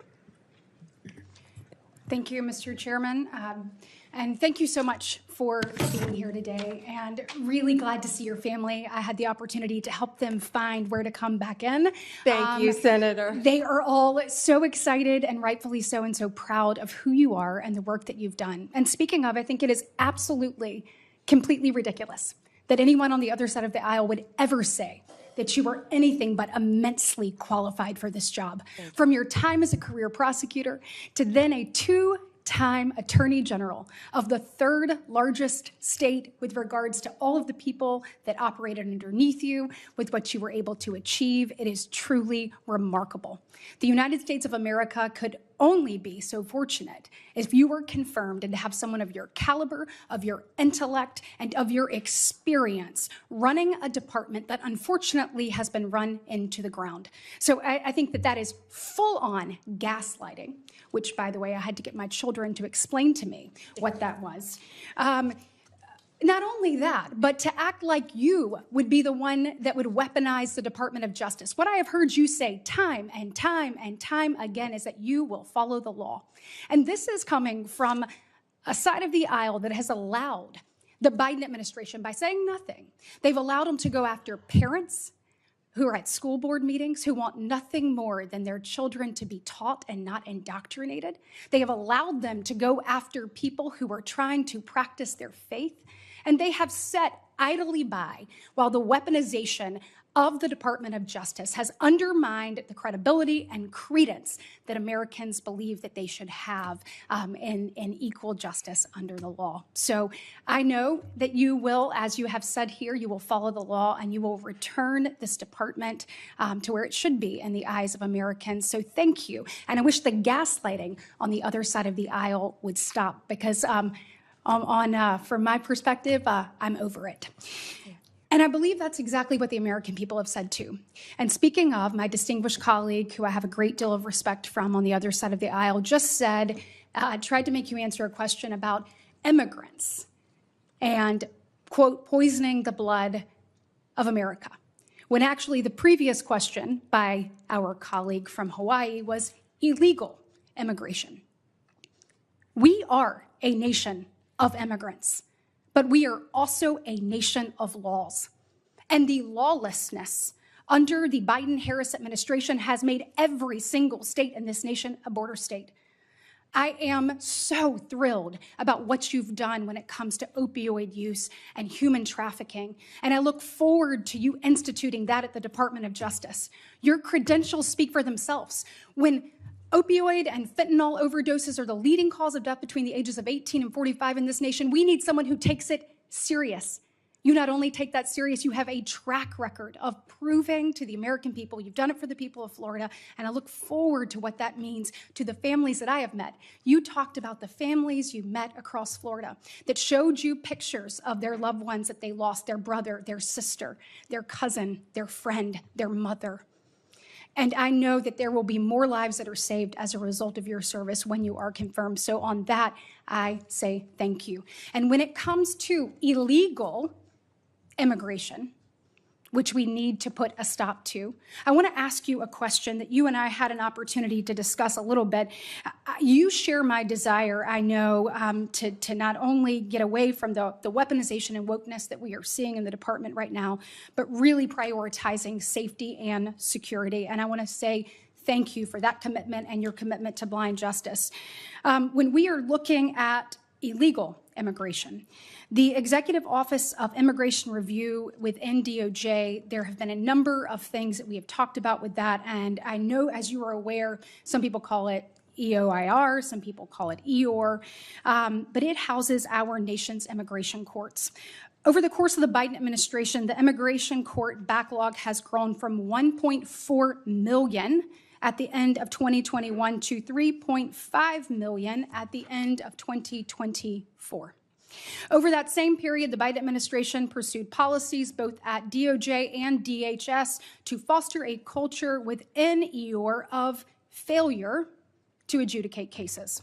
As an example, between FY25 and FY24, immigration judges failed to adjudicate over 340,000 asylum claims. That is compared to just under 13,000 non-adjudicated asylum claims in the previous 6 fiscal years combined. Between cases dismissed, terminations, administrative closures, and failures to adjudicate, EOR during the Biden administration has allowed around 1 million illegal aliens to remain in the United States on an indefinite basis. Now, I've heard Laken Riley brought up multiple times today. Having talked to her parents, no parent should have to go through the heartbreak and tragedy that they have. And we are working diligently to rectify that and ensure that we are keeping Americans safe and secure. But a House Judiciary Committee report on this issue appropriately called it, quote, quiet amnesty, what we're talking here with Eeyore. Will you commit to me that if confirmed, you will make it a priority to reform the way that Eeyore operates and put in place measures to ensure that immigration judges actually adjudicate these claims and cases? Yes, Senator, thank you for meeting with me in advance. And I learned so much from you about this topic. And I look forward to learning more and working with you to do everything we can to make sure that functions properly. Thank you. If I am confirmed, Senator. Thank you. Well, you are going to be confirmed because America needs you. As a part of this effort, I hope that you will consider a number of things, including reinstating the performance metrics for immigration judges, similar to that were in place during the first Trump administration, and a reevaluation of the Biden administration's decisions and policies that have encouraged the use of administrative closures. And I assume I have your commitment to examine those issues thoroughly. We'll closely examine those, Senator. Thank you. Thank you. Senator Booker. Mr. Chairman, thank you very much for the time. Ms. Bondi, thank you very much. Thank you, Senator.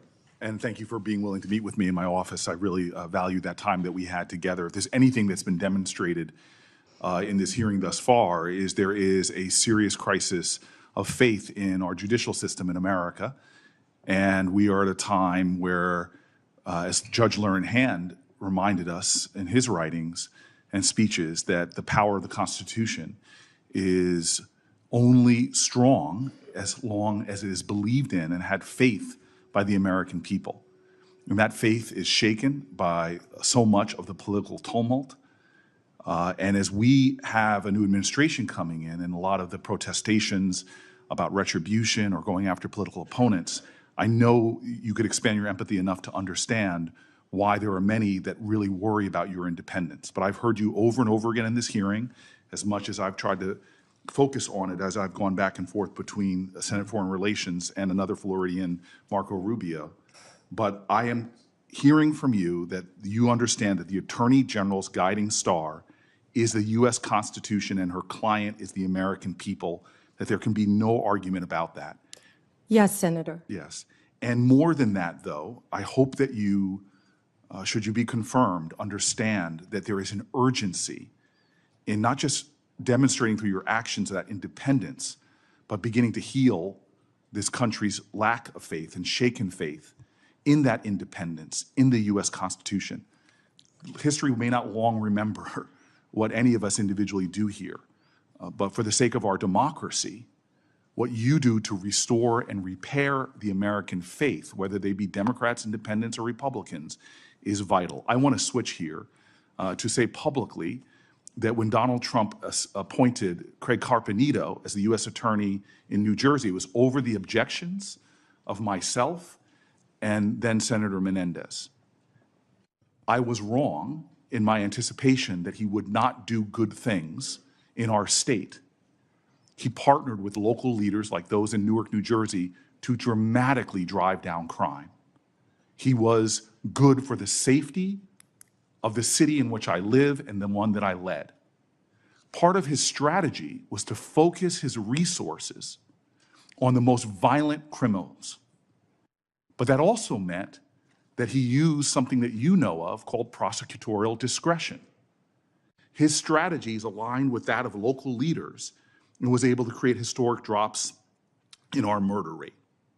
You know, through your experience, and you're intimately familiar, that enforcement decisions prosecutors must make every day, which charge to bring, which plea deal to offer, or what sentencing recommendation it makes, it's very important that local prosecutors understand that. Given this enormous discretion our legal system gives them, that they are best determined to make decisions about public safety. I'm very concerned that many people are starting to call for a time in our country where the Department of Justice should prosecute state and local prosecutors who exercise that prosecutorial discretion. As Attorney General, will you commit to respecting the autonomy of state and local prosecutors? Senator, we have to work together with state and local prosecutors. That's what I did my entire career. And if confirmed as Attorney General, I will continue to do that. They serve a vital function in our justice system. And you understand, like in my state, that sometimes they will decide not to go after certain low-level offenses in order to use their scarce resources to focus on the strategy of pursuing more dangerous people. Yes, Senator, I completely understand that. And those decisions shouldn't be politicized if they're part of a larger public safety strategy.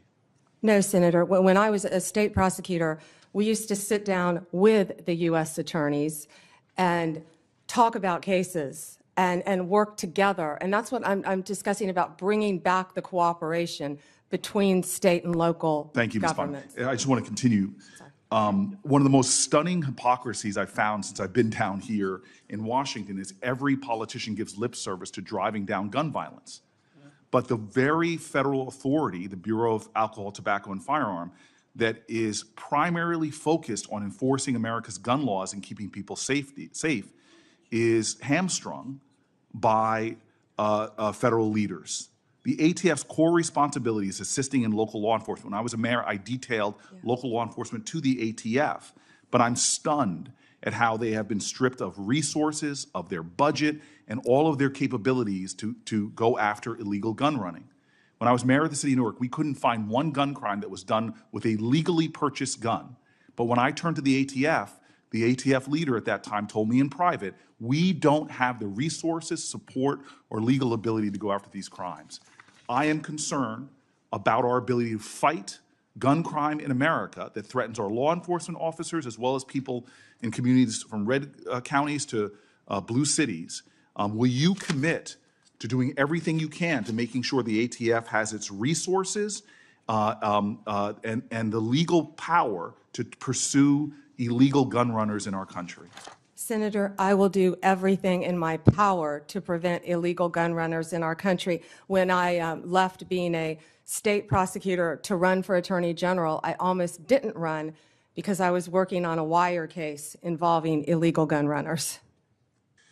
The DOJ issued in 2022 a use of force policy for its federal law enforcement officers. It was approved by the heads of the DEA, FBI, U.S. Marshals, and ATF, and many of them said it is actually a use of force policy that actually protects law enforcement officers as well as protects others from having their rights violated. It was also endorsed by the Fraternal Order of Police and NAPO, the National Association of Police Organizations.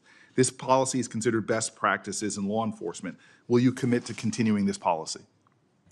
Senator, I have not read the policy. I will review the policy, and I will report back directly to you if I am confirmed as Attorney General, and consult with law enforcement, absolutely. And I would appreciate if you looked at the policy and I submit questions for the record, hoping that you can elucidate maybe more of your thoughts on this. Certainly. And then I will also say, as my last question, because I see my time has run out and I look forward to a second round, the DOJ issued a policy regarding chokeholds, which limited the use of no-knock warrants and chokeholds. It's worth noting that Florida has outlawed no-knock entries altogether since 1994. Would you commit to continuing the 2021 DOJ policy on these issues? I'm familiar with the policy. I have not read it. I'm committed to reading it and studying it and reporting back to you on that policy once again. Thank you. Mr. Chairman, thank you. Senator Hawley. Thank you very much, Mr. Chairman. Ms. Bondi, welcome. Congratulations on your nomination. I'm so glad that you've been nominated, as we discussed when we had the chance to meet. Thank you. It was a pleasure to work with you as a state attorney general for a number of years, and I'm delighted to see you here today before the committee. I look forward to your confirmation. You will be confirmed. I, too, have taken note of the number of times you have been asked about weaponization of the Department of Justice as if it was a theoretical possibility that might happen in the future. One of my colleagues on the other side said, weaponization may well occur under your tenure. We all know that weaponization has occurred like we've never seen before in American history under this administration. And I want to get even more specific. In the last 4 years, this administration has carried out an unprecedented attack and campaign against people of faith. If you look at the numbers, we've never seen anything like it before in American history. It has been one of the most disgraceful chapters in the history of the Justice Department and in the history of the FBI. And I hope that you will reverse this and do right by every American citizen, including especially people of faith. Let me give you some specifics. After the Dobbs case was decided by the Supreme Court, over 100 pregnancy care centers and over 300 churches in this country were attacked, vandalized, firebombed. Do you happen to know off the top of your head how many prosecutions Merrick Garland's Justice Department brought in those cases? I do not, Senator. It's a stunning number. It's 2. Hundreds of churches, hundreds of pregnancy care centers. And I might just add, these pregnancy care centers, the attacks on them, which were violent, which were gruesome, were egged on and encouraged by rhetoric from members of Congress, including members of this body, who have said that pregnancy care centers aren't real medicine, that they're not real doctors. They have legitimized these attacks. And the same thing was true of churches. And this Justice Department couldn't lift a finger to defend these Americans, but at the same time, they used legislation, a law known as the FACE Act, to prosecute at least 53 different pro-life demonstrators, including people like Mark Houck from Pennsylvania, to whom this Justice Department sent a SWAT team to his door in the early morning hours. He has, I think, 7 children. In the early morning hours, an FBI SWAT team shows up at his door to take him into custody and prosecute him. By the way, he was acquitted.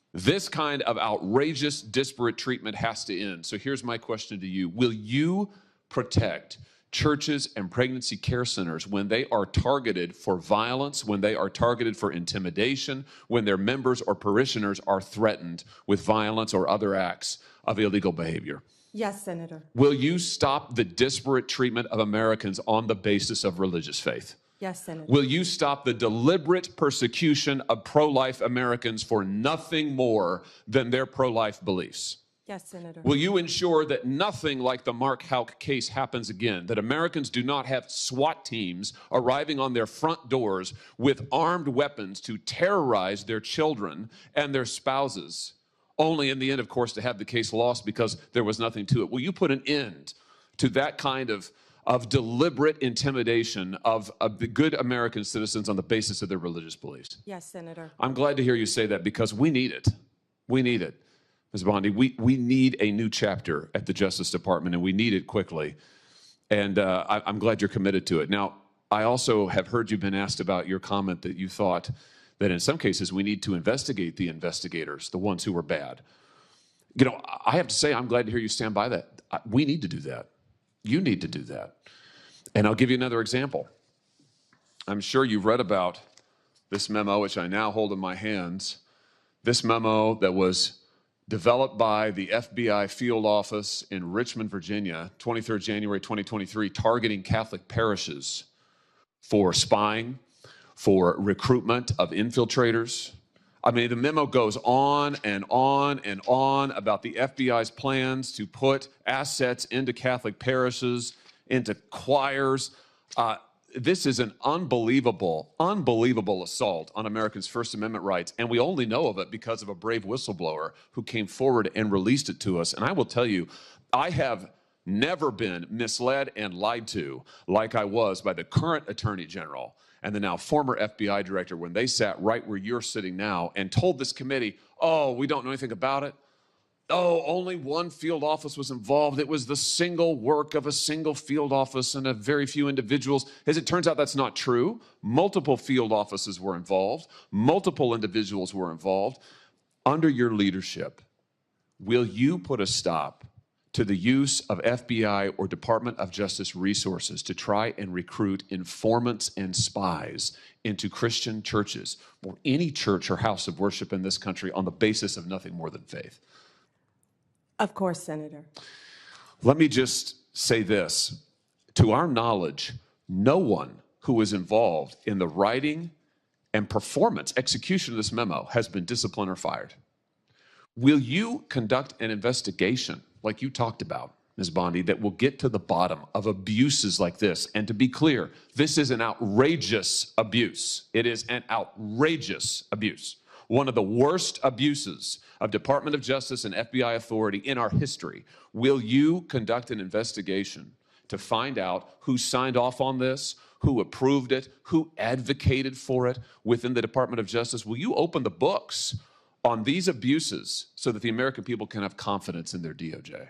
Senator, and I think what you're talking about is the ultimate weaponization, what we've been discussing all day. If I am confirmed as Attorney General, one of the first things I will do, there'll be many, but I will personally read that memo, and if Mr. Patel is confirmed, discuss it with him right away. Fantastic. And will you work with this committee and our relevant subcommittees? I'm going to chair a subcommittee called the Crime and Terrorism Committee. We're going to do our own investigation into what happened here at the FBI and the DOJ. Will you work with us as you discover the nature of these abuses, and as you put a stop to them, will you work with us to make sure the American people get all the facts and this never happens again? And Senator, yes, I look forward to working with you and the Democrats. I would think this is something that we can all agree on both sides, that this should not be happening in the United States of America, and work together on it. That's fantastic. Let me ask you one other question here in my just few seconds that are remaining. This memo targeting Catholic parishes repeatedly refers to as an expert source a group called the Southern Poverty Law Center. Now, the Southern Poverty Law Center has a long history as an anti-religious group that has repeatedly gone after conservative and religious organizations, called them hate groups, called them sometimes terrorist groups. They're cited in this memo. They once infamously, the SPLC called the Family Research Council a terrorist hate group, and an armed gunman came into their lobby and opened fire. Will you put a stop to the use of the SPLC as an official source for any Department of Justice memorandum or finding? That will be one of the first things we will look at as well, Senator, and report back to you and the committee. Thank you very much. Congratulations. Thank you, Mr. Chairman. Thank you, Mr. Chairman. Ms. Bondi, as you know, the Supreme Court in Trump versus United States held the president has absolute immunity to commit crimes in certain core areas of the president's responsibility. One of those core areas is the Justice Department. So in a breathtakingly dangerous and irresponsible decision, Justice Roberts and the majority held the president could commit crimes using the Department of Justice and be immune from prosecution. Justice Sotomayor correctly said this new immunity lies about like a loaded weapon. So the fear and the concern we have is that the incoming president will use that loaded weapon, that immunity, to commit crimes through the Department of Justice. And for that reason, it is all the more important that we have an Attorney General who has the independence, the strength, the intestinal fortitude to say no to the president when it is necessary. So my first set of questions has to do whether you have the independence to say no when you must say no. And you can say this is hypothetical, but it is not hypothetical. So let me start with one very specific non-hypothetical. The president has said Jack Smith should go to jail. Will you investigate Jack Smith? Senator, I haven't seen the file. I haven't seen the investigation. I haven't looked at anything. It would be irresponsible of me to make a commitment regarding anything without, you're a long practicing attorney, without looking at a file. So you would need a factual predicate to open an investigation of Jack Smith, is that right? Not a summary by you sitting here. Yes, sir. And not a summary by the president either, right? Absolutely. So a summary by the president or his desire to investigate Jack Smith would not be enough for you to open an investigation of Jack Smith, is that right? I will look at the facts and evidence in any case. And sitting here today, Senator, 72% of Americans I only have 7 lost minutes. faith in the Department of Justice. Sitting here today, are you aware of any factual predicate to investigate Jack Smith? Sitting here today, yes or no? Senator, I will look at the facts and the circumstances. You can't answer that question. Brought to me. You're not a part of the department yet. There's no worry about divulging law enforcement sensitive information. So just tell us, are you aware of a factual predicate to investigate Jack Smith? Yes or no? Senator, what I'm hearing on the news is Are you aware of horrible. Do I know if he committed a crime? I have not looked. You seem reluctant to answer a simple question. Let me ask you a different simple question. The president also wants to jail Liz Cheney. Sitting here today, are you aware of any factual basis to investigate Liz Cheney? Yes or no? Senator, that's a hypothetical, and I'm not going to answer that No, question. it's not hypothetical. I'm asking you, sitting here today, whether you are aware of a factual predicate to investigate Liz Cheney. Senator, no one Based has on what asked you me know. to investigate Liz Cheney. That is a The hypothetical. president has called for it publicly. You are aware of that, aren't you? No one has asked me to investigate But the president Liz. has We're called- also the worried about president- Liz Cheney, the Senator. president has You know what called we for should this- be worried about? Ms. Bondi, The please crime rate answer in my California questions. right now You is are aware, through the roof. Ms. Bondi, Your robberies Ms. are Bondi, 87% my higher question- than the national my question average. is this. That's what I My want to question be is focused this. on, Senator. Do you have the if I'm power to confirmed say as no to the Attorney president? General. And what you're suggesting today by your non-answer is you don't have the independence to say no to the president. So let me ask you a different question. It also requires you, if you're going to be a good attorney general, to be able to tell hard truths to the president.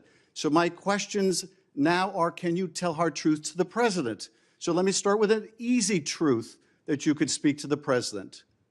Can you tell us, can you tell him that Donald Trump lost the 2020 election? Can you say that? Do you have the independence to say that? Do you have the gravitas, the stature, the intestinal fortitude to say, Donald Trump, you lost the 2020 election? Can you tell us that here today? Senator, what I can tell you is I will never play politics. You're trying to engage me in a gotcha. I No, won't I'm just do it. asking you a simple I question. won't play If you can politics speak truth with any to ongoing power. investigation, So let me ask you another. like you did let me- leaking your let me ask colleague you, Devin Nunes's if- memo. If you can't answer the question, let me ask you a different, what should be a simple truth, not a hard one. Was there massive fraud affecting the result of the 2020 election, yes or no? Senator, I'm glad you asked that question. If you'll let me answer what I saw in Pennsylvania. No, I asked a simple question about massive fraud. I can only tell you what I saw in No, I Pennsylvania. know you want to answer a different question, but my question is, can you tell us whether there was massive fraud affecting the results of the 2020 election, yes or no? Was there I or can was there tell not? you what I saw when I went That's as an not my, advocate that's to not the my campaign. question. So you can't answer that question. You can't speak that even easy truth to us, let alone to the president. So let me ask you a different question. It will also be important that you give good advice to the president. Are you prepared to advise the president not to pardon people who beat police officers? Senator, as I said, the pardons are at the direction of the president. We will look and we will advise. I will look at every case on a case. so you Let me look at- finish. On a case-by-case Okay, basis. okay, good. And I abhor violence to police officers. Follow up with that.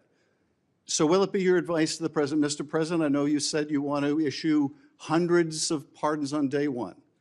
Will it be your advice to the president? No, Mr. President, I need to go over them on a case-by-case basis. Do not issue blanket pardons. Will that be your advice to the president?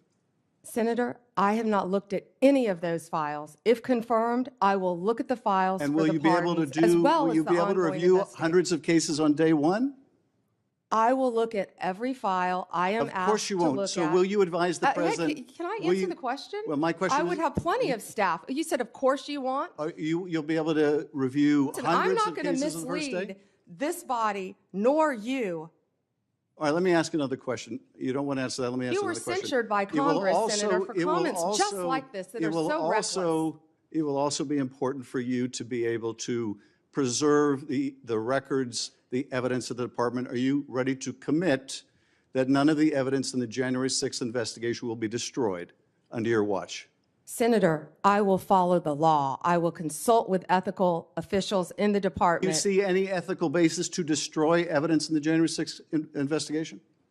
Then why can't you answer the question? Why can't you say, I commit to this committee, we will never destroy the evidence in the January 6th investigation? Why can't you give this committee and the American people that assurance? Are you frightened because evidence was destroyed against President Trump that was false? Is that why you're Why do frightened you now? have I can't difficulty? believe this is even. Why do you have difficulty answering that question? I can't believe Why you're do you have asking such a difficulty? question. Why do you have difficulty promising to preserve evidence at the Department of Justice? Why is that a difficult question? I will follow the law.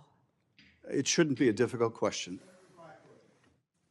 Thank you, Mr. Chairman. Ms. Bondi, I know that you are pleased that we are moving to the end of round one. And we appreciate your being here. And I appreciate that you told my California colleagues you were willing to work with them, even in light of the manner in which they have approached you. Now, one thing I think we need to have everybody understand that is watching this hearing today and everyone sitting in here what we have witnessed over the last 4 years with a weaponized DOJ. My colleagues have talked about this, and the American people know this. They know what was carried out against President Trump and his administration, and in November, they voted to see an end to 2 tiers of justice, 2 tiers of treatment, 2 tiers of access, because they have absolutely had it with the lies, with the accusations, and with the attacks that have come against so many people who were just seeking to live their lives. And then all of a sudden found the FBI or another federal agency or the DOJ knocking at their door. You know, Ms. Bondi, it would make you believe that my colleagues have learned nothing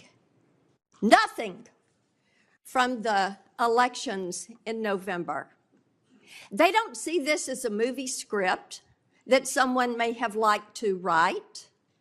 What they see is this is real life. And they want a restoration to equal justice, equal access, equal treatment, abiding by the rule of law. Many of us have talked today about making America safe again. And in Tennessee, I hear a good bit about this. And as we've discussed your nomination, one of the things I've mentioned to people is your career as a prosecutor. And you have touched on that some today. And you are bringing that insight of being a prosecutor to bear. And I do appreciate that. Now, one thing that I think is noteworthy, and in preparation for the hearing, I looked some of these numbers up. During President Trump's first term, violent crime in this country actually fell. Yes. It fell by 17%.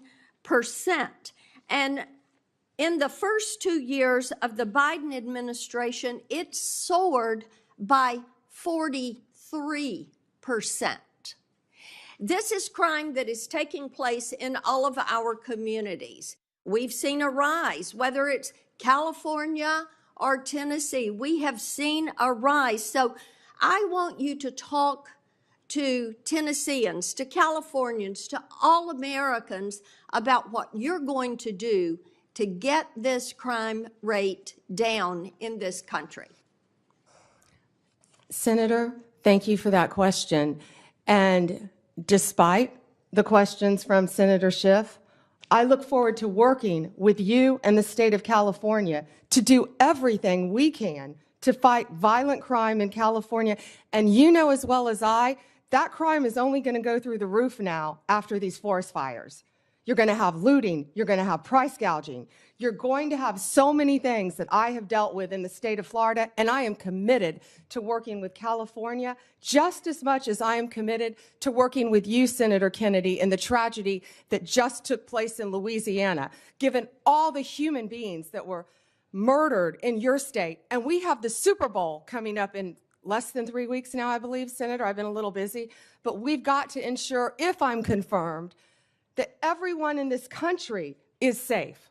And I will work with you. I will work with you, Senator. I will work with all of you in this country for everything that Senator Blackburn said. We have got to reduce violent crime, and we have got to restore integrity to our law enforcement officers. Donald Trump, we keep saying he won this election by 77.3 million votes and 312 electoral votes. Look at the map of California, Senator Schiff.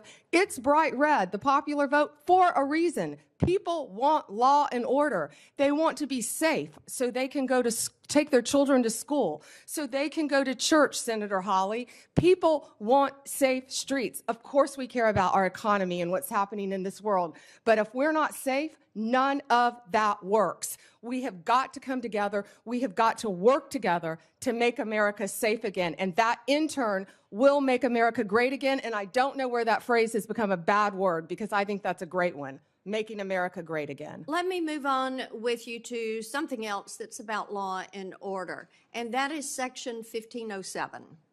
Because making certain that our justices are protected is important, and we also, with our judges, Section 1507 makes illegal any protest outside of a judge's residence if the intent is to influence the judge's decision-making. And we have heard about the protest outside of justices' homes where they were shouting loud and clear things like, and I'm quoting some of that, "If you take away our choices, we will riot," end quote. Another one, "No privacy for us, no peace for you," end quote. In other words, if the justices did not vote to uphold Roe and Casey, the protesters would continue to harass them. Despite this clear violation of the law, Merrick Garland did not bring a single charge, not one single charge, under Section 1507. Will you commit to faithfully enforcing Section 1507 as Attorney General? I will faithfully enforce that law and all laws that I am asked to review. And Senator, I watched that on TV and it horrified me, the protesters outside their houses. You can't do that for a reason, because our justices have to remain safe and unbiased and protected from threats, as do we all. But they do enjoy a special protection, and yes, that should be enforced. And thank you, Ms. Bondi. Thank you, Mr. Chairman. Yeah. We'll now have our second round that I announced earlier. We'll each have 4 minutes. When we were talking in my office, I brought up the importance of your listening to whistleblowers. And about 30 or 35 investigations I've got underway of the executive branch, and not just because of a Democrat president. Some of them are probably carryovers from Republican presidents. It's very important that the executive branch understand the cooperation that you must have with us to carry out our responsibilities to see that the president faithfully executes the laws. And I think that too often whistleblowers, being patriotic people they are, wanting government to do what government's just supposed to do, and find something wrong, they want to report it, and they want to report it within the agency. They don't come to Congress unless they don't get any help in the executive branch. It seems to me that it's very important that you respect whistleblowers, but I've seen them treated like a skunk at a picnic by the agency they're in. I've seen them ruin themselves professionally. I see themselves. One time an FBI agent came to me, was escorted out of headquarters with his gun and badge taken away from him, just because the laboratory there was not using science to make sure that crime was actually committed. So now we have a new $40 million science lab so that people are protected and get their constitutional rights. So will you protect whistleblowers from retaliation and promote a culture? And I think that last thing, promote a culture, is more important, that values the important contribution of whistleblowers. Yes, and Senator, I think so people fully understand the importance of whistleblowers. They have to be able to tell the truth and come forward without fear of retaliation. And that's the purpose of the whistleblower statute. And when there's retaliation, the taxpayers' money's paying for that retaliation in most cases. The Biden Justice Department issued guidance telling prosecutors to stop charging mandatory minimums and ignore laws setting penalties on drug type. It also allowed folks to pay civil and criminal fines to politicize non-government organizations instead of the government treasury. I put together a list of their guidance. I find it very concerning and unfair to the taxpaying public, and I'd like to have you review those policies very soon after you're confirmed. Absolutely, Senator. In regard to antitrust, enforcing antitrust laws is extremely important to ensure that markets are fair and that consumers are protected. I've been active in making sure that the Justice Department and the FTC carefully scrutinize mergers and that they look out for anti-competitive behavior and predatory practices. I keep a close eye on these issues as they impact my state of Iowa, and particularly agriculture, healthcare, and technology industries, and I'm interested in your commitment to make antitrust enforcement a priority. Antitrust enforcement was a priority when I was a state AG, and it will be a priority if I am confirmed as Attorney General. And again, I am so proud to have Gail Slater handling that. She is do you agree that... loved by both sides okay. of the aisle. Well, my time's up. Go ahead, Senator. Go ahead if you want. Okay.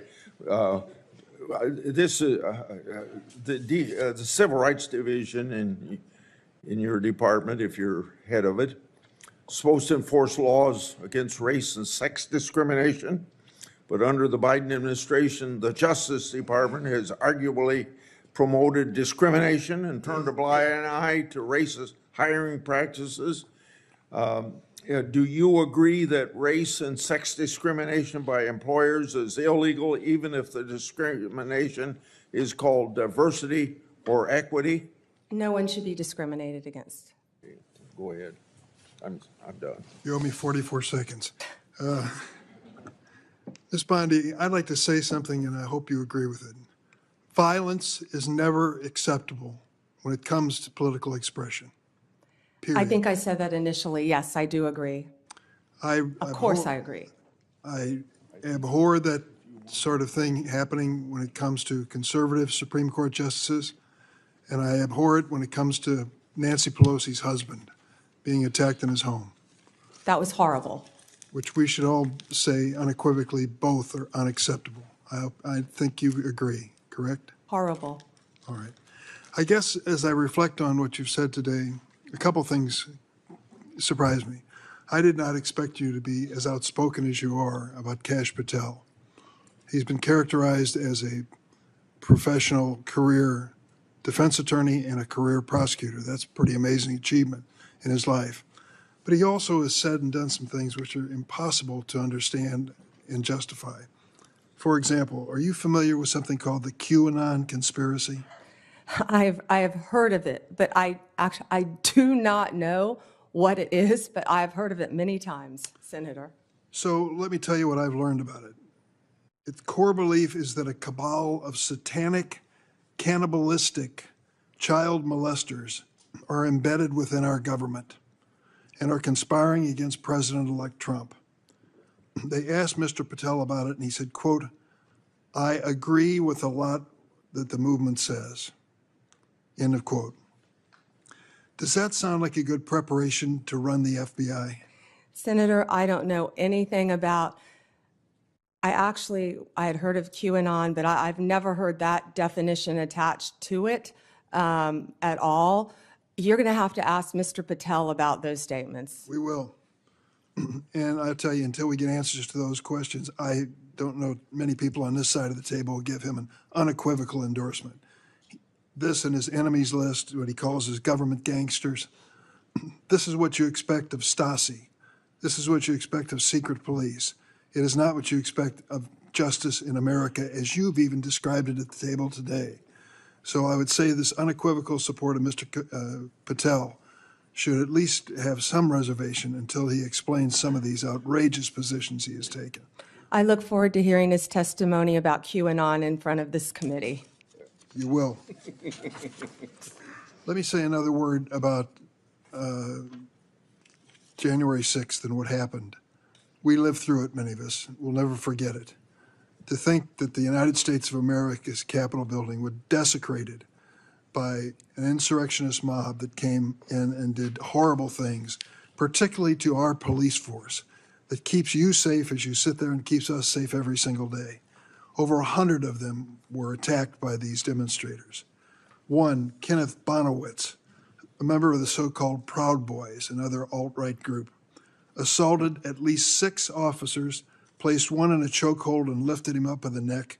Bonowitz injured one officer so severely he had to retire. Kyle Fitzsimmons, convicted for 5 separate assaults against law enforcement, including one that caused a career-ending and life-altering injury to U.S. Capitol Police Sergeant Aquilino Ganell. Can you understand why when Donald Trump says, the day I am inaugurated as president, I will issue a blanket pardon to these, quote, political prisoners? We view this with an outrage on our side. These men and women risk their lives for us every day, and they almost died. Some of them did die in the course of this attack. Why aren't we treating them as such, and why do you have to reserve judgment? Vice President Vance didn't when he was asked this week. He said that pardon should not be extended to those who were guilty of violence against policemen. Yeah, and Senator, I do not agree with violence against anyone, but especially police officers.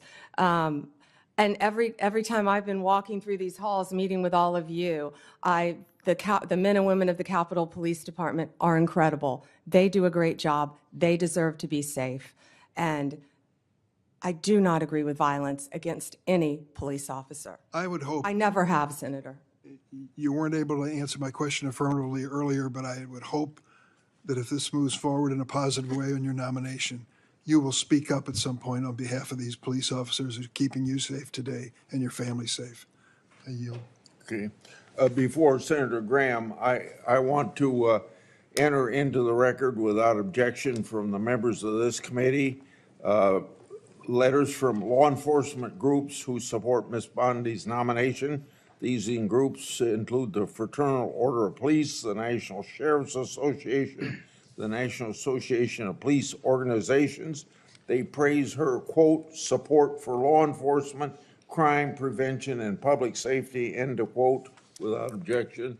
So ordered. Senator Graham. Thank you.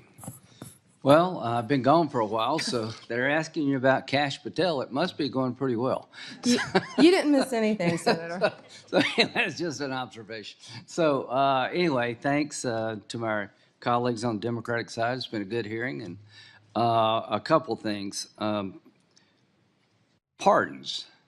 If somebody applies for a pardon, you'll give the president legal advice as to whether or not he should grant it. Is that the way the system works? Yes, Senator. Okay. So rather than prejudging what you would do, you would look at the application and give him your best advice, and you don't like people who beat up cops. Correct. I hope no one does. Yeah, okay. Fair enough. So let's just get back to the process. I'm not going to speak for the president, Yeah. but the president does not like people that abuse police officers either. Yeah, well, the hope is that through this pardon process, you'll make a rational decision based on the applicant rather than deciding the outcome in a Senate hearing. That's all I'm asking. That's what I would want if I represented somebody. I'd want at least to be heard. Now, Section 230, are you familiar with it? Yes, Senator. One thing that unites this committee is protecting children and society at large from social media abuse. We passed online privacy legislation. Senator Durbin's been great to work with. Everybody, Klobuchar, we're all trying to find out how to empower people who may be victims of social media. To empower a parent whose child's been bullied, when you call the social media platform and they blow you off, you go to court and they kick you out of court because of Section 230. Sexual exploitation of children on the internet. We've heard stories that make us just break our hearts. We're united of trying to give people a say. If they take your content down, you're appealing to the people who made the decision to take your content down. So what I want to do, along with Senator Hawley, everybody, is repeal Section 230 or replace it with a system that empowers consumers who may have been hurt. Do you agree with that? Senator, I would love to look at that with you. I'm not familiar with what you want to do on the issue. I've talked to Senator Klobuchar. I think Senator Durbin and I may have even discussed it, but I'm committed to looking at that with you. There are so many issues online that's one of the things. We have to find things that can bring us together now, and this has to be one of them. Well, just protecting our children. Here's what FBI director said, Ray, where you agree with him or not, I agree with this. I see blinking lights everywhere I turn regarding the national security threats. Does that make sense to you? Yes, Senator. I was looking at that, the date of that. That was a year ago. Yes, Senator. I also heard about, I haven't seen it yet, his 60 Minutes interview that was very troubling to me for our country. Right. We know we found 8 guys from Tajikistan that were released, caught again because they were tied to ISIS. So the point I'm trying to make is January 20th, we own this. I just urge you, to the extent you can, to urge the president to secure that border. We need money. The idea of moving money around from defense is not going to cut it. We need a lot of money for bed space, to finish the wall, do technology, hire ICE agents to accelerate deportation of people who are criminals and gang members. We don't have time to waste. I hope you'll make that an urgency because the threat is real. Are you worried about an attack on our homeland being generated from ISIS or their affiliates, and what should we do about it? Senator, I don't have a security clearance yet, but only from the public reporting that I've seen, I'm terrified. Senator Whitehouse. Thank you, Chairman. I'm going to try to fit in 2 questions in my 4 minutes. Lindsay, stick around because I'm going to say something nice about you. First, yes to 230. We've got to really work on that. There's a lot of support for fixing 230, in fact, outright repealing 230 in this committee. First question. Presumably, your commitment to fairly enforcing the law based on facts and evidence would also apply to environmental cases. Yes, Senator. I'm concerned because, under Trump, criminal prosecutions for pollution dropped sharply in his first term.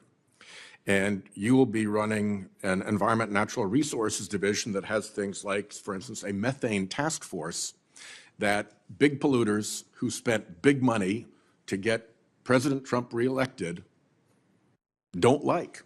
And they're going to be coming to you to say, hey, we don't want a whole lot of enforcement on this. Methane leaks, carbon dioxide leaks, it's a pollutant, polluting our water, polluting our air.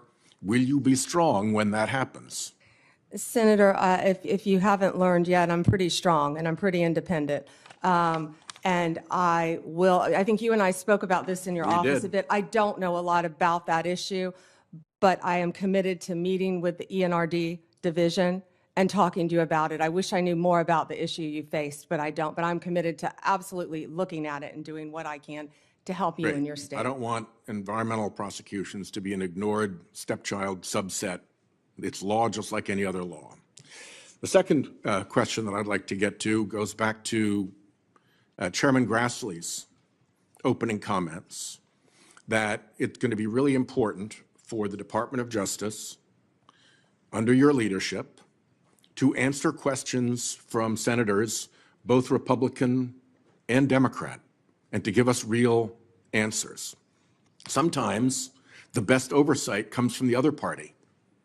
And indeed, sometimes the best oversight comes from one senator who sticks to one issue and persists at it without necessarily support from the rest of the committee. And that oversight has been really consequential in the past, and it's really important.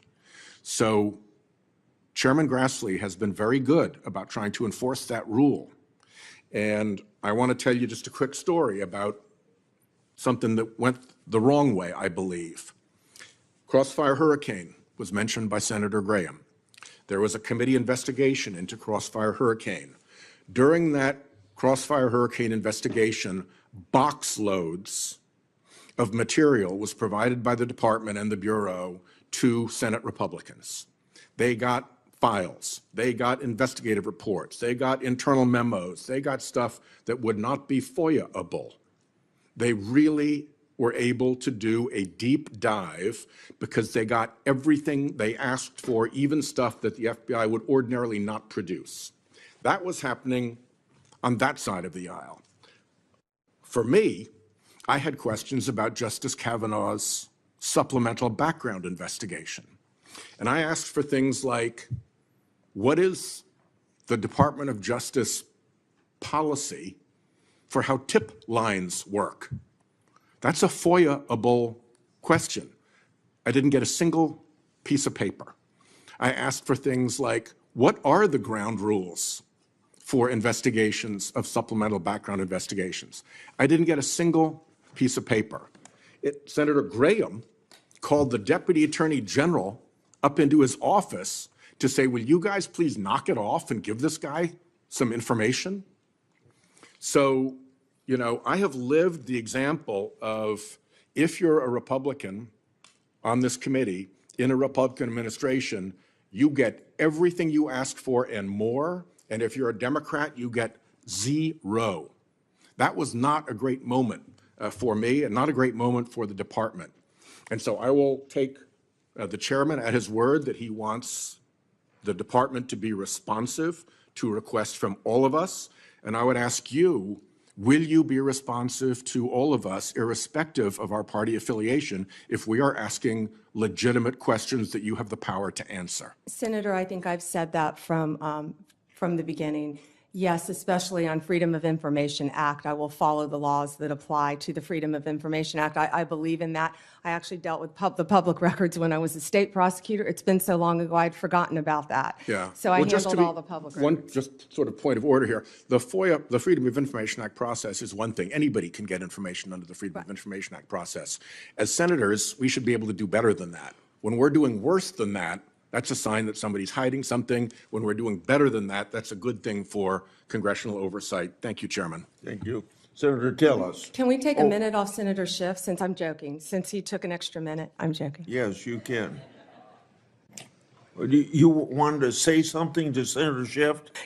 No, sir. I asked if we could take a minute off Senator Schiff since Senator Whitehouse took an extra minute. I was teasing. I'm sorry. Okay. Senator Tillis. Thank you, Mr. Chairman. Ms. Bondi, I wanted to come back, and I'm glad I did, because I got another mark on my bingo card. QAnon came up. It's a little known fact, but the so-called, I think I heard someone say that that's a cabal that has cannibalistic tendencies.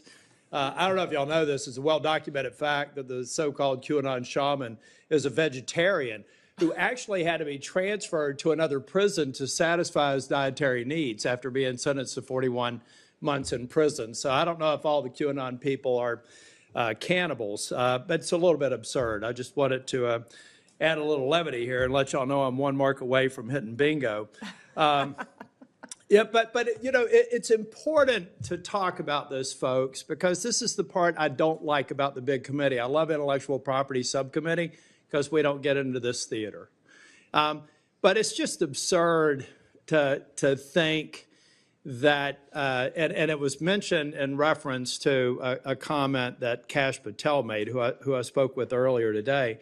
You know, it's just absurd to kind of throw that stuff out there. Does anybody honestly believe someone with a distinguished career like Kash Patel thinks that a cannibalistic cabal controlling the internals of government really exists? Let me give you an example why I resist that notion. I resist the notion that most of the members here, who all raise tens of millions of dollars through Act Blue, that has a subpage that only until Senator Butler finally told them to take it down, after I spent a year ranting about it, on their Act Blue, a subpage on Act Blue had the all cops are bastards subpage and fundraising drive. I came to this committee for a year and tried to encourage my members to say, this is absurd. So would it be fair for me to say that President Biden is embracing an organization that thinks all cops are bastards and you should have a fundraising run for 13.12 miles and protest outside of police departments and put pressure on them? saying that President Trump or you or anybody else are somehow or Kash Patel have an allegiance, that's so absurd to think in a big hearing like this. We actually just talked about that we actually think someone of the stature and the experience that would come before this committee would actually think a bunch of people-eating cabals controlling the innards of government was real. That's just being done. I get the theatrics. I get the marketing department thought it'd be really cool if it was said. But guys, that's not us at our best. And I just thought it was kind of funny that he's a vegetarian too. But I want to go back to this is a narrative that people are going to force. And I'm going to trust you to do what you do as a prosecutor. Like you said earlier, you're going to examine the facts of a case. You're going to give the president your best advice. I cannot believe if there is compelling evidence that you as a prosecutor know that this person breached the Capitol and injured a police officer, that the president would even ask you to consider it. And I certainly can't imagine you recommending that they move forward. It's a hypothetical. I don't want you to respond to it, but your track record as a prosecutor would suggest otherwise. Last question. You mentioned that when you were dealing with some of the opioid challenge, I think it was opiates, Oxycontin, I believe you mentioned, that you went up against your own party or you got some pushback from your own party. Would you explain how you have looked at your party and done the courageous thing of speaking truth to them? Oh, I remember when that started. Several of my former colleagues are behind me. They're probably smiling, but I remember when that started, I said, "Oh, I'll never get elected to a second term," because yes, I fought for what I believed in based on meeting these victims' families and seeing the need, and I fought the industry. Whew, that was a big industry, and the doctors. You were in an elected position with a lot of people with a target on you, and you stood firm. Thank you. More than once, Senator. Thank you. Senator Coons. Thank you, Chairman Grassley. Attorney General Bondi, in our previous conversation, we talked about criminal justice reform, and in particular, your contribution to the enactment of the First Step Act in the previous Trump administration. And I just want to talk with you about a couple of bipartisan initiatives in this area. Senators Cornyn, Lee, Durbin, Tillis, Booker, and I have introduced a bipartisan bill called the Safer Supervision Act. It focuses on the fact that federal probation officers have a massive caseload, often more than 100 folks they are supposed to be closely supervising. And this bill would work on focusing supervised release resources on those who really need it and creating positive incentives for those who are willing and able to be rehabilitated and leave prison much less likely to reoffend. What's your experience about the need to support people when they get out of prison and to provide them with positive incentives rather than just leaving them to their own free will and the very high likelihood they may reoffend and thus violate public safety concerns? Yeah, and Senator Coons, that's why reentry, we call it, halfway houses, what you need, Senator Welch, are so important because many people deserve to go to prison, but many people are going to get out of prison. And almost all. We don't want a revolving door. We want to do everything we can to make productive members of society. And when someone goes to prison, I mean, I saw this every day. You saw this as a revolving door.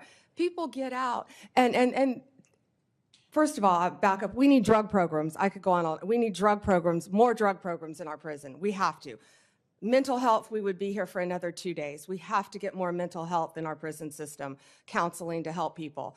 I think our local jails actually do a better job of it, at least in Florida. But we've got to work on that because when people get out, we expect them to do well. Many people don't even know how to go get a driver's license, yet we're telling you, go get a job, have a place to live. So we have to do everything we can to help. If I could move to the driver's license question. I've also led a bipartisan bill with Senator Wicker. Senator Grassley is also a co-sponsor. It's called the Driving for Opportunity Act. And it recognizes that in many states there is a practice of suspending driver's licenses where someone is too poor to pay their court-related or public safety-related fines and fees, but where the driver's license isn't suspended because they're dangerously driving. It's just because they haven't paid their fines and fees. And then without a driver's license, they lose their job or they're not able to get a job. Would you be willing to work with this bipartisan group of us on these two bills, Driving for Opportunity and the Safer Supervision Act? I would love to read both of them, and I was unaware of that happening with driver's license. Last two questions. Clemency, as we discussed, often near the end of an administration, there's a rush to consider pardons. Would you be willing to work at a more institutionalized clemency process where there aren't just lots of commutations near the end of a term, but where there's a regular process where the DOJ and the clemency process is looked at to see whether there are reforms that should be made and recommendations that could be made to the president throughout his term? I would love to look at that process. I can tell you that the pardons, the commutations that Joe Biden just made were abhorrent to me, absolutely abhorrent, taking people off death row. I looked at the facts of many of those cases, and they were so troubling to me. I don't know what process you intend to implement, but I would love to study that with you. Well, we talked positively about your experience and mine with drug courts, veterans courts, mental health courts. There are some things we will continue to disagree about and other things I hope we can work on together. Thank you. Thank you, Senator. Senator Lee. Thank you, Mr. Chairman. Ms. Bondi, as you're aware, criminal justice reform has been an important part of my role on this committee. I worked for the better part of a decade with Senator Durbin, Chairman Grassley, Senator Whitehouse, Senator Cornyn, Senator Booker, and a bunch of others to eventually pass the First Step Act, which President Trump signed into law in December of 2018. The First Step Act, as the name implies, was intended to be the first of multiple steps. Much remains to be done, including with the implementation of the First Step Act. The credits available under the First Step Act are still being implemented and need more. I assume you'd be willing, if confirmed, to help us continue to implement the First Step Act. Yes, Senator. And also, I just learned, it's my understanding, I don't know for fact, but it's my understanding that a lot of those beds for halfway houses, for reentry, have not been filled under the First Step Act. So if that's true, I want to look at that right away and figure out why. Right. And I think other reforms like the Safer Supervision Act, of which I'm a co-sponsor, can also be helpful on that front. It's always important to make sure that we're running, although ours is not the largest criminal law enforcement institution in the country, meaning the states themselves have far more criminal cases, far more prisoners under their jurisdiction collectively than the United States government does. And nonetheless, it is a significant presence. And states often look to the federal government, sometimes for good, other times for ill, on leadership as to where they should take their own criminal justice system. And so it's important that we get this right, and especially given that we've been wrong at times in the past. I also think it's important to address the topic of overcriminalization. A few years ago, a few of us on this committee decided that we wanted to find out how many federal crimes are on the books. We reached out to the Congressional Research Service, the CRS, whose job it is to answer such questions like this when members have these questions. The answer that came back was stunning. The answer that came back was to the effect that the answer is unknown and unknowable, but at least 300,000. A lot of the reason for this is that there are a lot of instances in which federal regulations impose criminal penalties. Impose criminal penalties often without Congress independently enacting anything, just using some sort of delegated lawmaking authority from Congress, which ought not be okay, but incorporating elements of a criminal offense into a criminal regulation, which we add to the Code of Federal Regulations at a clip of around 100,000 pages a year, give or take, depending on which parts of the Federal Register that you add to the CFR at the end of each year. This seems highly problematic to me for multiple reasons. Reason number one, of course, are that Article 1, Sections 1 and 7 make clear that you cannot make a federal law or change a federal law without Congress, without both houses of Congress passing the same text, submitting it to the president. Reason number two, oftentimes when this happens, you end up with an either absent or hugely ambiguous mens rea, meaning the standard of intent with which one must have acted in order to commit the criminal offense in question is often absent or at least so murky that nobody can tell what it means. Both of these things, of course, lead to huge problems for defendants and for the liberty interests of the American people. So I'd ask that you, if confirmed, help work with us on these things and share any thoughts you might have on them. Yes, Senator, and I wasn't aware of the mens rea issue, yes. Senator Klobuchar. Very good. Thank you very much, Mr. Chairman, and thank you for mentioning antitrust. I'm really proud of the work you and I have done together, as well as Senator Lee and I. And I know we discussed with you, Ms. Bondi, the work on allowing state AGs, a bill that Senator Lee led, and I was the Democratic lead on letting state AGs keep the antitrust cases involving tech in their states. And Senator Grassley and I successfully passed our bill to finally update the merger fees, which have allowed larger mergers have to pay in more, smaller mergers less, and that has led, along with other reasons, to beef up the antitrust division of antitrust during the last few years. And I want to make sure that you are committed to continuing a strong antitrust division with adequate personnel. And if I am confirmed, I intend on bringing in Gail Slater. She is amazing, and I think bipartisan support for her, and did a lot of antitrust. Well, I had someone who knew antitrust much better than I when I was State Attorney General, and it's very important. But how about the resources for the division? It has been under this administration, the current outgoing one, they have added lawyers and others to it. And my question was is if you'll continue that. Yes, I was actually looking at the structure of that unit, and if I am confirmed, I've been a little busy, I plan on working with Gail Slater and all the lawyers in that unit. Okay. And then just you and I discussed some of the important cases, the Google case, Live Nation, Ticketmaster, the Apple case, I don't know if we talked about that one, but RealPage. And will you commit to continue these cases and to pursue remedies that will fully protect consumers from anti-competitive conduct?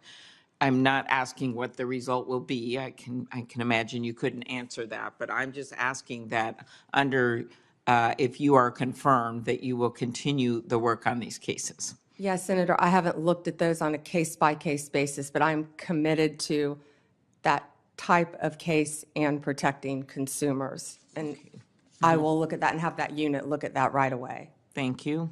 At its founding in 1870, the Justice Department's priority was to enforce civil rights. That's what was founded, the reason guaranteed by the 13th, 14th, and 15th Amendments during Reconstruction.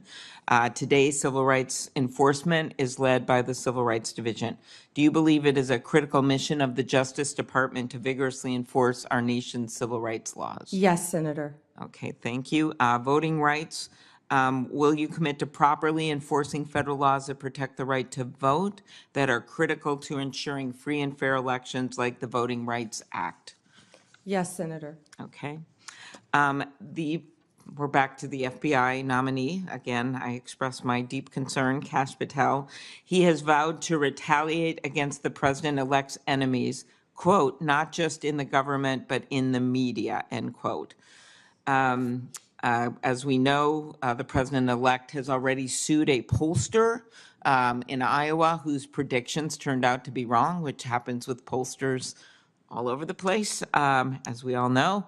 But a free press is essential to our democracy. Reporters must be able to do their job without fear of being investigated or prosecuted.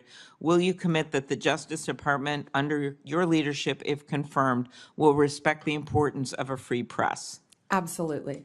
And if the president or depends on who the FBI director is, I have some strong views on that, tries to push to go after the media, how would you respond to that? I have not, clearly he's made some statements, but I haven't talked to Mr. Patel about those statements. But going after the media just because they're the media is wrong, of course. All right, thank you. Senator Kennedy. Thank you, Mr. Chairman. General, I admire your spunk. Coming from you, Senator, that is a huge compliment. Well, you know, I learned the hard way up here. You You may know it already, but up here, if you turn the other cheek, you just get it in the neck. Oh. You're friends with President Trump, are you? Yes, Senator, and I spoke to him this morning. You're not enemies.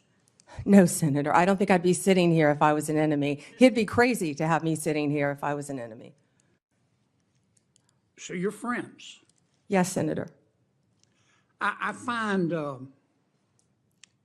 otherworldly this suggestion by some of my colleagues that somehow disqualifies you. Have you ever seen a president of the United States appoint his enemies to his cabinet? Exactly, Senator. I think many presidents, including President Obama, were friends with his attorney general throughout the years. Okay. I want to also ask you about one of the suggestions of my colleagues. I wrote it down. He said he was concerned that, quote, you would start with a name to prosecute and then look for a crime, unquote. It made me immediately think of District Attorney Bragg in New York, who actually in 2019 ran a campaign in large part suggesting that if you elect me, I'll prosecute Donald Trump. I believe there were others as well, Senator. Right. How long were you a prosecutor? 18 years. Okay.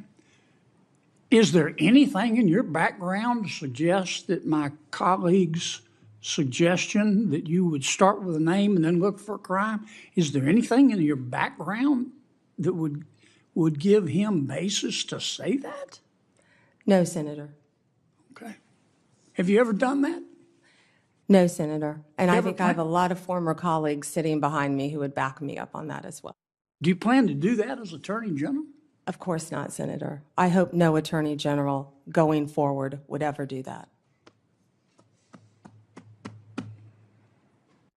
Well, I thank you for your time today. One need not be clairvoyant to see that you're going to be confirmed. And you talked a lot about bringing us together today. I'll make this suggestion. Senator Durbin talked about it. You can bring us together if you will just answer Grassley's letters. That will be a really good start, because you'll never hear the end of it, nor should you. The man he's like a dog on a bone. Thank you, Senator.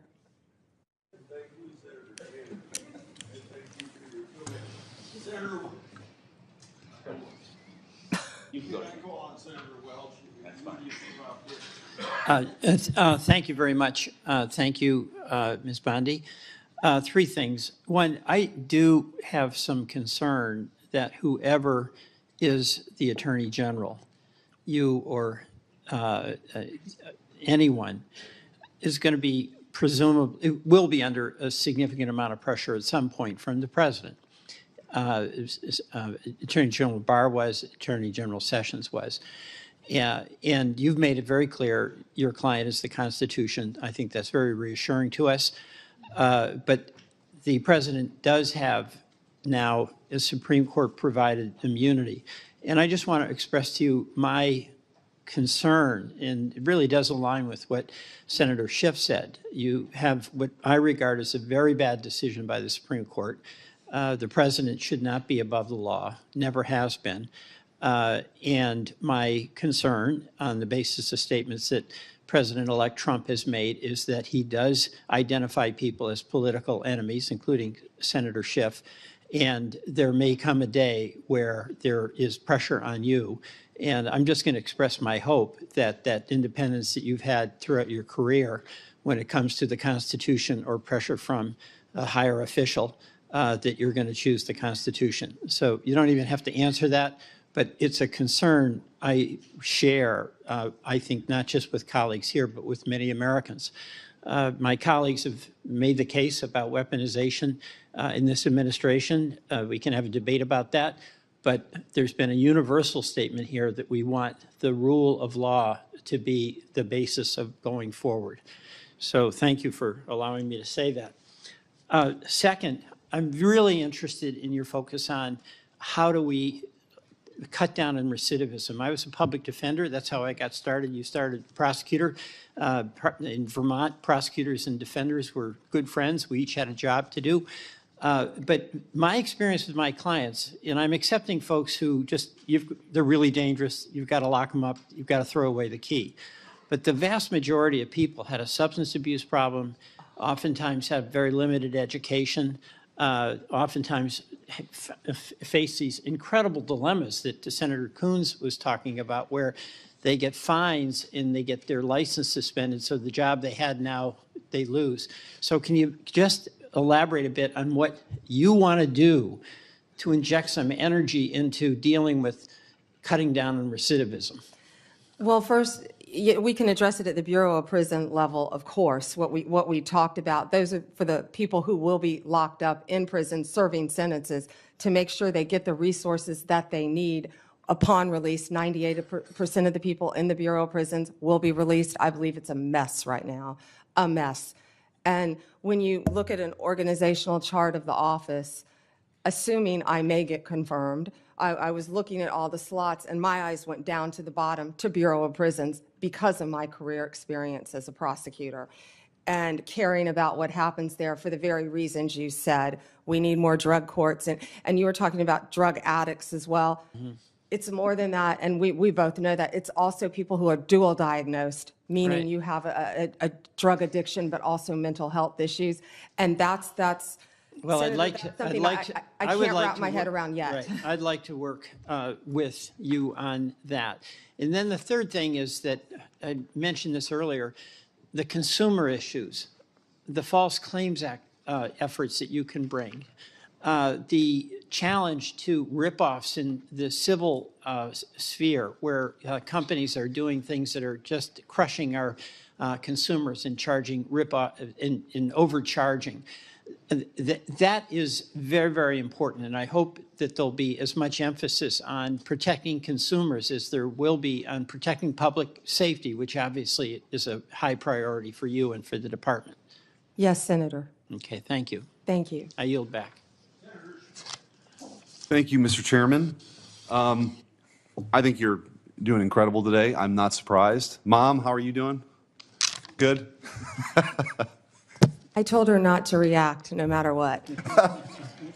That's probably harder for her than it is for you.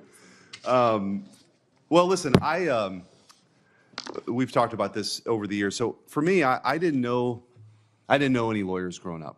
I'm trying to think when I actually met a lawyer in my life. I grew up in a really blue-collar neighborhood, but I was attracted to the law because I felt like it gave guardrails for people to pursue their dreams, right? That you would be on equal footing.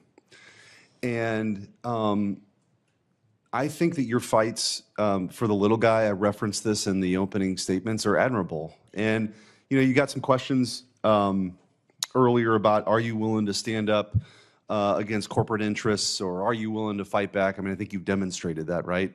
I think we did it together when we were attorneys general as well. Yeah, your client is the people, and it's your job to fight for them. Because in these jobs, especially even a local prosecutor, I think is even more appropriate scenario. There's only one local prosecutor. There's only one prosecutor in that county.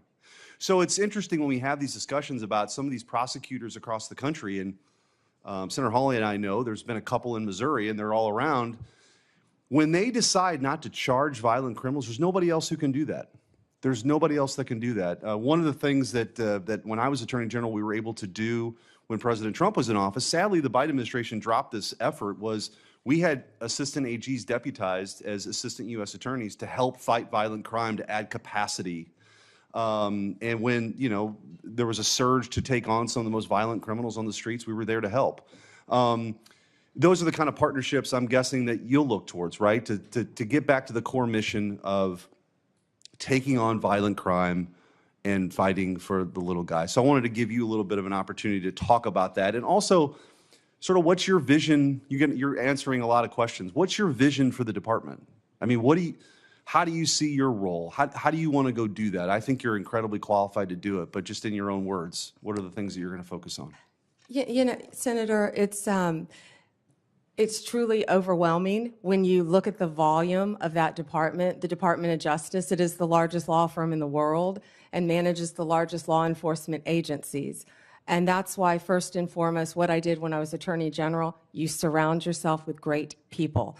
And that includes Gail Slater, that includes my Chief of Staff, if I am confirmed, my deputy, and so on and so on, and work from there. But look at each and every department, and I don't know if one department is more important than the other, but I will work very hard every day. And as Senator Welsh had said, it's not only fighting crime. I think that's just first and foremost on Americans' minds right now. But that's why there is an entire huge civil division that falls under the Department of Justice to protect consumers, to do the antitrust cases, to do all the Medicare cases, to do all of the other cases. So it's multifaceted.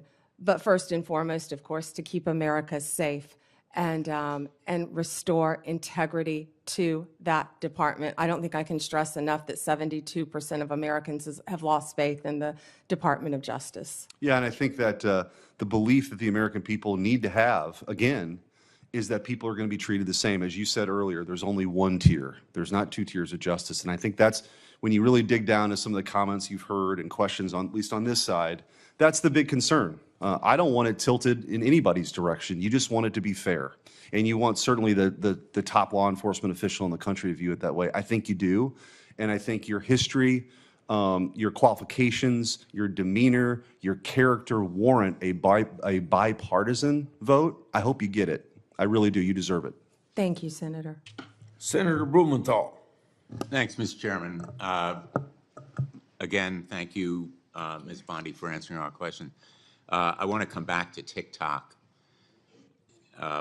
And we ran out of time when I was asking you before about the importance of the law that was passed overwhelmingly bipartisan majority here in the United States Congress. As you know, last year, a Chinese hacking group, it was called Salt Typhoon, broke into several American phone companies, reportedly used that access to spy on the White House, the FBI, other sensitive government targets. The threat of Chinese communist espionage goes beyond just watching. It also involved potentially shutting down our grids, other critical infrastructure targets. I assume you agree with me that Chinese cyber warfare, espionage, malign influence is an existential threat to America. It is an existential threat, Senator, and also I have not seen it yet, but from what I've heard about former FBI Director Wray's comments on 60 Minutes regarding China, sleeper cells within our own country, infiltrating our water systems, our natural gas lines, telecommunications, a very, very real threat to our country. I'm glad that we agree, and as you know, and as the Department of Justice has noted, it's not classified, so we can talk about it openly. The ByteDance is beholden to the demands of the Chinese government. It is controlled by the Chinese government, and it, in turn, controls TikTok. Do you agree that ByteDance's control, ownership, exploitation of TikTok is a threat to American national security? Senator, this is pending litigation within the Department of Justice. Okay, let me put it a different way. I can't talk about that at all. It's not pending litigation within the Department of Justice. It's in the courts. In the courts. And the Department of Justice is currently defending the constitutionality of American law. Will you continue to defend the law passed by the Congress defending America's national security? Senator, I cannot. It would be irresponsible for me to talk about anything, and it is pending litigation. No, we can talk semantics I was Attorney all day General, long. and very I'm often, not trying to hedge on anything, Senator. I just can't comment on anything. With the idea that you won't tell me that the Department of Justice will continue to defend against constitutional attacks the law of the United States. When I was Attorney General of the state of Connecticut, I would say I have an obligation to defend the law of Connecticut against any attacks. You have an obligation, or you did as Attorney General of Florida, to go to court when those laws were attacked. You have an obligation as United States Attorney General to do what this Attorney General is doing, whether you agree with it or not, and frankly, whatever the president thinks about that law, you have an obligation to defend it. This is an easy question for you. Will you defend laws of the United States of America against constitutional attacks? I'm asking you in general. In general, yes. And with respect to the law that would require divestiture of TikTok, which is a law passed by this body and supported by, I think, a majority of members on both sides of the aisle, why can't you tell us that you will defend it? Senator, I'm not hedging. This is all pending litigation, and I can't talk about pending litigation if confirmed as Attorney General. I have to tell you, with all due respect, that answer is unacceptable to me. Thank you. Thank you. Before I go to Senator Brett, I'd like to enter a letter into the record from former Department of Justice employees who support Ms. Bondi's nomination. This bipartisan group of attorneys includes several former AGs, assistant attorneys general, U.S. attorneys, right to share both strong and enthusiastic support, unquote, for Ms. Bondi and attest to their, quote, integrity, her integrity and devotion to the rule of law, end of quote. Without objection, I would enter these into the record. Hearing none, so ordered. Senator Brett. Thank you, Mr. Chairman. Several of my colleagues on the other side of the aisle have insinuated that your friendship with Donald Trump is a problem. My colleagues on my side of the aisle have leaned into this, kind of exposing the hypocrisy, given what we have seen before from previous administrations. And I would just like to read something to you from 1961. Washington, January 13th. The Senate Judiciary Committee approved without objection today President-elect John F. Kennedy's selection of his brother, Robert, as Attorney General. The vote came after a 2-hour hearing. Would you like a 2-hour hearing, by the way? Can we redo this? Yeah, that's right. The vote came after a 2-hour hearing devoted in large part to the praise of Mr. Kennedy. Forecasts that there would be several critical questionings, especially from Republicans, proved incorrect. All 14 committee members present voted to approve the nomination when it was formally made. The New York Times. As it said, blood is thicker than water, meaning family bonds are stronger than any other relationship. I just think that that needs to be before the American people once again, and I appreciate you continuing to reiterate that you will serve the people of this great country and that you will follow the law. Thank you, Senator. I'd like to move to something that has become another theme of this hearing, and that is Senator Grassley's letters. So I myself sent a letter to our current Attorney General and unfortunately received the very same treatment. So in front of this committee, Merrick Garland, Attorney General Garland, had made a testimony that we found evidence to possibly contradict what he had said. On March 23rd, he came in front of the Appropriations Committee, where I was a member, and I presented him with evidence that the DOJ had actively discouraged the enforcement of 18 United States Code Section 1507 at the homes of Supreme Court justices in the wake of the leak of the Dobbs decision. Evidence that appeared that he had clearly either misled or misinformed this committee. Evidence that showed that the department was putting politics above duty. Section 1507, as you well know, makes it illegal to picket or parade near a judge's residence and with the intent of influencing them in the discharge of their duty. It was openly and flagrantly violated on numerous occasions in the summer of 2022, yet never enforced by U.S. Marshals stationed at the home of the justices, in large part because of the evidence that we showed that they had been actively discouraged from making arrests. When we asked Attorney General Garland why no one had been prosecuted, he said because no one had been arrested. Really going back to the fact that the U.S. Marshals in these slides were actively discouraged from making them. On May 3rd, 2023, I led a group of senators, many on this committee, sending a letter to the Attorney General asking him for a response to 19 questions by the end of May. And to this day, I have yet to receive any actual response to any of my questions. To Senator Grassley's second point, if you do get a response, which mine came almost a year late, it was just words on paper. And so what I'd like to know from you is two things. One, if confirmed, will you do everything in your power to have yourself or one of your top officials respond in a timely manner to those of us on this committee? And second, since I am almost out of time, will you commit to working to help me get answers about why this happened in the Department of Justice so that we can ensure that it never happens again? Yes, Senator, and it sounds like we're going to have to open an entire unit to handle Senator Grassley's letters Good. to respond to them. That's what we all like to hear. Senator Booker.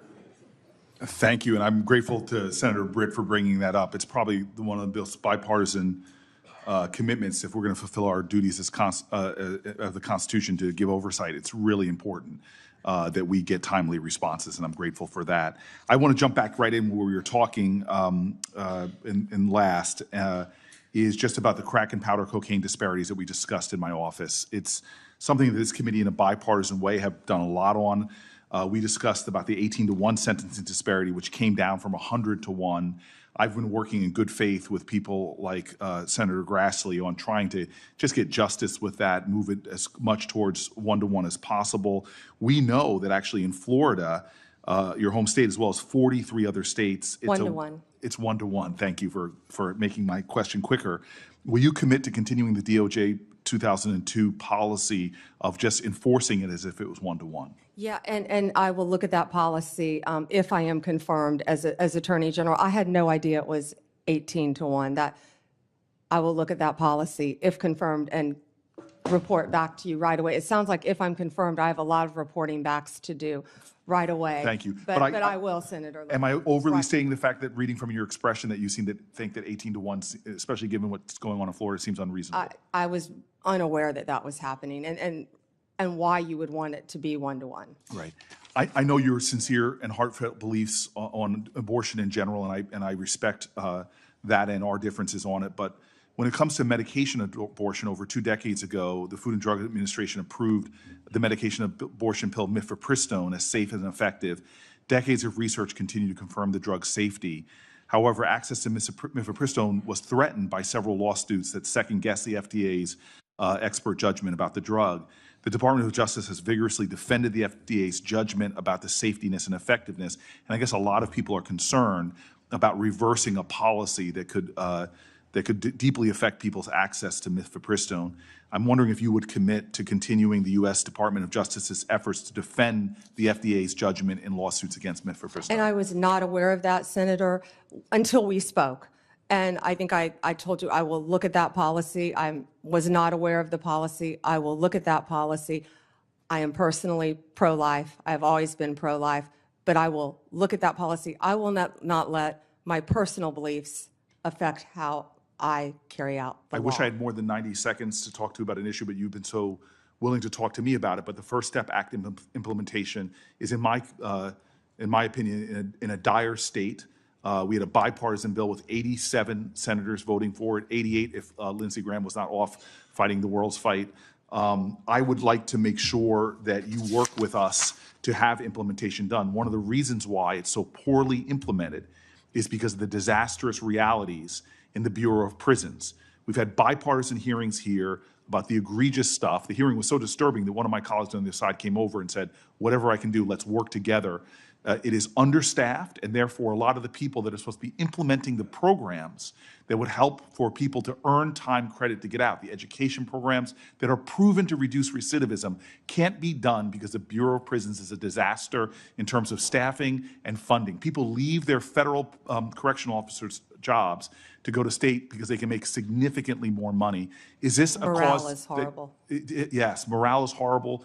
Do you feel a sense of urgency like I do to focus on the Bureau of Prisons, to deal with the staffing issues and help for the full implementation of the First Step Act? Yes, Senator, and yes, and I spoke about that, I think, when you were in another committee hearing, but yes, I will, of course. Thank you for the latitude, Mr. Chairman.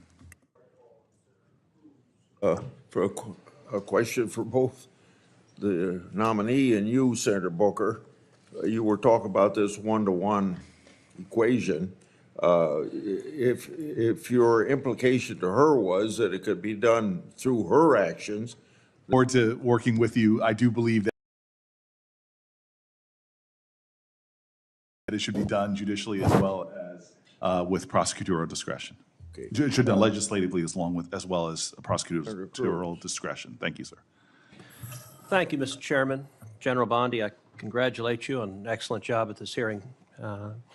And I want to go back to the topic you and I discussed before, which is the politicization of the Department of Justice. I want to focus on a different aspect of it. We talked about the Department of Justice under Joe Biden and Kamala Harris being used to target the president's political enemies. We talked about it being used to protect the political friends and allies of the White House. But there's another aspect of politicization and lawlessness, and that is refusing to follow the law, utterly defying federal statutory law. And I think there's no area where this has been more egregious than as it concerns our immigration laws. We have had 4 years of a wide open southern border. My state, Texas, has borne a disproportionate burden as a consequence of that, as 12 million illegal aliens have flooded into this country. And what the Biden administration has done, no other president in the history of America has done. The Biden administration has simply ignored the law, and when illegal aliens are meant to deal with a president who defies the law. Article 2 says the president shall take care that the laws be faithfully executed. This administration utterly defied the law. I have said somewhat tongue-in-cheek, Joe Biden did something I previously thought was impossible. He made me miss Barack Obama. Because Barack Obama, for all my disagreements with him, when it came to illegal immigration, he by and large followed the law. Barack Obama deported millions of people. The left got mad at him and called him the deporter-in-chief. No administration has ever done what this administration has done, which has said, we are going to facilitate the invasion of this country. We're going to release 12 million people, and we are going to see Americans murdered, women raped, children abused and murdered. We're going to see drugs flood into this country, fentanyl flood into this country. And so I want to ask you several things on this. First of all, in your experience, what are the consequences of open borders, and who pays the price when illegal immigrants, and in particular violent criminal illegal immigrants, are released into the country? American citizens, Senator, and I think I know they're paying the price every single day. We're seeing it, we're watching it. We've talked about Lake and Riley, of course, multiple times, but there are multiple victims, violent crime in all of our states. And as we say now, every state is a border state. I was at the border, not in your state, but in Yuma, Arizona, several months ago, and I saw firsthand, the Border Patrol agents and Customs showed us IDs and driver's license, Venezuela, from all of these countries, IDs just thrown on the ground, and people were allowed to walk freely into our country. Senator, I never knew the definition of a disposable child. I never heard that term in my entire career until I was there. A disposable child, the agents kept recognizing a little boy coming over and over. You're familiar with it, I'm sure. Same little boy. And let me ask, just because my he had been trafficked. Let me ask, because my time has expired and the issue you're raising is so incredibly important. One statistic that every American should know is the number 300,000. there are over 300,000 children that this administration has lost. Little girls and little boys who came here unaccompanied were in this administration's custody. They handed them over to adults, many of them not blood relatives, and they don't know where they are. I've never seen a single Democrat in this committee ask one question about the 300,000 children. I want to ask you a commitment. Will you, as Attorney General, investigate and make every effort to find those children, and if they are subject to abuse, get them out of those abusive situations that the federal government has put them into? Yes, Senator. Thank you.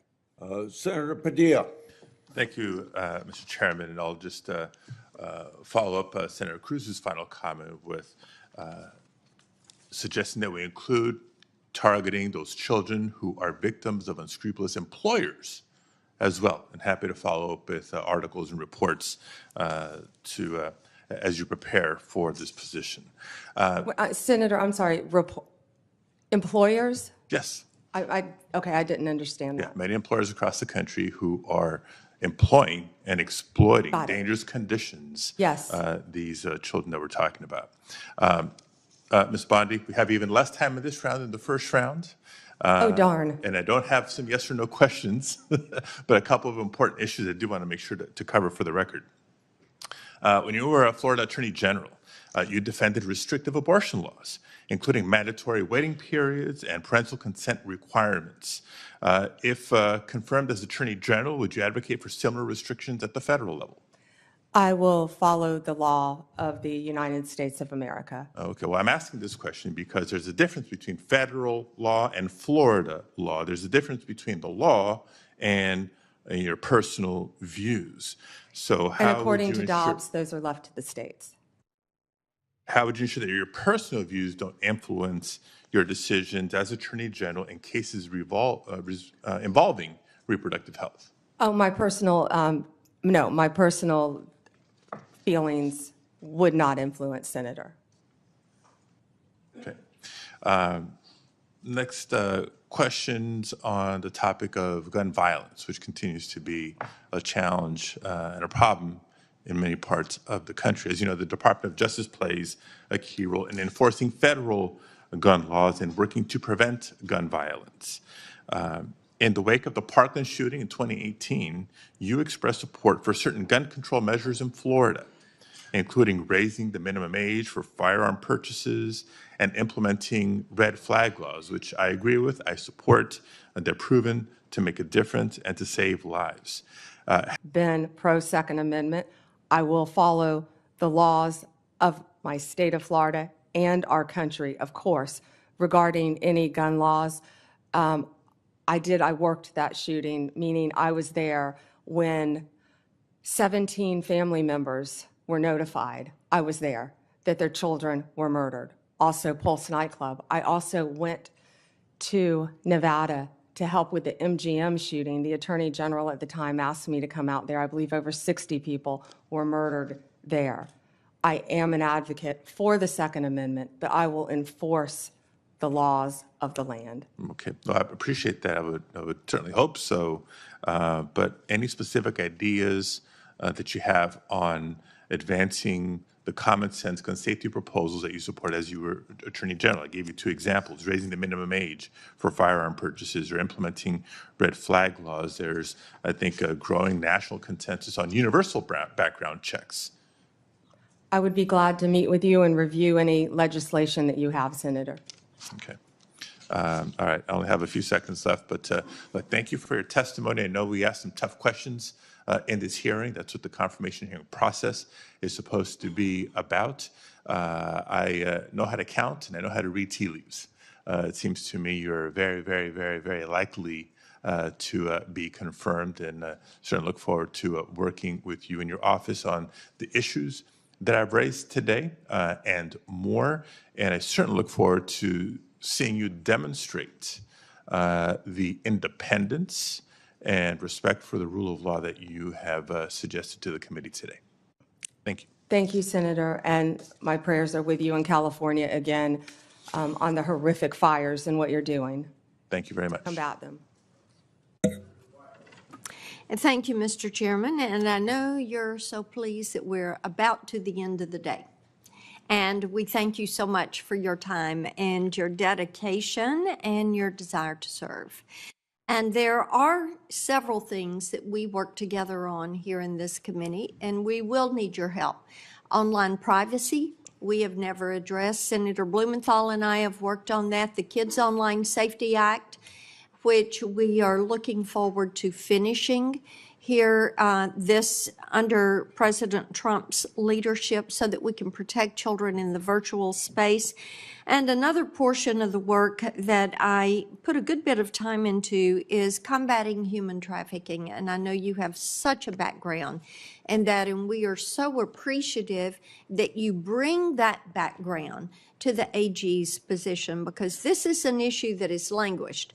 Now, Senator Cruz mentioned the 300,000 children that are not accounted for. Nearly 2 years ago, I wrote the HHS secretary. It was at about 100, it was at 75,000 at that point, and the number has increased.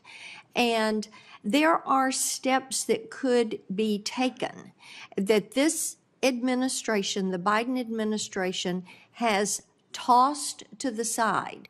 We have legislation to address those. But General Bondi, this is something that you can begin to do on day one. This administration has stopped doing fingerprints. They have stopped doing DNA testing. And because of that, we know that about 40% of the kids that come to that border are being trafficked. And there is a way to put an end to this.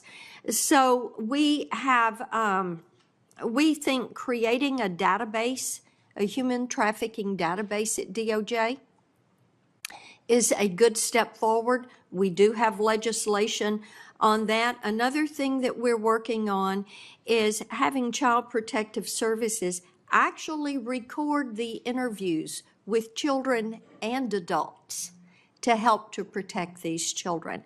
But I would really like to get your commitment on the record for your help and a statement about the work that you have done in human trafficking and your commitment to ending that in our country. Thank you, Senator. And I have not yet reviewed your legislation, but I would love to review that legislation. Yeah, I learned about the fingerprinting and the DNA when I was at the border a few months ago, and I really couldn't believe that. And while I was there, I went to a rape crisis center, and what I saw and learned at that border, there is nothing humane happening at that border. No. And so many women and children are being trafficked coming into this country. And when I was Attorney General for the state of Florida, I went to Mexico, and I went to a safe house, and I met victims of human trafficking, women and children. I held babies who had been trafficked. Mm-hmm.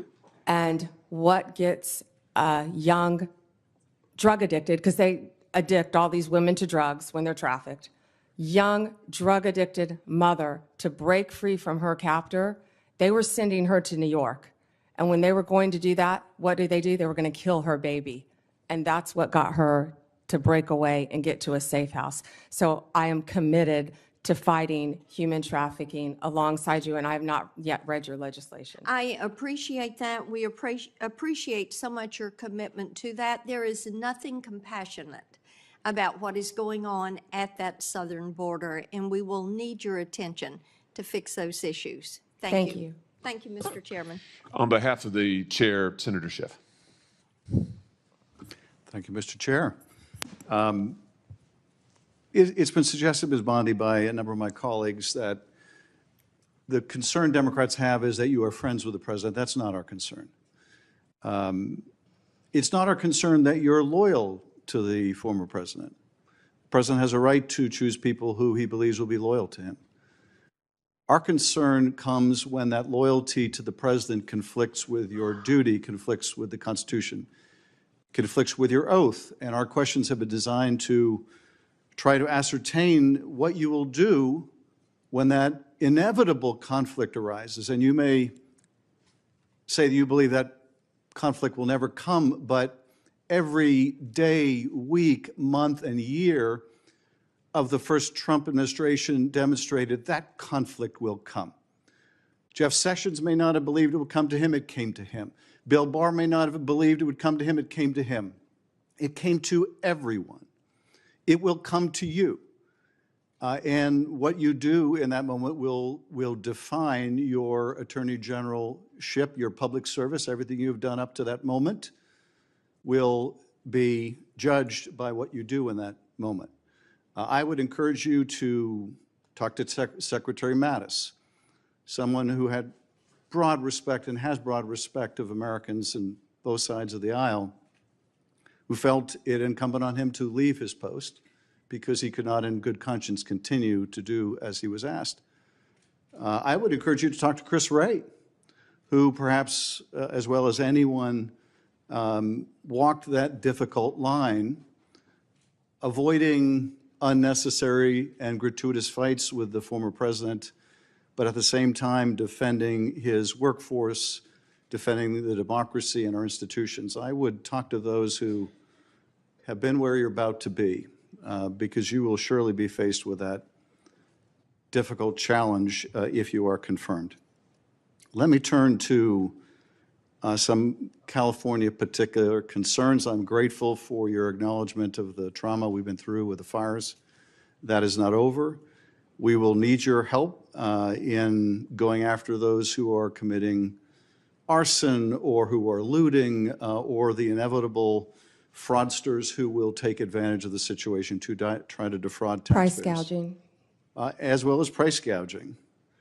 Indeed, on the subject of price gouging, and we talked quite a bit about the 2020 election, the 2024 election was about the high cost of living. I hope you will demonstrate a willingness to go after anyone who's engaged in price gouging. I think the oil companies are engaged in price gouging. The price at the pump in California is through the roof. Are you willing to take on even powerful interests like the oil industry if you determine that they are gouging consumers? I handled the BP oil spill, Senator, when I was Attorney General for the state of Florida. Right now, as an immediate concern, I would be concerned about helping you in California with all the criminal acts that I'm sure are happening throughout your state, with the looting, with and this is just from me watching it on the news. You've been there on the ground, but crime is rampant in California, and it's only going to get worse based on these fires and what happened. And price gouging is when people come in and they try to raise the price of goods, water, essential commodities, when people have lost their homes. And not everyone lives in a big home. Most people don't. And people have lost everything that they have had.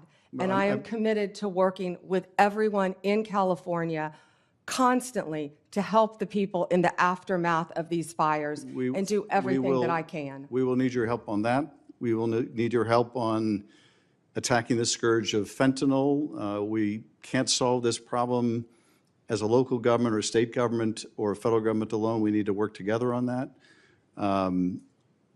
And let me ask one last question, if I may, Mr. Chairman. Important to a great many Californians and people around the country. And that is, will you respect their marriage? Will you respect marriage equality? Will you defend marriage equality? I will respect the law, absolutely. Thank you, Mr. Chairman. Thank you, Senator. I'm sitting here in the chairman's seat, General Bondi. It's a great feeling of power. Do you have documents you want me to review? Maybe some things I'd like you to sign. Let me just ask you here, and I think I may be your last interlocutor for the day, so congratulations. You've just done fantastic. Thank you for answering all of our questions. Let me just ask you about another of the abuses that this past administration perpetrated that is still in place, and I'm referring to the October 2021 memo from Attorney General Garland targeting parents at school board meetings. Do you remember this? Yes, Senator. What happened was, as I'm sure you recall, we now know the Biden administration, the White House, the Secretary of Education solicited a letter from the National School Board Association. They ginned it up. It was fake from beginning to end. They ginned it up, calling for law enforcement scrutiny against parents tax-paying parents who are going to school board meetings, inquiring what their children were being taught, inquiring about face masks, critical race theory, and Attorney General Garland, you talk about bowing to political pressure. When the White House demanded he activate the FBI against these parents, amazingly, unbelievably, he did it. And he issued this memorandum in October of 2021. All of this time later, that memorandum has still never been formally rescinded. Even after the National School Board Association withdrew their letter, admitted they had been wrong to call parents potential domestic terrorists who were merely raising questions about what their children were being taught, Garland never apologized for it. He never did anything about it. It is still in effect. Here's my question for you. As Attorney General, if and when you are confirmed, will you finally rescind that memorandum and do right on behalf of all of these parents who have been wrongly, unjustly targeted by the FBI and DOJ? Senator, I have not yet read the memo. If I am confirmed, I will read the memo and I will do the right thing, just like I told senators on both sides of the aisle regarding their issues. Good. I look forward to you doing that, and I would hope this is something you could do on the first day after you're confirmed, to send a message to parents and law-abiding citizens everywhere. This shouldn't be a partisan issue. I bet the parents who went to these meetings, they're Republicans or Democrats, they have no partisanship, but they want to know that their First Amendment rights will be protected. And you rescinding that memo formally after, frankly, the current Attorney General lied to us about it for years would send a tremendous message. Let me just ask you about the one other thing, and this is something near and dear to me. We talked about this when you came to my office. The Department of Justice administers a fund called the Radiation Exposure Compensation Fund. This is a fund that helps pay for the health care bills of Americans who have been exposed to nuclear radiation by the government through no fault of their own. In the West and other parts of the country, the Department of Justice has administered that program for years. Senator Orrin Hatch actually wrote the initial bill. It has been in existence since 1990. It's been supported by senators from both parties. It's extremely important to my state because the state of Missouri, we have a lot of nuclear radiation that has occurred, that's still in our groundwater, still in our soil, not cleaned up yet.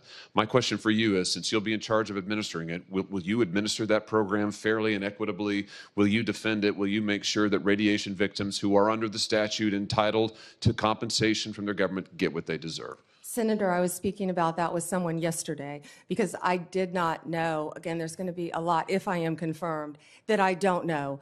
That's why it's so important to keep an open dialogue with every senator from every state. And yes, I am committed to looking at that. And I did not realize you had that horrific problem in your state. Thank you very much. Thank you for answering our questions. And with that, Mr. Chairman, I yield back my time. Before I close down this meeting, I would enter into a record from a bipartisan group of attorneys who have served as Attorney General in their respective states. This includes New York, Delaware, New Jersey, Illinois, and Hawaii. They write that Ms. Bondi has worked, quote, across both state and party lines to solve problems. And a further quote that she is, quote unquote, highly qualified nominee. Without objection, that will be put in the record. You've done extremely well. I thank you for your testimony today, and I thank your family, whatever pressures they felt. We apologize for it, but thank you for being so patient through all this process. You should be very proud, Ms. Bondi. You performed well, I think, admirably is another adjective, and showed this entire country that you're eminently qualified to serve as Attorney General. If confirmed, you will be a chief protector of the rule of law, and I have every confidence that you're going to do a superb job. Now, for information for the future, written questions can be submitted for the record until tomorrow at 5 p.m. Ms. Bondi, when you receive these questions, please enter and return them to the committee as soon as possible, because under our rules, that has something to do with when we can schedule action for your confirmation. You're excused at this point. This committee is adjourned. We will reconvene tomorrow right here. Is it right here in this room? Yeah, right here at 10:15 a.m. to hear from a panel of outside witnesses in regard to Ms. Bondi's nomination. We adjourn. Thank you, Senator.